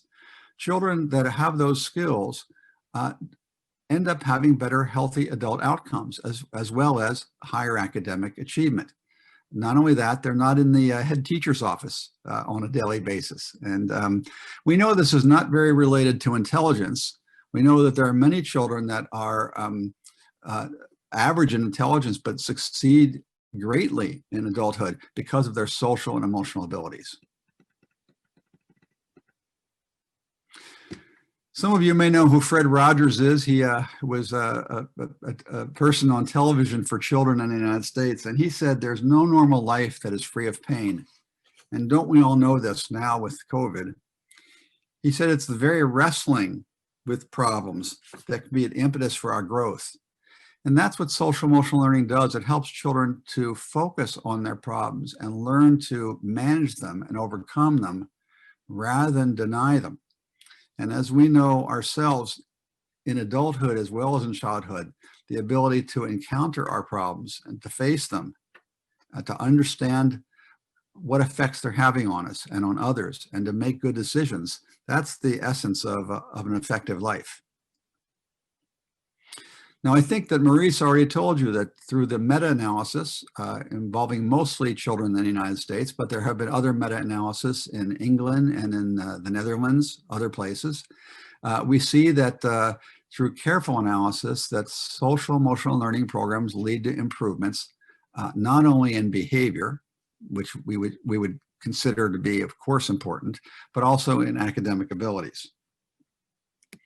And those programs have certain characteristics that are important. We call them safe characteristics. The first is that they're sequential. That is, they have a developmental sequence. They build slowly on skills build on each other. So for example, children need to be able to learn to calm down and control their impulsivity and to be able to talk about their feelings before they're going to be able to develop a sense of purpose or manage the problem of gossip. They need to be active. So the programs need to have active learning where children are not just told about the skills, but they're actively practicing the skills. And during the entire day, the teacher is supporting the development of these skills, especially when there are difficulties, because that's when it's most important. These programs are focused, that is, they're focused on skill development. They don't just tell children what to do. They actually help children to develop these skills and practice them. And they're explicit. They're clear what those skills are, and we build them slowly over time. And that's why social emotional learning is not just something for kindergarten or first grade or second grade. It's a pre-K to 12 issue, because the kinds of skills we can teach children when they're 7 years of age are very different than the problems that they'll face when they're teenagers. It's the same as reading. In reading, we do very different things with young children than we do with 12-year-olds, and we do very different things with 15-year-olds. And it's the same with social emotional learning. It has a very clear developmental sequence. So I ask you the question, first of all, SEL programs also have a good cost-benefit return. Economists, a variety of economists have done tests on this, and in general, it shows about an $11 return for every dollar invested. I've been involved in a program called the PAS curriculum that has shown about a $21 return for each $1 invested. So then there's the question, is SEL basically just a program to be used in the classroom? And I hope you're all thinking the answer is no, because it's much more than just the skills development in the classroom. That's a critical component, but it also is about systems change in the way we organize our classrooms, in the way we use policies in our schools, the way we treat the adults that are working in the buildings, and the goals and the vision of education are much broader when we have a social emotional learning focus. And that's obvious here in the CASEL framework. As you can see, we are interested in those 5 skills. They're very important and they need to be done in a sequential way. And we want to improve instruction in the classroom. But we're also interested in the school-wide culture, practices and policies. How do we improve those? How do we make those more caring and focused to support the development of all children? And then how do we develop authentic partnerships with families and caregivers and bring them further into this process? Because as you can guess, one of the most important things for families is that their children have a sense of purpose and meaning in their lives, and they feel good about themselves. And we know when children have a sense of purpose and meaning, and they do feel good, they're much more likely to succeed academically and vocationally. And lastly, how do we align these opportunities with after-school programs, with preschool programs, with community arts and sports organizations, etc.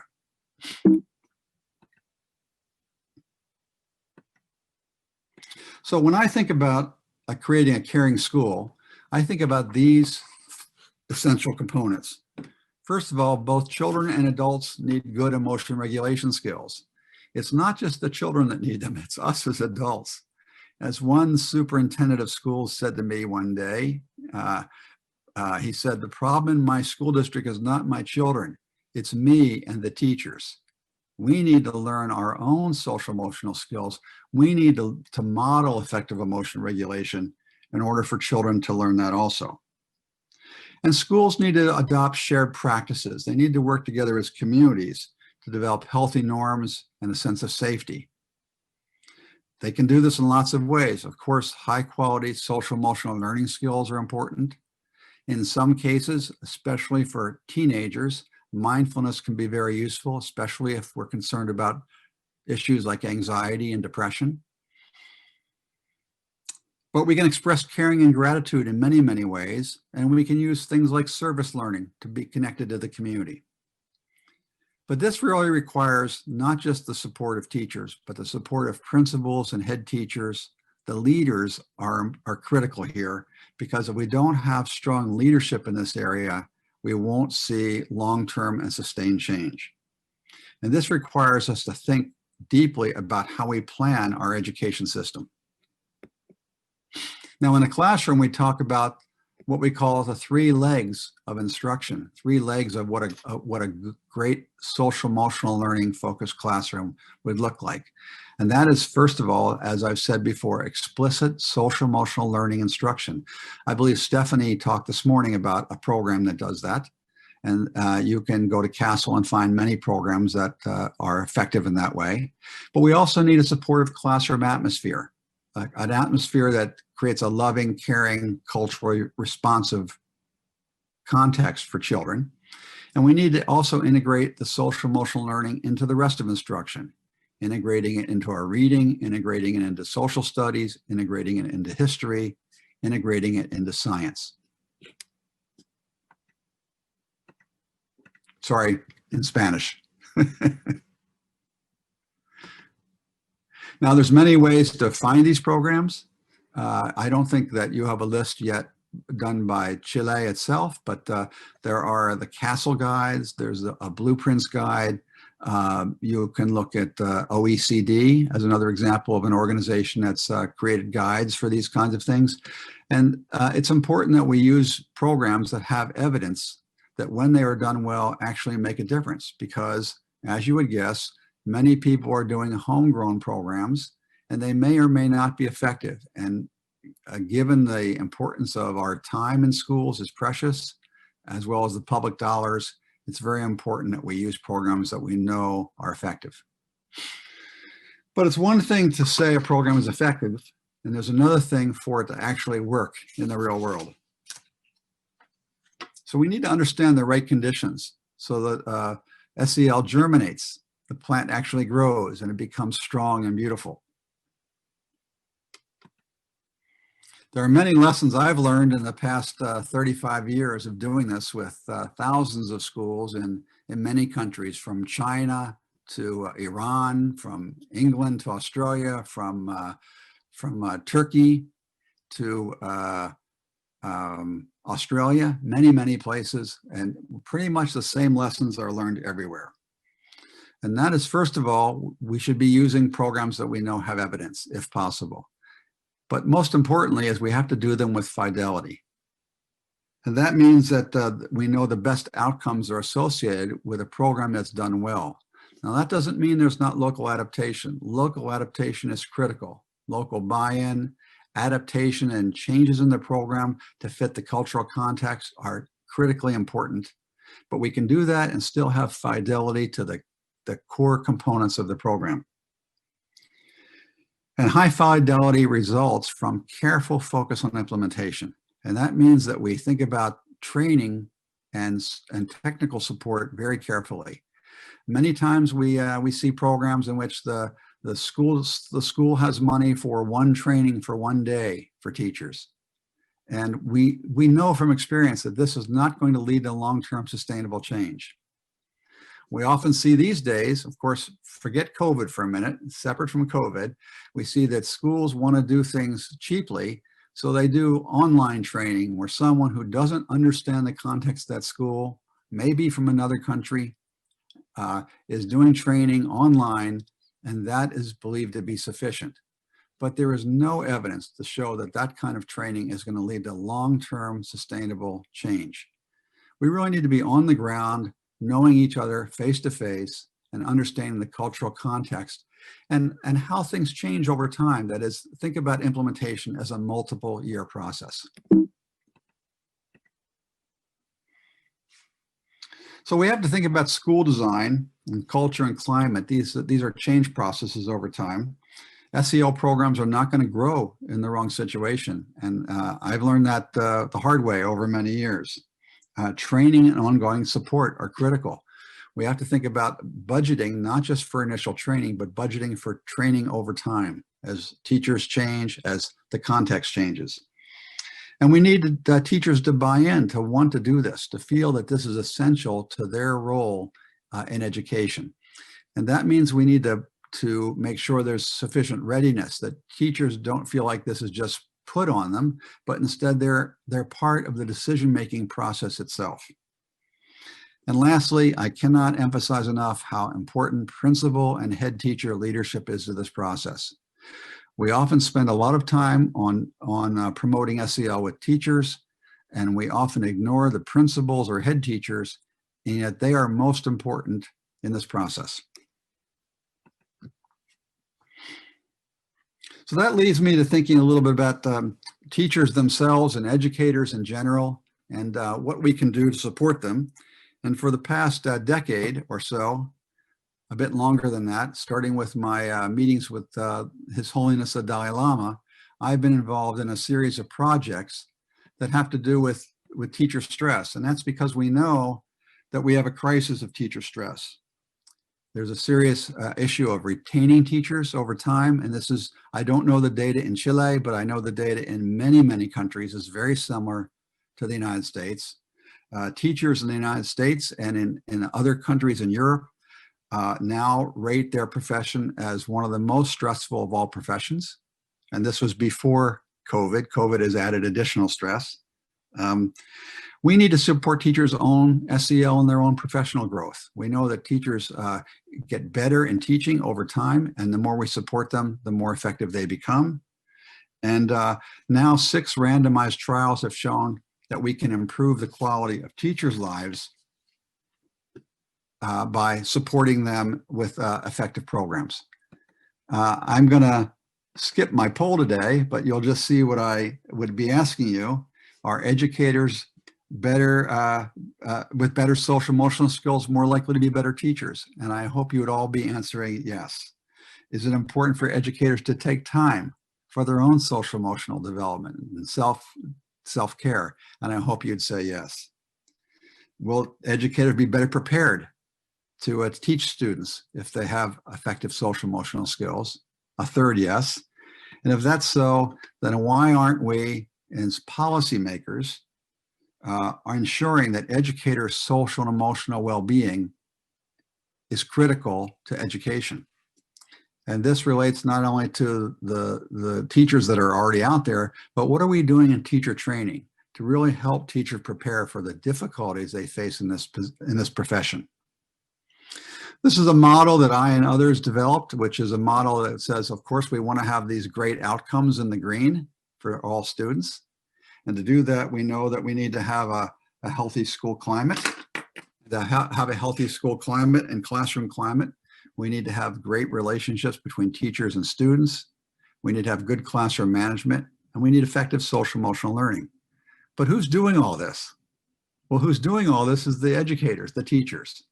And so if we haven't prepared them well, both in improving and understanding their own social emotional development and giving them strong support to do this in the classroom, we're not likely to succeed. So I'll tell you about one program. I'm the chair of a nonprofit called Create for Education. You can go to createforeducation.org and learn more. And this is the CARE program. This began with discussions with His Holiness the Dalai Lama in India in the year 2000, and slowly evolved into a program that was altered and tested many, many times. It involves the goals of increasing teachers' positive affect and their awareness or mindfulness, their efficacy as teachers, and decreasing their burnout. It's usually done as a series of day retreats over a year with contact in between those times. And the main objectives include teaching teachers some simple active mindfulness practices. They're not meditating on a pillow for a half hour. No teachers have time for that. But they're learning short practices that can improve their awareness. They're learning about their own emotions and how their emotions are triggered in the classroom. And they're learning how to develop more empathy for others and self-compassion for themselves, self-care. We've done a series of randomized trials in rural and urban US, including a large study in New York City, also a study in Zagreb, Croatia. And basically in all studies, we found the same things. And that is in a randomized trial design with very careful research, we found that teachers we can lower teachers' stress. We can improve their enjoyment of teaching, their efficacy. We can help them feel less rushed all the time, less time urgency. We don't change their schedule at all, and yet one of the effects is they feel less rushed. We can lower their rates of depression and anxiety. It improves their compassion for themselves and for their students. It's led to lower rates of physical symptoms of stress, stomach aches, headaches, body aches, etc., and improved quality of teaching. In the New York City study, we sent observers to 225 classrooms. They observed the quality of teaching, and we see that after the intervention, those teachers that were involved in care improve in their quality. And we see longer term effects that we've just published recently that show the effects occur over time. Even the next school year, teachers who had care show less distress, greater mindfulness, and more adaptive emotion regulation than those teachers that were randomized to the control condition. It's the same for leaders. We can think about the same thing for leaders. And you and I talked about head teachers and principals already today. But if we want to think about this at the leadership level, we have the same outcomes for children. But now we think about the school climate. And the school climate's related to the relationships with teachers, the culture of the school, etc. And what does it depend on? It depends on the leadership capabilities and the social emotional abilities of the head teacher or principal. And so in the same way we've done work with teachers, we've now been for the last 5 years doing similar work with principals. Now, I don't know if you can, if that can be translated by someone, but the principal says, my survival kit is a meditation tape, aspirin, and rose-colored glasses. And obviously that's not sufficient to help principals. They need more leadership skills than that. So how do we become more systematic in our thinking? I've talked about things in the classroom. I've talked about teachers and the importance of their own abilities. I've talked about principals and the leadership skills that are necessary to build sustainable systems change. So how do we become more sustainable and systematic? One way to do this is the work that CASEL has been doing the last 5 or so years, which is what's called the school guide. And this is a guide that can take a school through a process of building a team of teachers and others, maybe parents are involved, and taking them through a process over about a year or so, in which they do the following. As you can see, they have a systematic approach to coordinating across the classroom, the school, the parents, and the communities. And it's specifically written, this guide is written to help teachers and coaches move forward and to make effective decisions. They go through a process like this of building awareness and commitment and ownership, establishing a vision, cultivating adult social emotional learning, promoting SEL in their students, obviously through evidence-based programs, but also through integration with the rest of the curriculum, and then using data for continuous improvement. This guide is free online with many, many resources at casel.org. And CASEL believes that there are 10 indicators that we should use to know if we're doing effective social and emotional learning. And I believe these are translated here. I won't go through them in all detail today because that would take me another lecture. But you can see that these are indicators of things that you would think are important, I hope, to have an effective, caring, and compassionate school. It involves explicit SEL instruction, how we do discipline, adult SEL, of course, relationships with parents, etc. And in the CASEL guide, you'll find a rubric where for each one of these 10 major indicators, you can rate from it hasn't even begun in your school, I've begun, but we haven't gotten very far, till we fully improve this area as a way of assessing where a school or a system is at and how we can create critical and sustainable change. So this is a process. Adopting SEL in a deep way to create cultural and systemic change is not just getting a one-day training and handing teachers curricula and expecting them to do something. We want to think about this as a process that takes time, 3 to 6 years, I would say on average from what I've learned, where first we explore and get buy-in. We begin by installing parts of the program and doing initial implementation and learning from it, knowing it's going to have some strengths and some weaknesses. There will be a need to make it more culturally specific to every school context. There'll be new ideas that teachers will have that connect to that learning they're already doing with their students. And slowly, then through using data and improvement, and data means not just numbers, but it means people's feelings and attitudes and thoughts about what they're doing, we can create fully sustainable systemic change.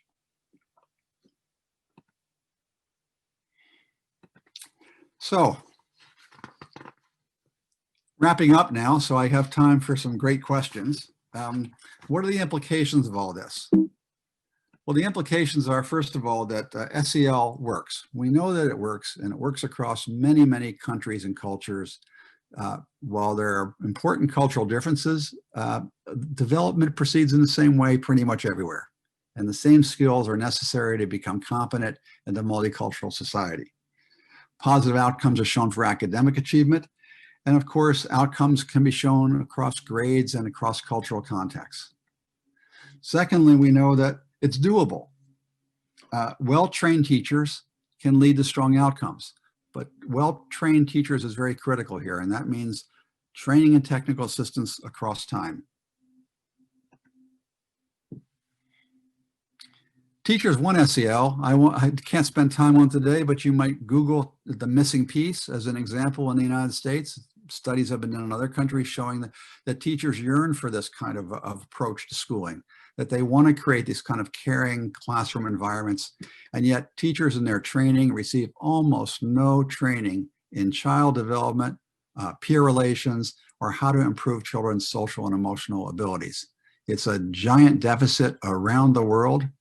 In fact, when I met with His Holiness the Dalai Lama, the one policy statement I told him was that there are only 10 universities in the world that require teachers in their training to have a course on social and emotional development.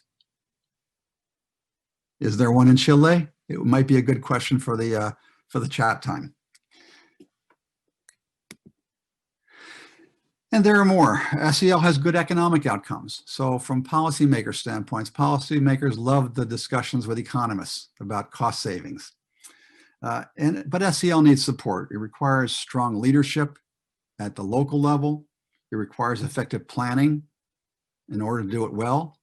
And it requires greater support from federal or state policies.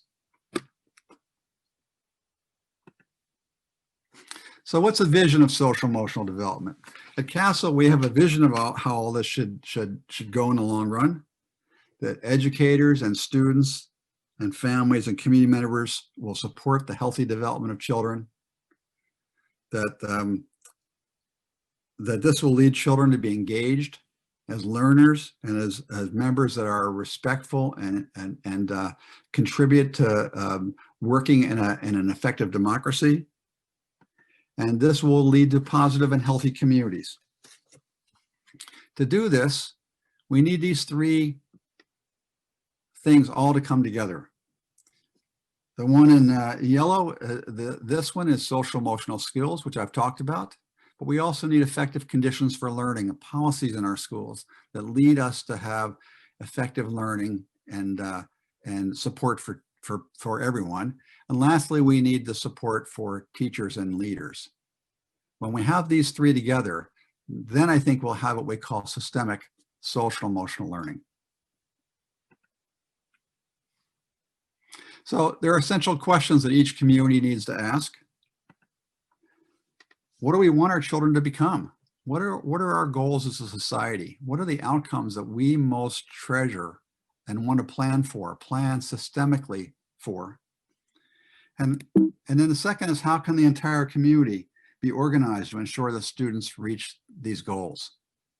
If we don't ask these questions, we're not going to be effective in creating the kind of caring democracies that are essential for well-being.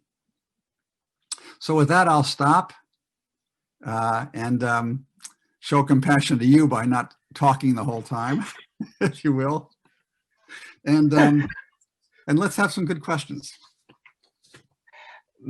Muchas gracias, Dr. Greenberg, por sus palabras. Thank you so much, Mark, Dr. Greenberg, for your words. Creo que voy a resumir un punto, me voy a tomar la libertad solamente de hacer un comentario, y es el impacto increíble que podemos ver en una educación basada en SEL para el éxito y el desarrollo de nuestros niños y niñas, pero también para su potencialidad de ser felices. I'm taking the word in order to say that it's incredible how the great impact that you can find in the social emotional learning skills for kids, but also in the capability of these kids to be happy in their lives. Sometimes we only focus on the success, but it's so important that they found the tools to be happy. Que ellos puedan encontrar las herramientas para ser felices es tan importante, y muchas veces nos terminamos enfocando increíblemente en el éxito. Tenemos muchas preguntas, no las quiero hacer todas yo, aunque me gustaría, así que vamos a hacer algunas de las preguntas que nos han llegado desde el chat. I'm going to make you some questions. I must say that I want to make you all the questions, but I'm going to be compassion with the people who are in the chat box in this moment. So the first one is one very specific question, Mark. Do you think that this is a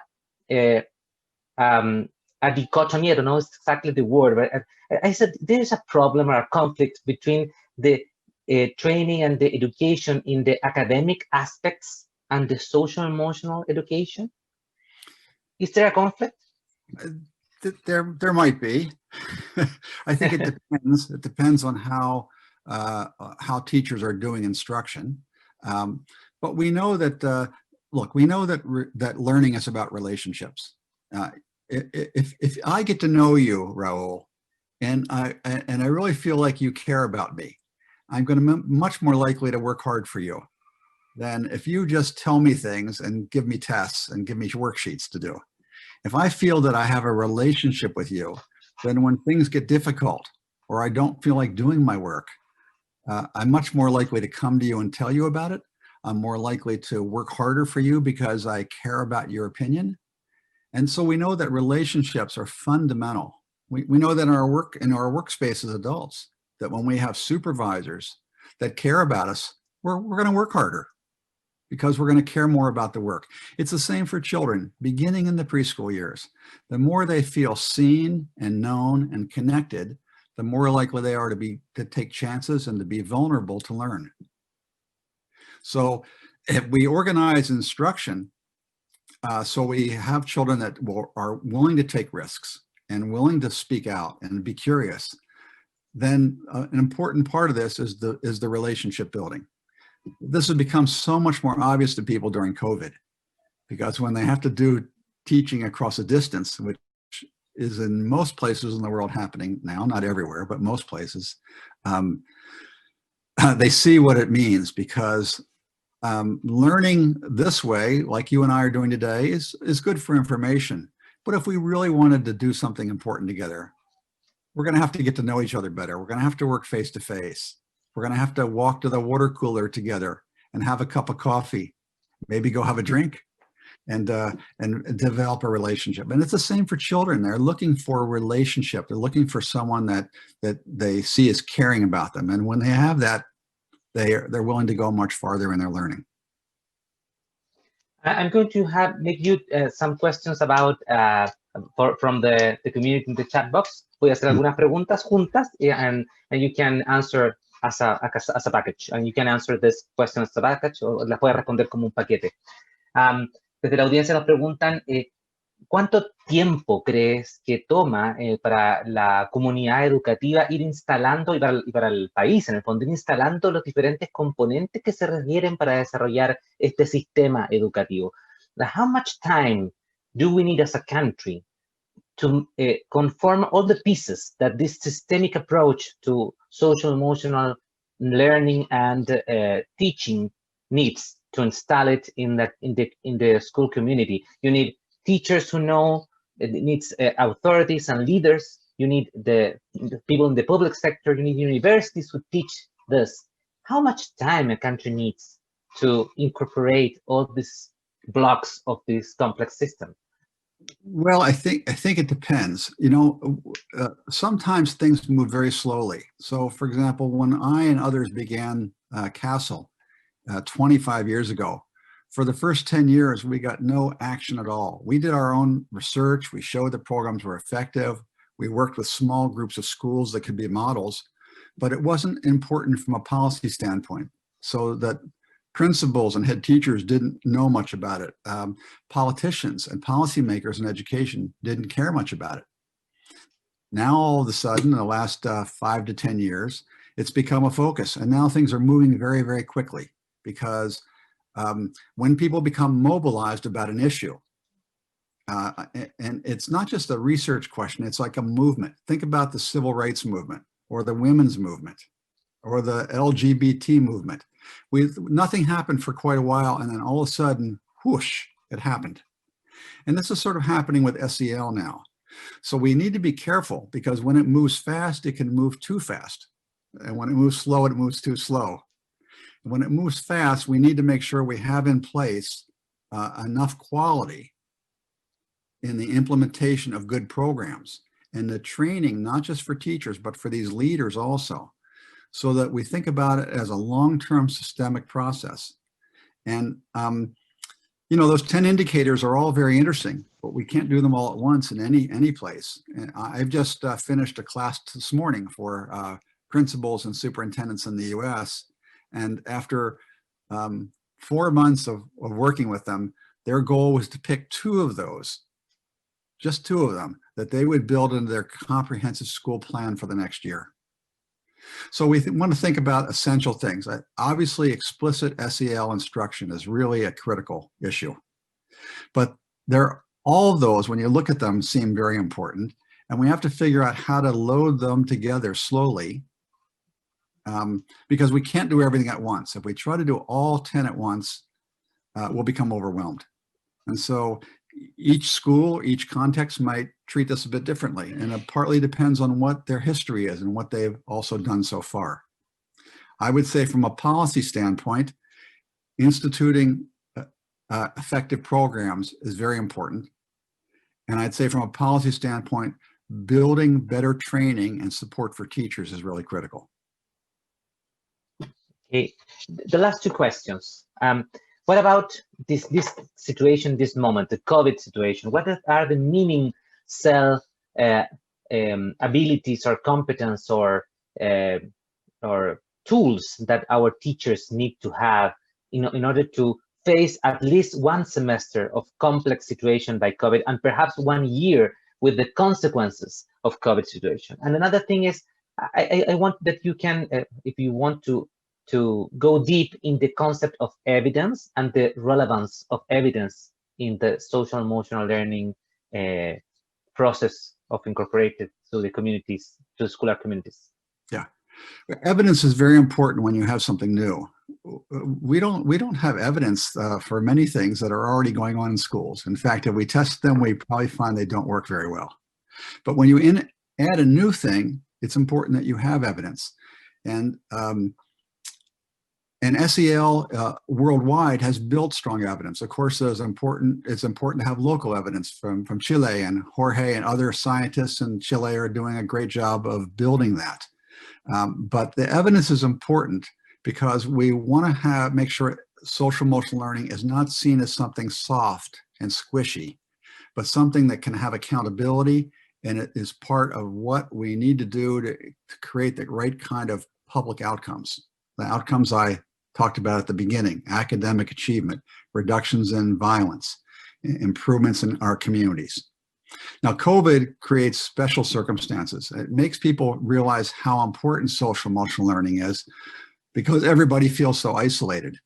And while patience is one of the very important SEL skills, so is action. And I think one of the big issues for us is going to be how we rebuild our schools when they come back together, because we've learned a lot, and a lot of it's been very difficult. I know, Chile, you've been keeping your COVID rates down compared to other countries. You're doing an amazing job compared to most countries the last few months.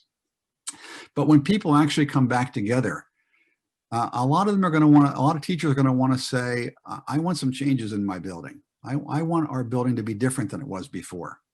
And we need to create a space for everyone to explore and discuss the traumas that they've experienced, that the children have experienced being isolated.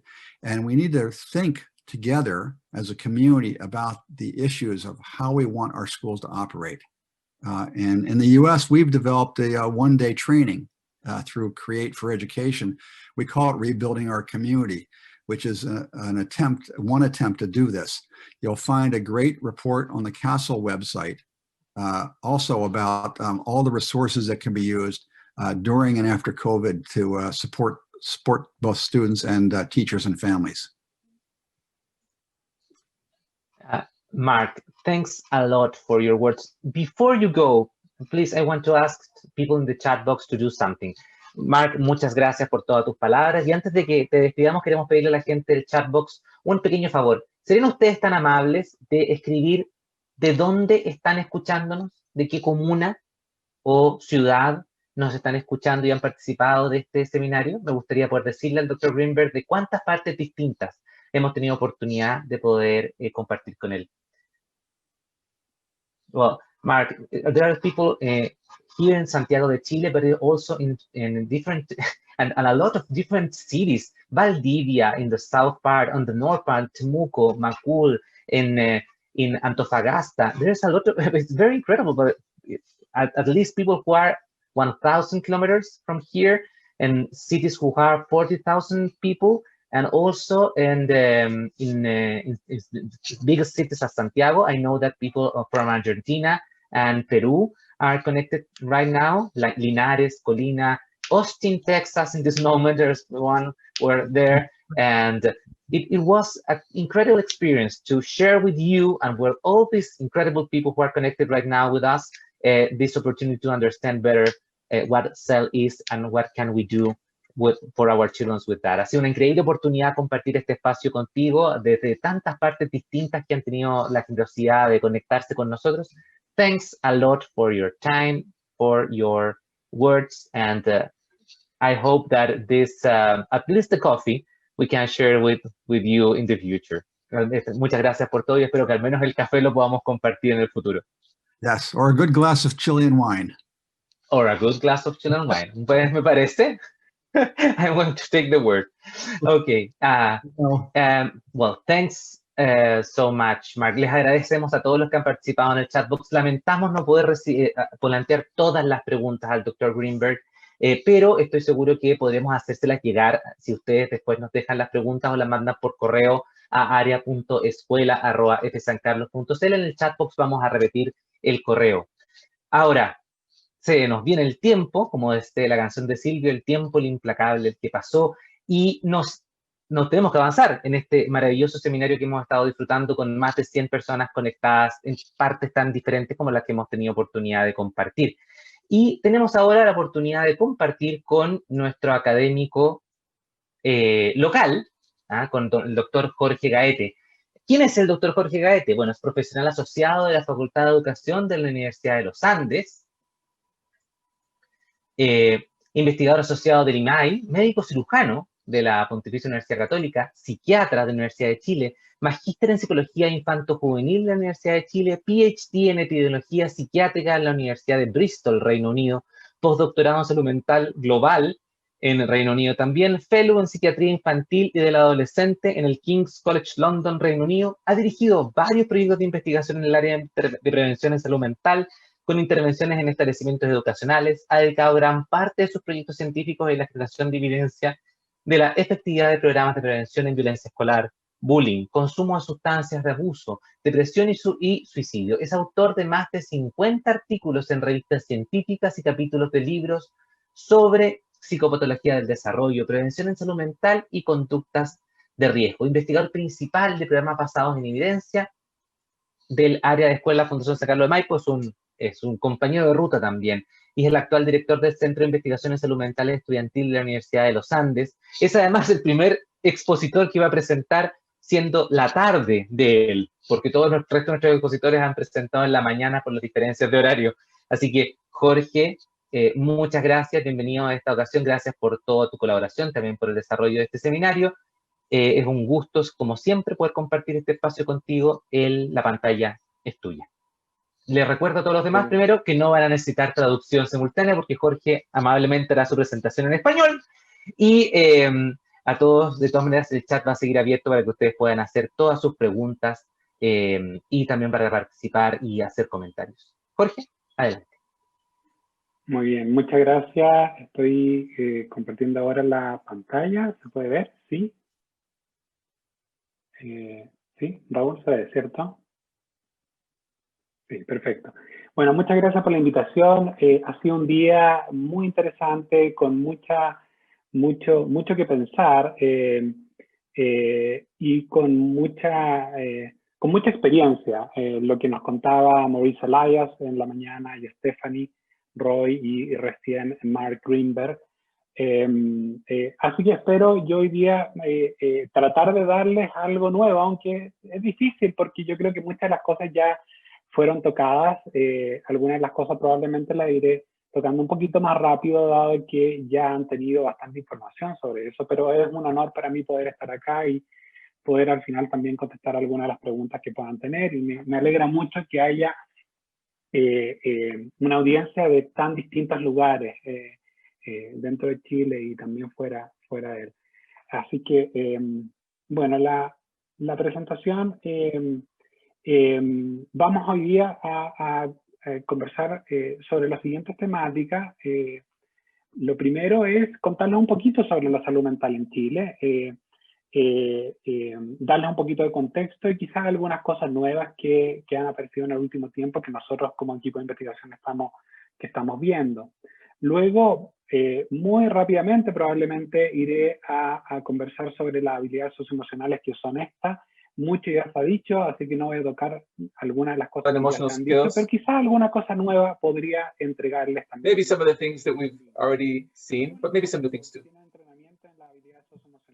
Indicadores de bienestar y la we have the impact of self-training and well-being indicators, the evidence in literature, but also some of the programs and mental health programs, and when we apply social and emotional learning, and some final considerations on the content of this presentation. Let's start with mental health in Chile. What's occurring in our young people and children. One of the most important things recently was the prevalence of child and adolescent mental disorders in Chile. This is a study of the University of Concepcion. And it's provided us with some valuable information on the prevalence of these disorders, these difficulties, and among children and adolescents. Some of this was between children between 4 and 18 years old. Some information was provided by their parents, but a lot of information was directly gathered from them. First of all, I would like to share that mental health disorders are very prevalent in Chile. 22% of the population has some psychiatric disorder during the last 12 months.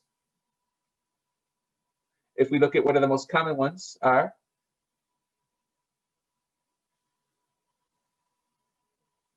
we have this, which is very prevalent, above the worldwide average. Worldwide is 13%. So these are very high levels. And we have to dedicate a lot of efforts to efforts like these, where we can reach schools and have the possibility of creating interventions. Anxiety disorders are present in about 18% of the population. You can see the differences between the younger and older children.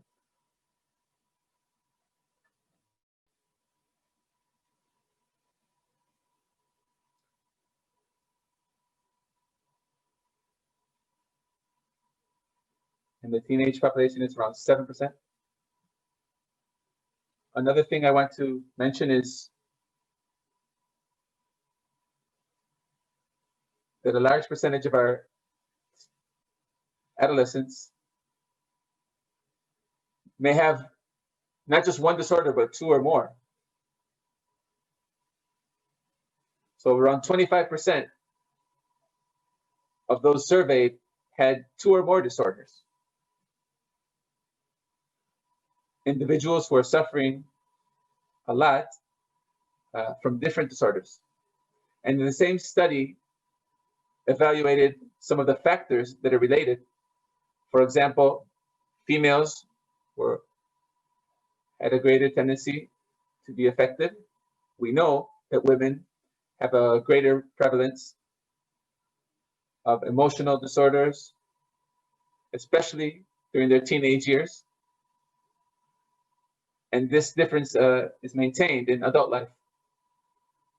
family context is very important.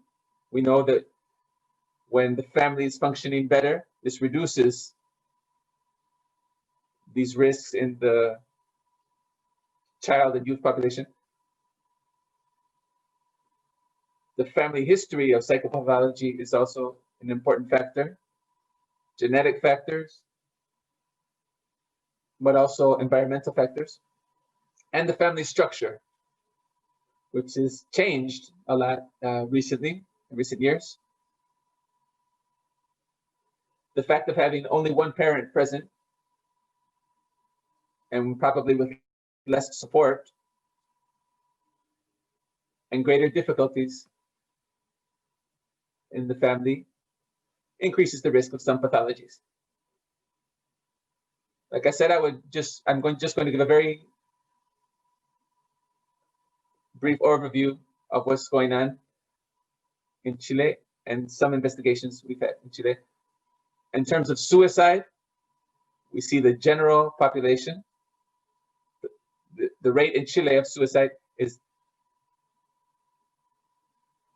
10 per 1,000 inhabitants. That's more or less the median, and it's nothing compared to, for example, Korea, 24 individuals per 1,000, or South Africa, where it's only 1. This is an important issue. We can't relax in terms of prevention of this, but we're within the average of different countries, OECD countries. When we see the suicide rates among children and adolescents, we can see what's been going on in recent years.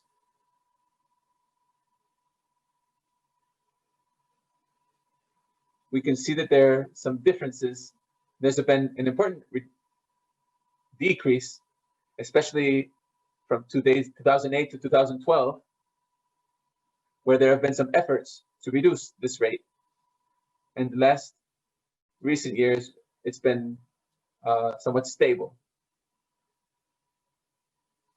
And when we compare this over the last 15 years, Chile is right here.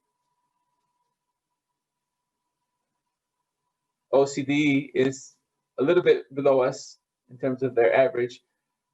Countries like Iceland, Estonia, Latvia, they have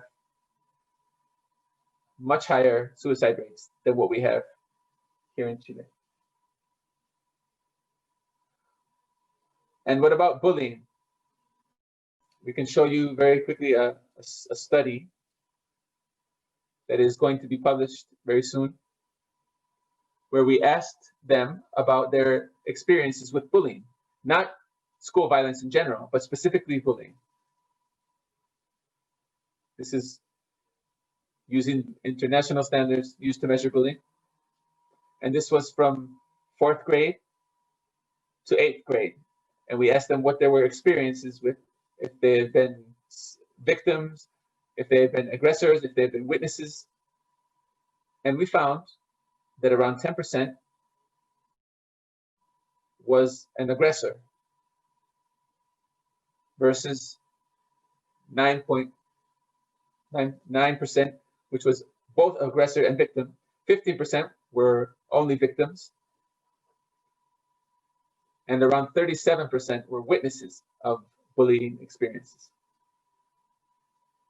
28% of students stated that they had not participated or witnessed any of these experiences.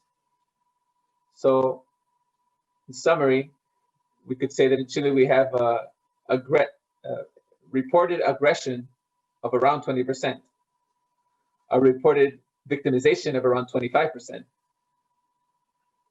In general, we could say maybe around one out of every 3 students in Chile has had a direct participation, either as a victim or as an aggressor.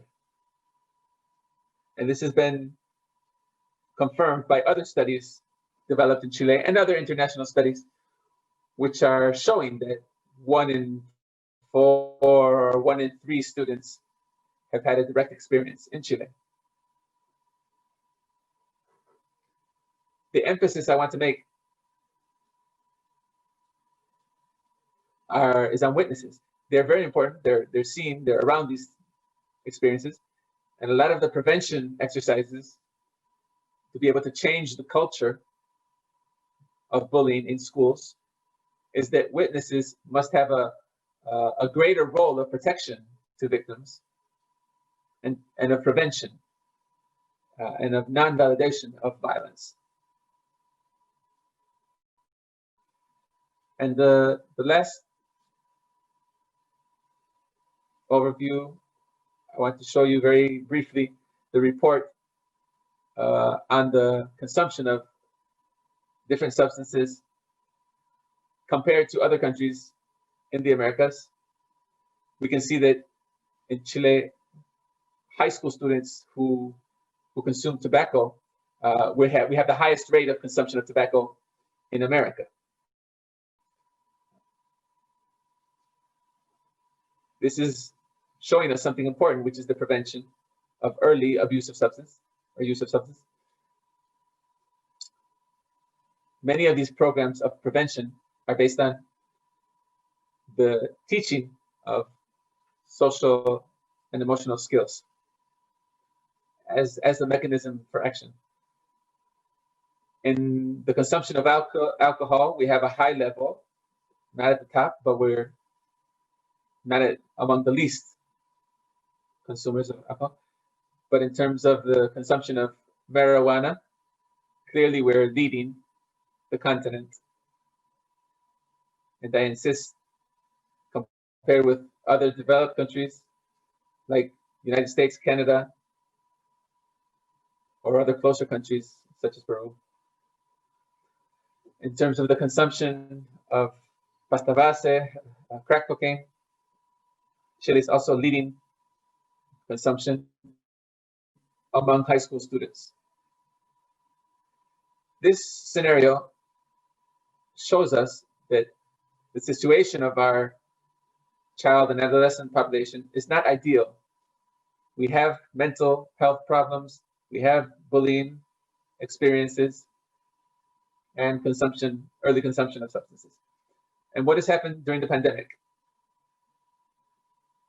We're looking at some information, some data from a soon to be published study. We asked two population groups, children from kindergarten to 4th grade and their parents. We wanted them to tell us what their experience has been, if they had some anxiety or some problems with the pandemic, if they had any problems.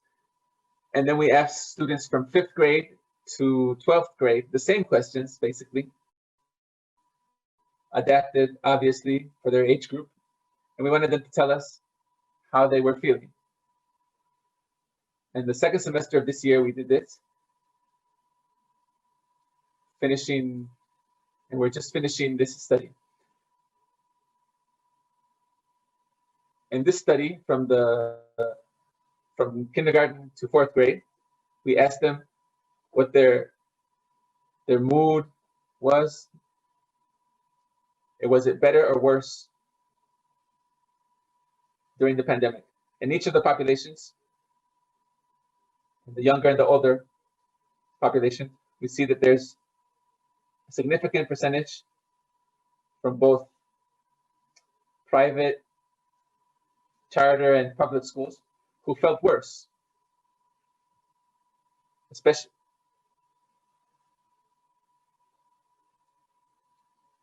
it's the same case with the older population.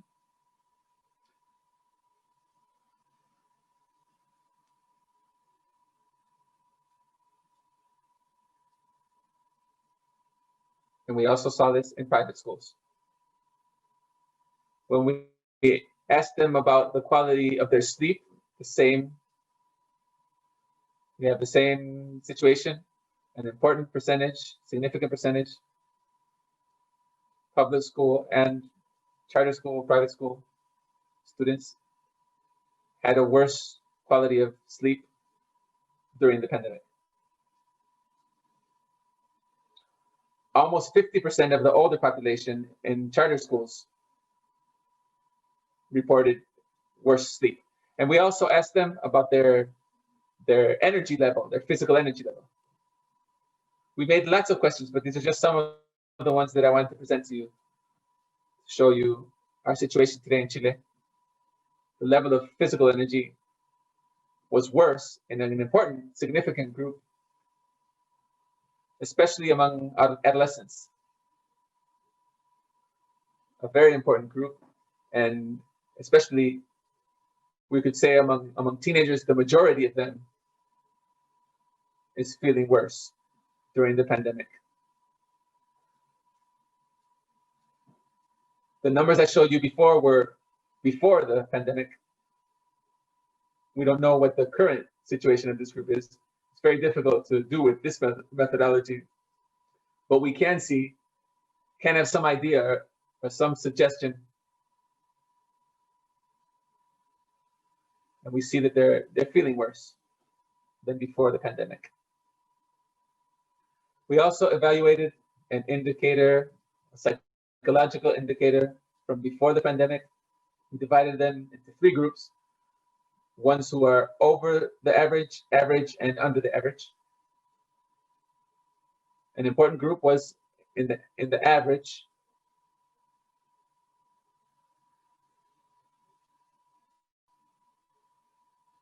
But there is also an important or significant percentage, 21, 22%, from different types of schools that showed that they were having greater psychological distress during the pandemic. This next one is for the students from 5th grade to 12th grade, older students. And we can see that they report around 20%.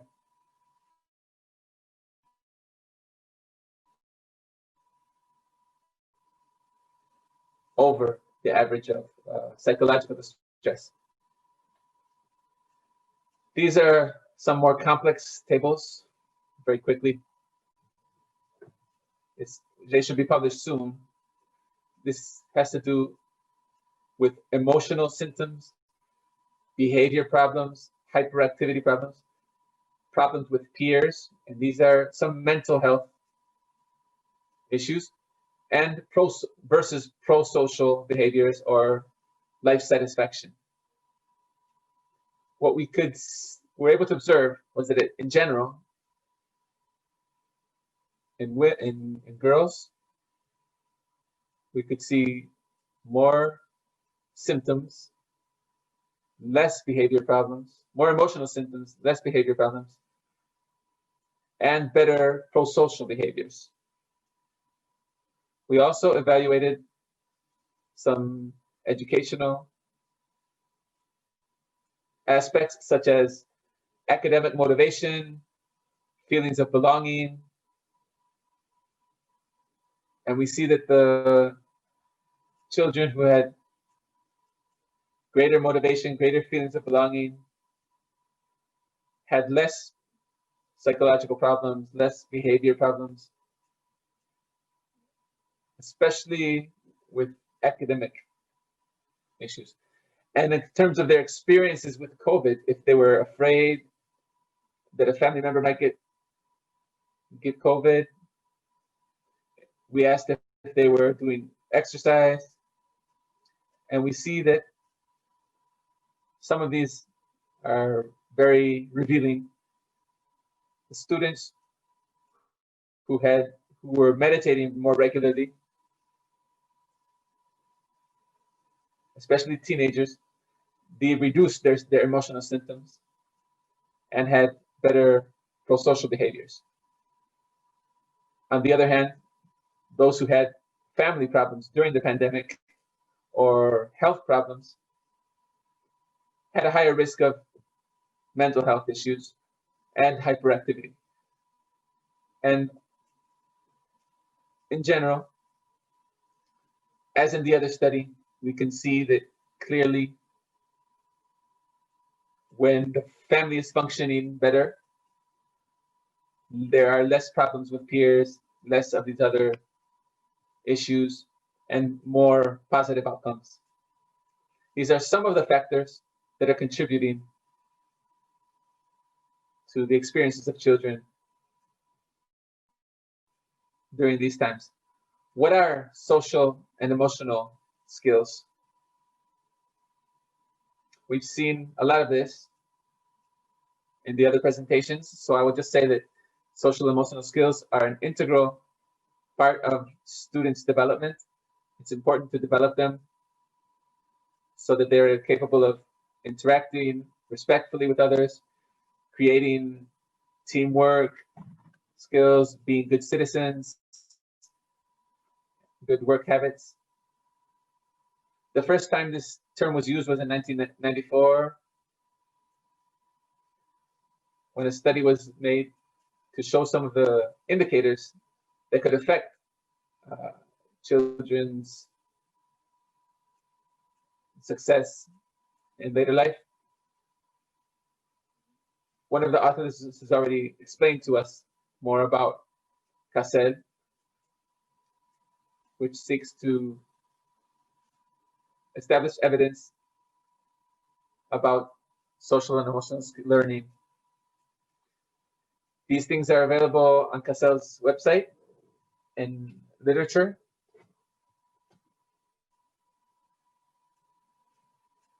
Now, why social and emotional learning is important? It's important because these skills are universal. Everybody can develop them.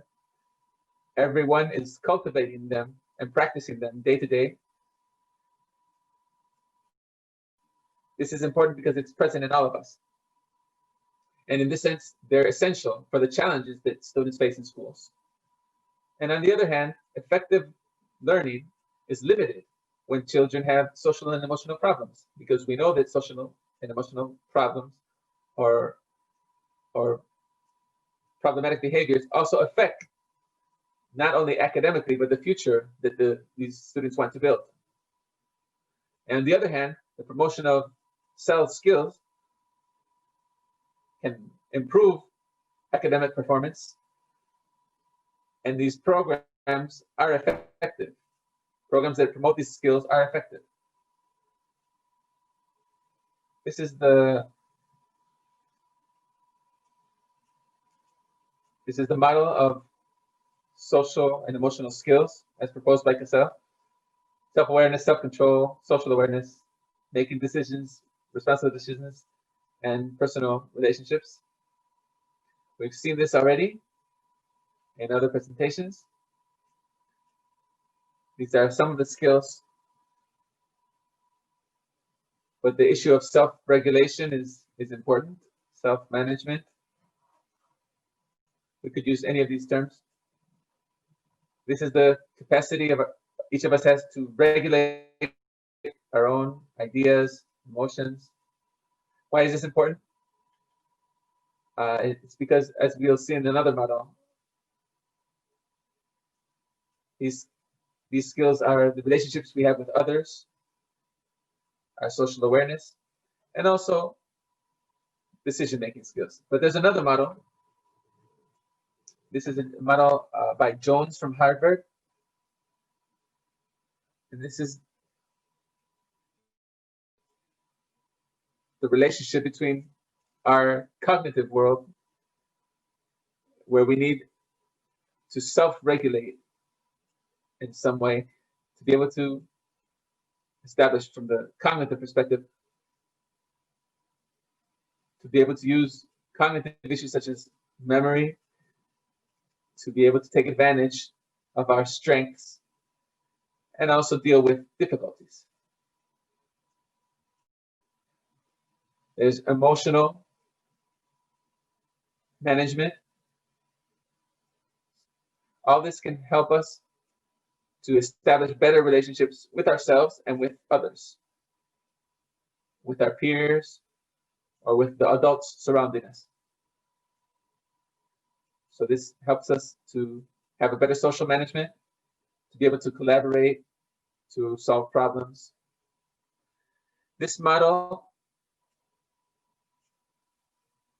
is related to the Cassell model, but it has a different arrangement, and it allows us to see how we are all part of these different fields and how we are developing in each of them. Self-regulation specifically. This is the foundation. And it uses basically two skills. One is the executive function, and this is the effort control. These are coming from two different scientific traditions. The executive function includes issues such as work memory, with organizing in my mind certain resources that help me to make better decisions and the tasks that I'm doing at the moment. The individual response, which means stopping some response that I might have and to pay attention to what I need to pay attention to. On the other hand, the effort control is similar, comes from a somewhat different tradition, but it includes inhibition control,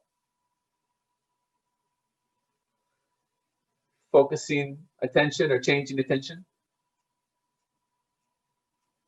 This stresses that attention is a very important skill to develop,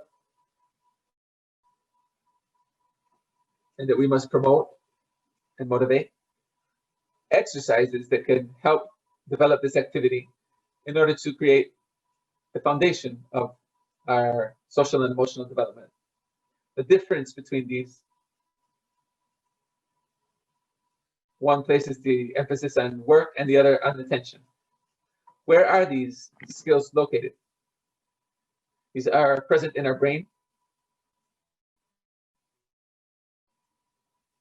There's a relationship between the prefrontal cortex, which you can see in purple on the right, the cingulate cortex, and the orbital frontal cortex. These areas help us focus our energy and our attention. But it also includes regions such as the amygdala, the hippocampus, which are triggered when emotions are triggered. And so in this relationship between the cerebral prefrontal cortex and the amygdala is where we can find self-regulation, which is developed over time and goes through different phases, as we can see in the following model, which is also developed by Jones.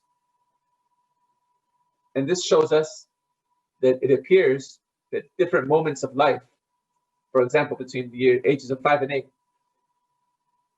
the cognitive development component is very important. Many of the actions directed towards this age group should consider this cerebral development.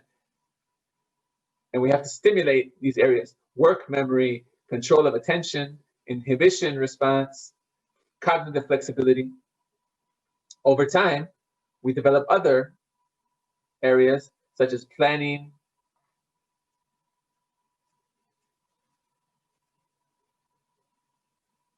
there's a second management in the early stage in preschool and kindergarten.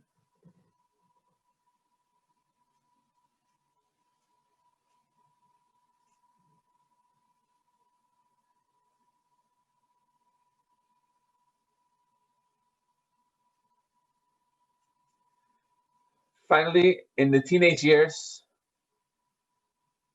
there's a primacy of the social skills, with social links, relationships. At first, it's just with the people who are our caretakers And then later, we developed cooperation and pro-social actions, which are also important in teenage and adolescent life and forward. I wanted to show you this relatively new model, which complements, does not replace, but complements Castell's model and gives us a larger perspective for development and shows us that not all these abilities or skills are developed at the same time. There is a sequence of development, and it's important that we give them, present them with these skills when they're ready to receive them. If we present them before they're ready to receive them at these more sensitive stages, we would just probably create more stress. How are these skills distributed in terms of poverty, stress? We know that these factors influence social and emotional learning. 1 in every 5 children who grow up in poverty have a greater risk of having social and emotional issues, problems. Children have more problems with their executive functions and self-regulation. Toxic stress without support, without help, can produce damage to their brains. This is a normal development of a group of neurons that are very connected, but then we see the effect of toxic stress. There is a reduction of the number of neural connections. And this creates limitations or problems to development of self-regulation, for example. Another study here shows lower socioeconomic status groups are more affected in terms of language, memory, working memory, in terms of self-regulation. This study is very interesting by Garcia, an economist. The development of social and emotional skills compared to the income levels of families. Families with lower income are clearly differentiated in terms, specifically of attention, their approaches to learning, and their capacity to pay attention, how they're able to persist in completing tasks, how they're able to follow the class rules, their eagerness to learn, and self-control. We can see that there are early effects that can be perceived, and we can see differences depending on the level of vulnerability of different groups. And that's why there's a lot of efforts in focalizing resources on those who are having a hard time, who have a greater vulnerability in terms of their development.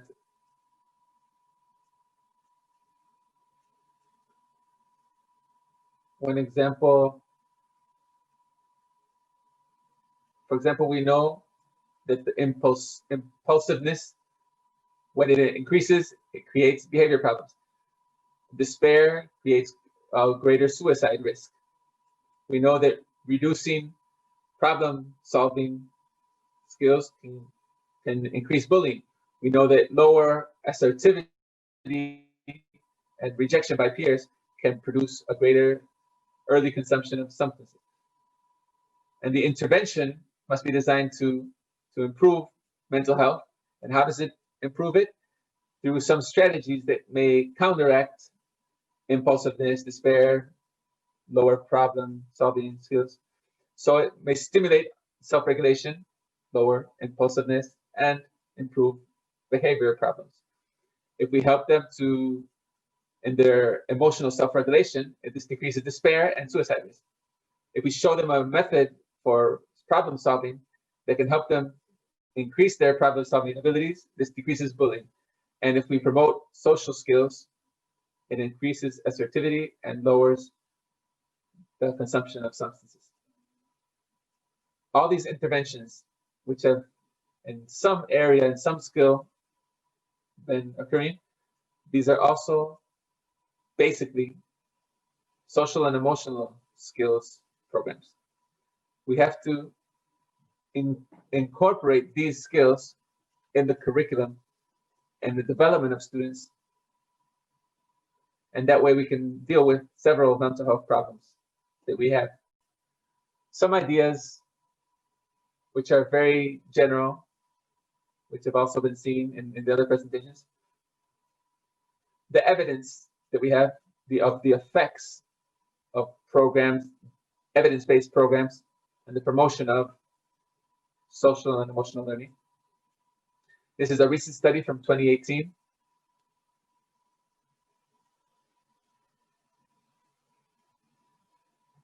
This is a summary of 79 studies among 18,000 students.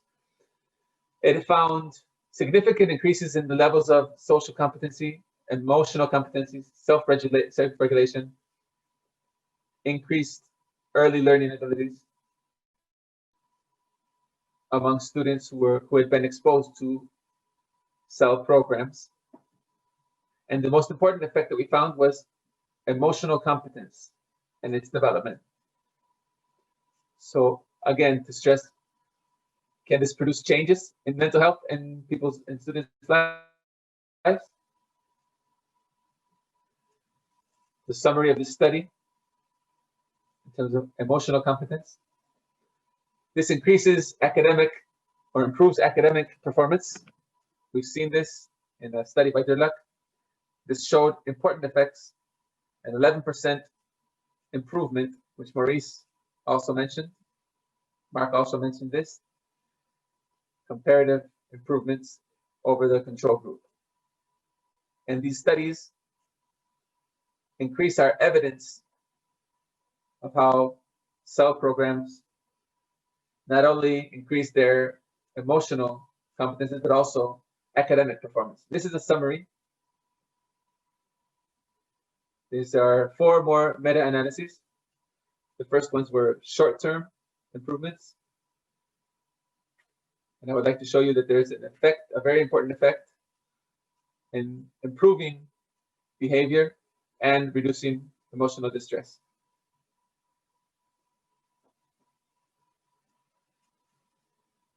These have to do with the mental health problems.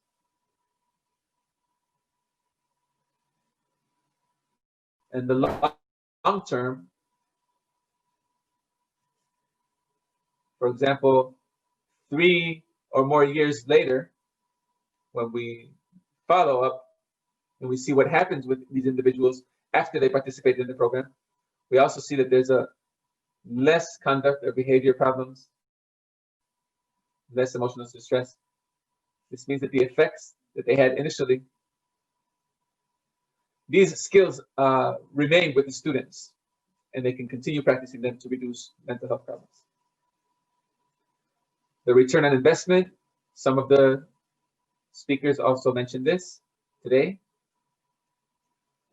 It's a very important impact. For every dollar spent, we have an average of an $11 return, but this could even go up to 20 or 25, which is very important when we are dealing with limited resources. Some examples, I'm reaching the end of my presentation in order to have some questions. Some examples of social and emotional skills as part of indicators of mental health. I would like to share this study, which was from the late 90s, a study developed by a team that worked very closely with our foundation, which measured the effects of an intervention in social development. And there were several aspects of this in the training and the work with the students and the teachers that had to do with social and emotional skills. This is a very long study. There were 2 intervention groups. One group that received training in social and emotional skills and other things between 1st grade and 6th grade, and another group that only received this intervention later in 5th and 6th grade. And we can see this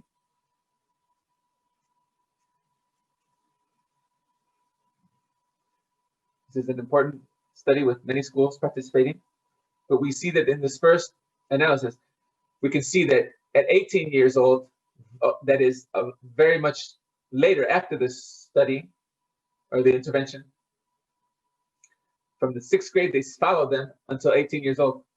And that was the full treatment. The late treatment was the ones that started in 5th and 6th grade.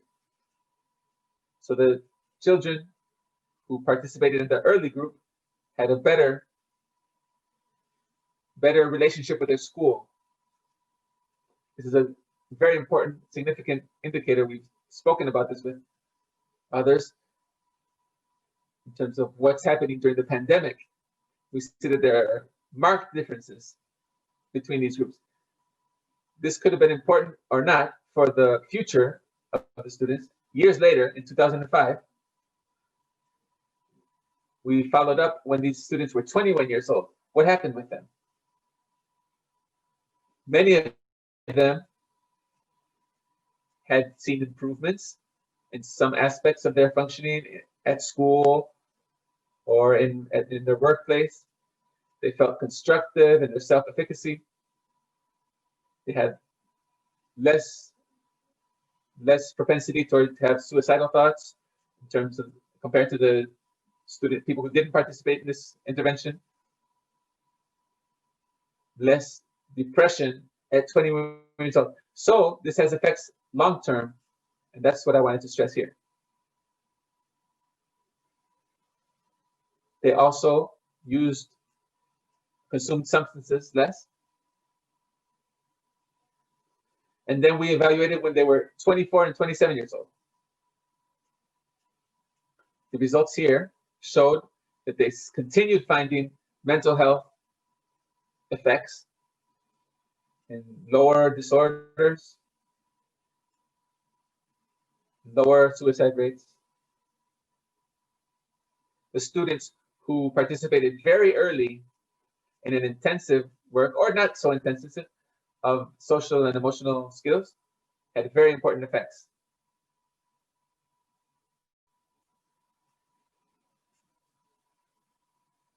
One of the experiences in Chile that we wanted to show you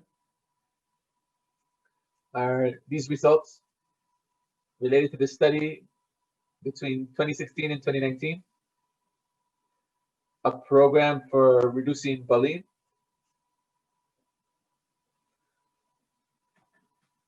We worked with Cristina Salmivali, the creator of this program.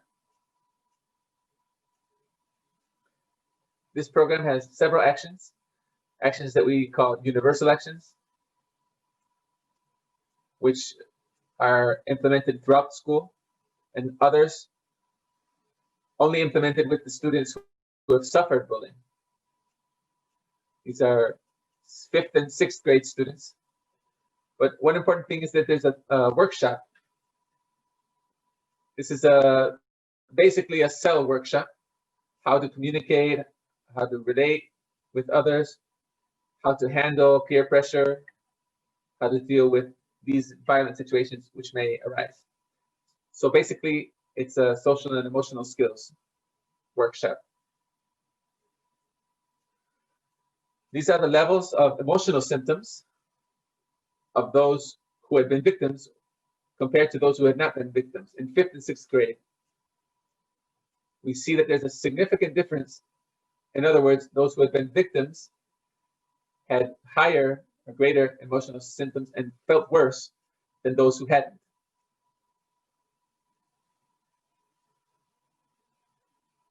We saw this, and then we have this other study. It's a complex study in 19 schools with many students. What did we find at the end of the first year? We saw that there was a reduction, 29% reduction of victimization in 5th grade. Less witnesses, 35% less witnesses. So this was a good result. We were able to demonstrate that 5th grade students, at least, specifically, were able to reduce their levels of victimization. Not the aggression,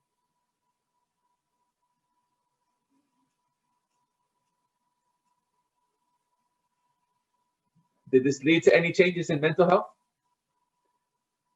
Of all the students who had been victims of bullying and had participated in this program, 47% had stopped being victims of bullying a year later. And these students had less indicators of mental health problems during their follow-up. So there was a decrease in their level of problems. So a bullying reduction program also had effects in terms of increasing mental health or reducing mental health disorders. Final considerations. I think I have maybe 30 seconds for this presentation.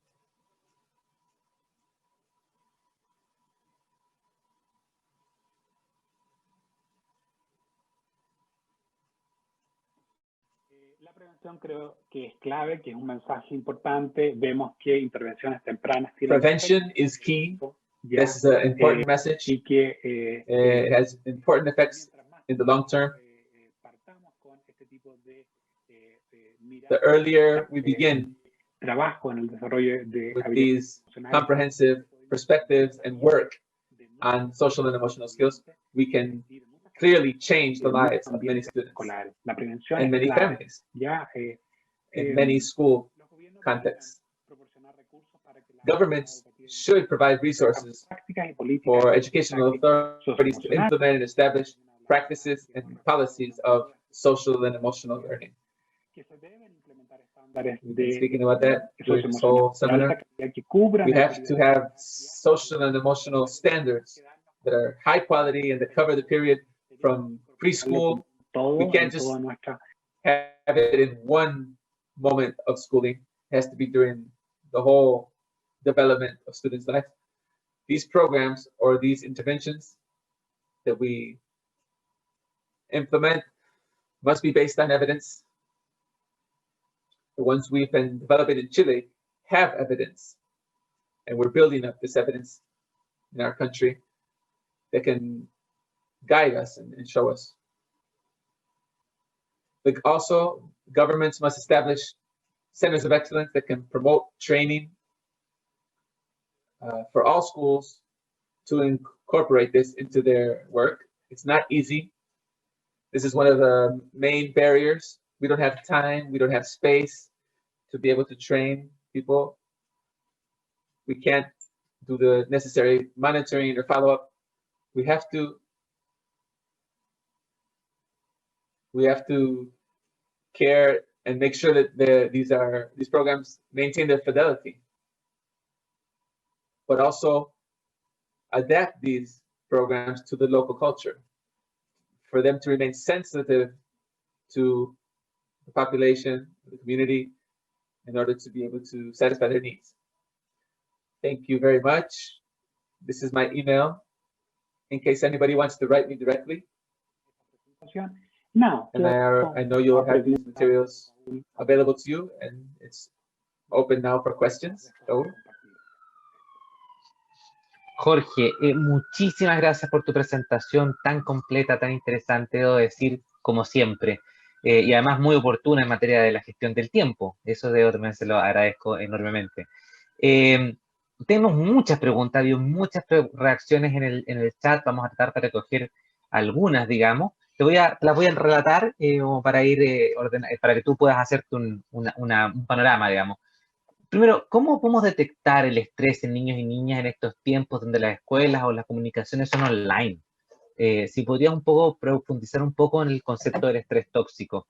Después también, ¿cuáles son las principales señales de alerta que podemos observar en el contexto escolar y que indican una posible presencia de problemas de salud mental en la misma línea? What are some of the main warning signs? ¿Por qué en el fondo observamos esta estadística de salud mental? Change in this context of online learning. When we look at statistics in public and mental health, estudiada y que ahora estamos empezando a mirar, nos estamos dando cuenta que es un problema. Something that hadn't been studied and we're just realizing that it's an issue. Finally, tu recomendación así al final lo dice, digamos. Si esto es un tema tan importante para nuestro say that these are important issues and important issues la for our clave para country's una development. persona que antes no era doctor y tenía Someone una in the chat said, is this key for a person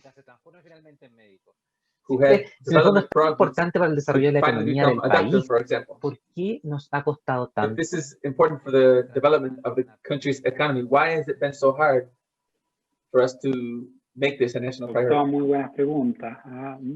Y muchos agradecimientos, Jorge. No podría contar la cantidad de personas que están And many agradecidas people are en thanking el you, chat Jorge. por tu palabra, y también se agradecen además entre ellos. All of them are thanking you for your words, and they are also thanking each other. It's been nice to see how they've exchanged opinions. Gracias. Just to give you some minutes to think about your answers. Una respuesta muy general con respecto a a very general answer in terms of the mental health situation in general and y especialmente que fuera dejando de lado un poquito among children and adolescents. There are certain indicators que uno puede ir detectando. Beyond the moment of the pandemic that we're experiencing. Some of these indicators, when there are changes in behavior, for example, of an individual, son indicadores que when their academic performance goes down, when they have social problems, when we see that something is not working, something is not right, these changes must always be warning signs for parents, the caregivers, or for their educators.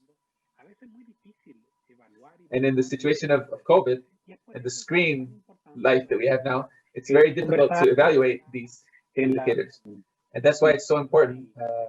We were speaking about this during the panel, the conversation that we had earlier in the day, where we said it was very important to be able to know what students' needs are. Sometimes this requires time. And we have to speak one-on-one, sometimes on the screen, and to be able to understand what these difficulties might be in their homes, in their neighborhoods, personally, themselves, with their performance or with their self-esteem, to understand them a little bit more, to listen more, can probably give us a lot of ideas. And as a team, we have to develop instruments that we want to make available on our website. This is a very new center, just created. Center for Research in Youth Mental Health. We will upload to the website all these instruments which we've used over these 10 years, so that schools, if they want, they can apply them, and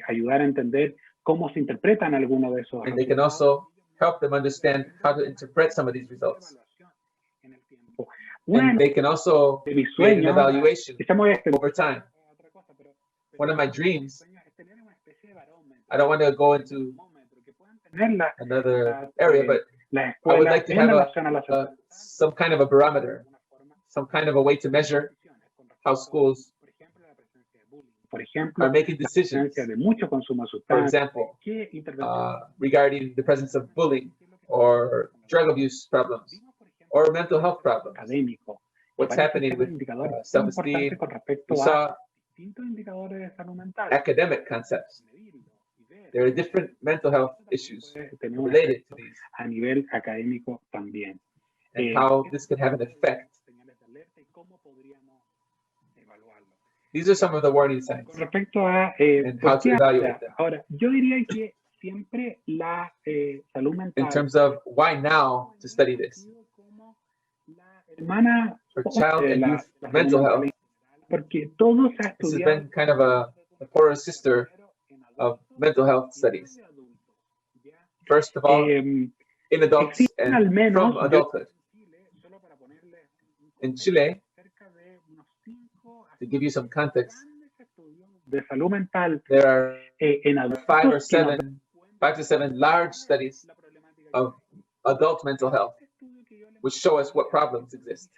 But this study, which I just showed you today, is practically the only one that we've had with that level of scientific rigor in the history in Chile. And it's quite old already. And this is because we haven't established our priorities and resources necessary to be able to study this issue, this field. The effort we're doing and other efforts that are occurring in other universities, several universities are doing this work of trying to understand better our difficulties in mental health and how to create better indicators, which we don't have great indicators. We need a better perspective. We've fallen behind somewhat. Why don't we have as much information? And why is it important now to create more? I think now is the moment to begin, and there's some momentum to be able to change this situation. There's a lot many initiatives that we must develop and implement to improve it.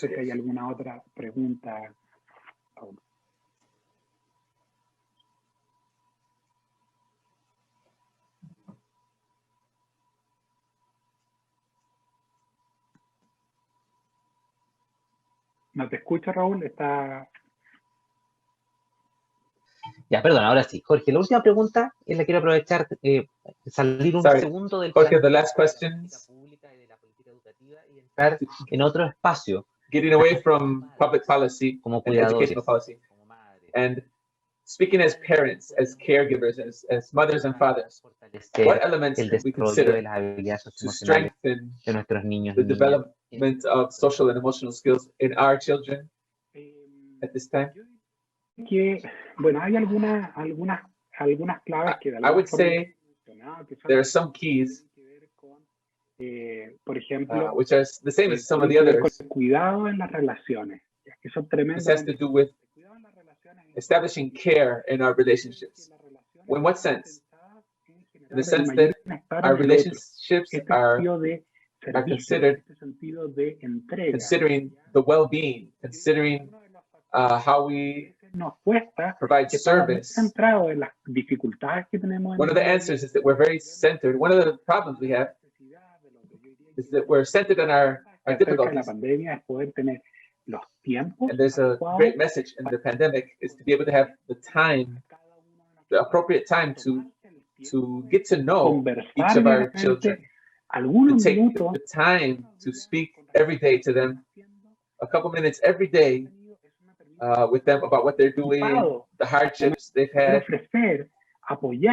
and someone who's better equipped to be able to support them and to support these needs. Sometimes we see teenagers who start to go into their rooms and start to isolate themselves and to get into their own worlds. And the parents are left isolated outside of that. But at what moment did I ask him about that video game or what he or she was thinking was interesting? What was attractive to them? Why did they change their what they liked? These questions have to do with I care about this. I'm available and I'm interested in knowing about the other person. These relationships, which have been what we've been speaking about during this seminary, how we establish these caring relationships. Another aspect that I think is important is how I am feeling, how I am handling my emotions, my own skills, because our children are watching us. Just like they see others, they see how other people handle anger, stress. They watch how we deal with these. If we're always irritated, if we're smoking, if we're consuming alcohol to lower our anxiety, to sleep better, they're learning these behaviors. So they're seeing that this is what we have to do when we're stressed. If this modeling, if we're careful with this modeling with our children and with the students, they're going to learn this modeling. ¿Qué es lo que tenemos que hacer como padres? And in this sense, as parents, there could be some basic, very basic advice, Dormir bien. which is to sleep well, for example. We saw how students were complaining in Los this study. adolescentes, muchos dijeron, más de la mitad, que dormían peor ahora. Teenagers, more over half of them, said that they slept worse now. So, to care for our sleeping, no quedarse hasta tan tarde si no es necesario. the appropriate number of hours and schedule for sleeping, not staying up too late. During sleep, we're recharging our batteries and allowing our brains to work better, to function. Sleep well, to eat well, to eat appropriately at certain specific times, not eating things that could alter our sleeping, good nutritional habits. Exercise. If we demonstrate exercise to our children, they're going to want to exercise too. This is tremendously valuable. It improves our emotions, our attitudes. There's an important effect. Those three things, sometimes overlooked, but which are very important. We have to cultivate this. So maybe that message, to care for the relationship, to establish relationships where we're knowing and listening. Frente a las dificultades, el modelo, ¿ya? Y también cuidarse how we respond to difficulties, to model that, and also to have self-care, care for ourselves. I've heard this from teachers also, to eat well, to exercise, to sleep appropriately. This will all help us to handle our emotions better. Doctor Gaete, muchísimas gracias por tus palabras, por tu presentación, por la manera en que también tienes de comprometerte con este proyecto que hemos ido trabajando. Te agradecemos enormemente for this presentation and showing how we've been working. This has been a great and very interesting audiencia, todos los que han estado to share this escuchándote y viendo la presentación. Our entire audience, everybody who's listening to you. It's been very interesting for them also. Este programa Thank de you very Fundación much. Carlos de Maipo, It's my turn. dirigir las últimas palabras de cierre de esta Muchas instancia. gracias. Gracias a ti. Primero, agradeciendo a todos los que se han conectado durante esta mañana y esta tarde, a los que han podido ir aprovechando este tiempo para tener un espacio de conversación, de compartir e incluso de tener la oportunidad mutuamente de darse consejos y darse retroalimentación. Como jefe de programa de la Fundación, aparte de agradecer también a todo el equipo colaborador del seminario, quiero dar unas últimas palabras que tienen que ver con alguna especie como de encapsulamiento de los grandes dilemas o desafíos que tenemos. Yo creo que aquí, primero, como dijo Jorge, prevención versus intervención. Si vamos a estar preocupados de la problemática de la salud mental, podemos tener el dilema o desafío de tratar de ver cómo lo resolvemos para que aquellas personas que están teniendo problemas de salud mental puedan resolverlo. O enfrentamos un paradigma distinto, que es el paradigma de la prevención. Y dejamos de llegar tarde. Y entramos en la lógica de decir, ¿qué hacemos para fortalecer y para mitigar aquello que hace que estos problemas se presenten? ¿Cómo hacemos para que los niños que hoy día están bien, están partiendo su proceso de desarrollo, sigan bien y desarrollen todo su potencial, aprendan muchas cosas importantes y puedan ponerlas en práctica para ser felices? Prevención versus intervención, paradigma que podemos empezar a conversar. Paradigma de lo académico versus lo socioemocional. Porque creo que en varias oportunidades hemos tenido la oportunidad de ver cómo nuestros expositores nos han puesto que no necesariamente deben ser paradigmas opuestos, ni tampoco lo socioemocional se va a poder aprender como una especie de materia aparte. Está, no sé, matemática y socioemocional. Van a tener que ver con algo que está integrado, porque somos personas integradas. ¿Ah? Y después también el tema de lo práctico versus la evidencia. Todos queremos intervenciones prácticas, lo más costo eficientes posible, pero sin una evidencia adecuada, lo que vamos a tener va a ser una buena intención. Una vez escuché una metáfora que me resultó muy ruda, por lo mismo muy clara. Muchas veces hemos pensado que la intervención social o la intervención en alguna de las prácticas es como dispararle a un elefante en un pasillo. En alguna parte le vamos a dar si tenemos más o menos la intención de dispararle, pero no es así. La evidencia nos ha mostrado que hay muchos recursos invertidos en programas que después de años de evaluación demuestran no tener ningún efecto. Por lo tanto, necesitamos apoyarnos sobre la evidencia. Ahí nos estamos apoyando sobre los hombros de gigantes para construir un proyecto educativo de desarrollo muchísimo más relevante. Y un proyecto finalmente en donde nos saque el paradigma de que somos actores fuera del sistema, somos actores dentro del sistema. Y como actores dentro del sistema tenemos esta tremenda oportunidad de cambiar y de aprender para que otros aprendan, de regularnos para que otros se regulen. Así yo creo que podemos dejar de pensar en los pacientes de las problemáticas y empezar a pensar en las personas que están en sus procesos de desarrollo. Les agradecemos infinitamente el tiempo que le han dedicado, tanto los organizadores como a cada una y uno que estuvo presente, conectado, participando, haciendo sus preguntas. Lamentamos no haber podido hacerle todas las preguntas a los expositores, pero esperamos que podamos tener la oportunidad de hacer llegar sus preguntas, de responderlas, o que tengan la oportunidad también de poder volver a escuchar las presentaciones en el chat. Están quedando algunas indicaciones, pero también las vamos a dejar en la página web de la Fundación para que sea simple de conectarse, www.fsancarlos.cl. Muchísimas gracias a todas y todos y esperamos poder conectarnos para una siguiente oportunidad de aprendizaje.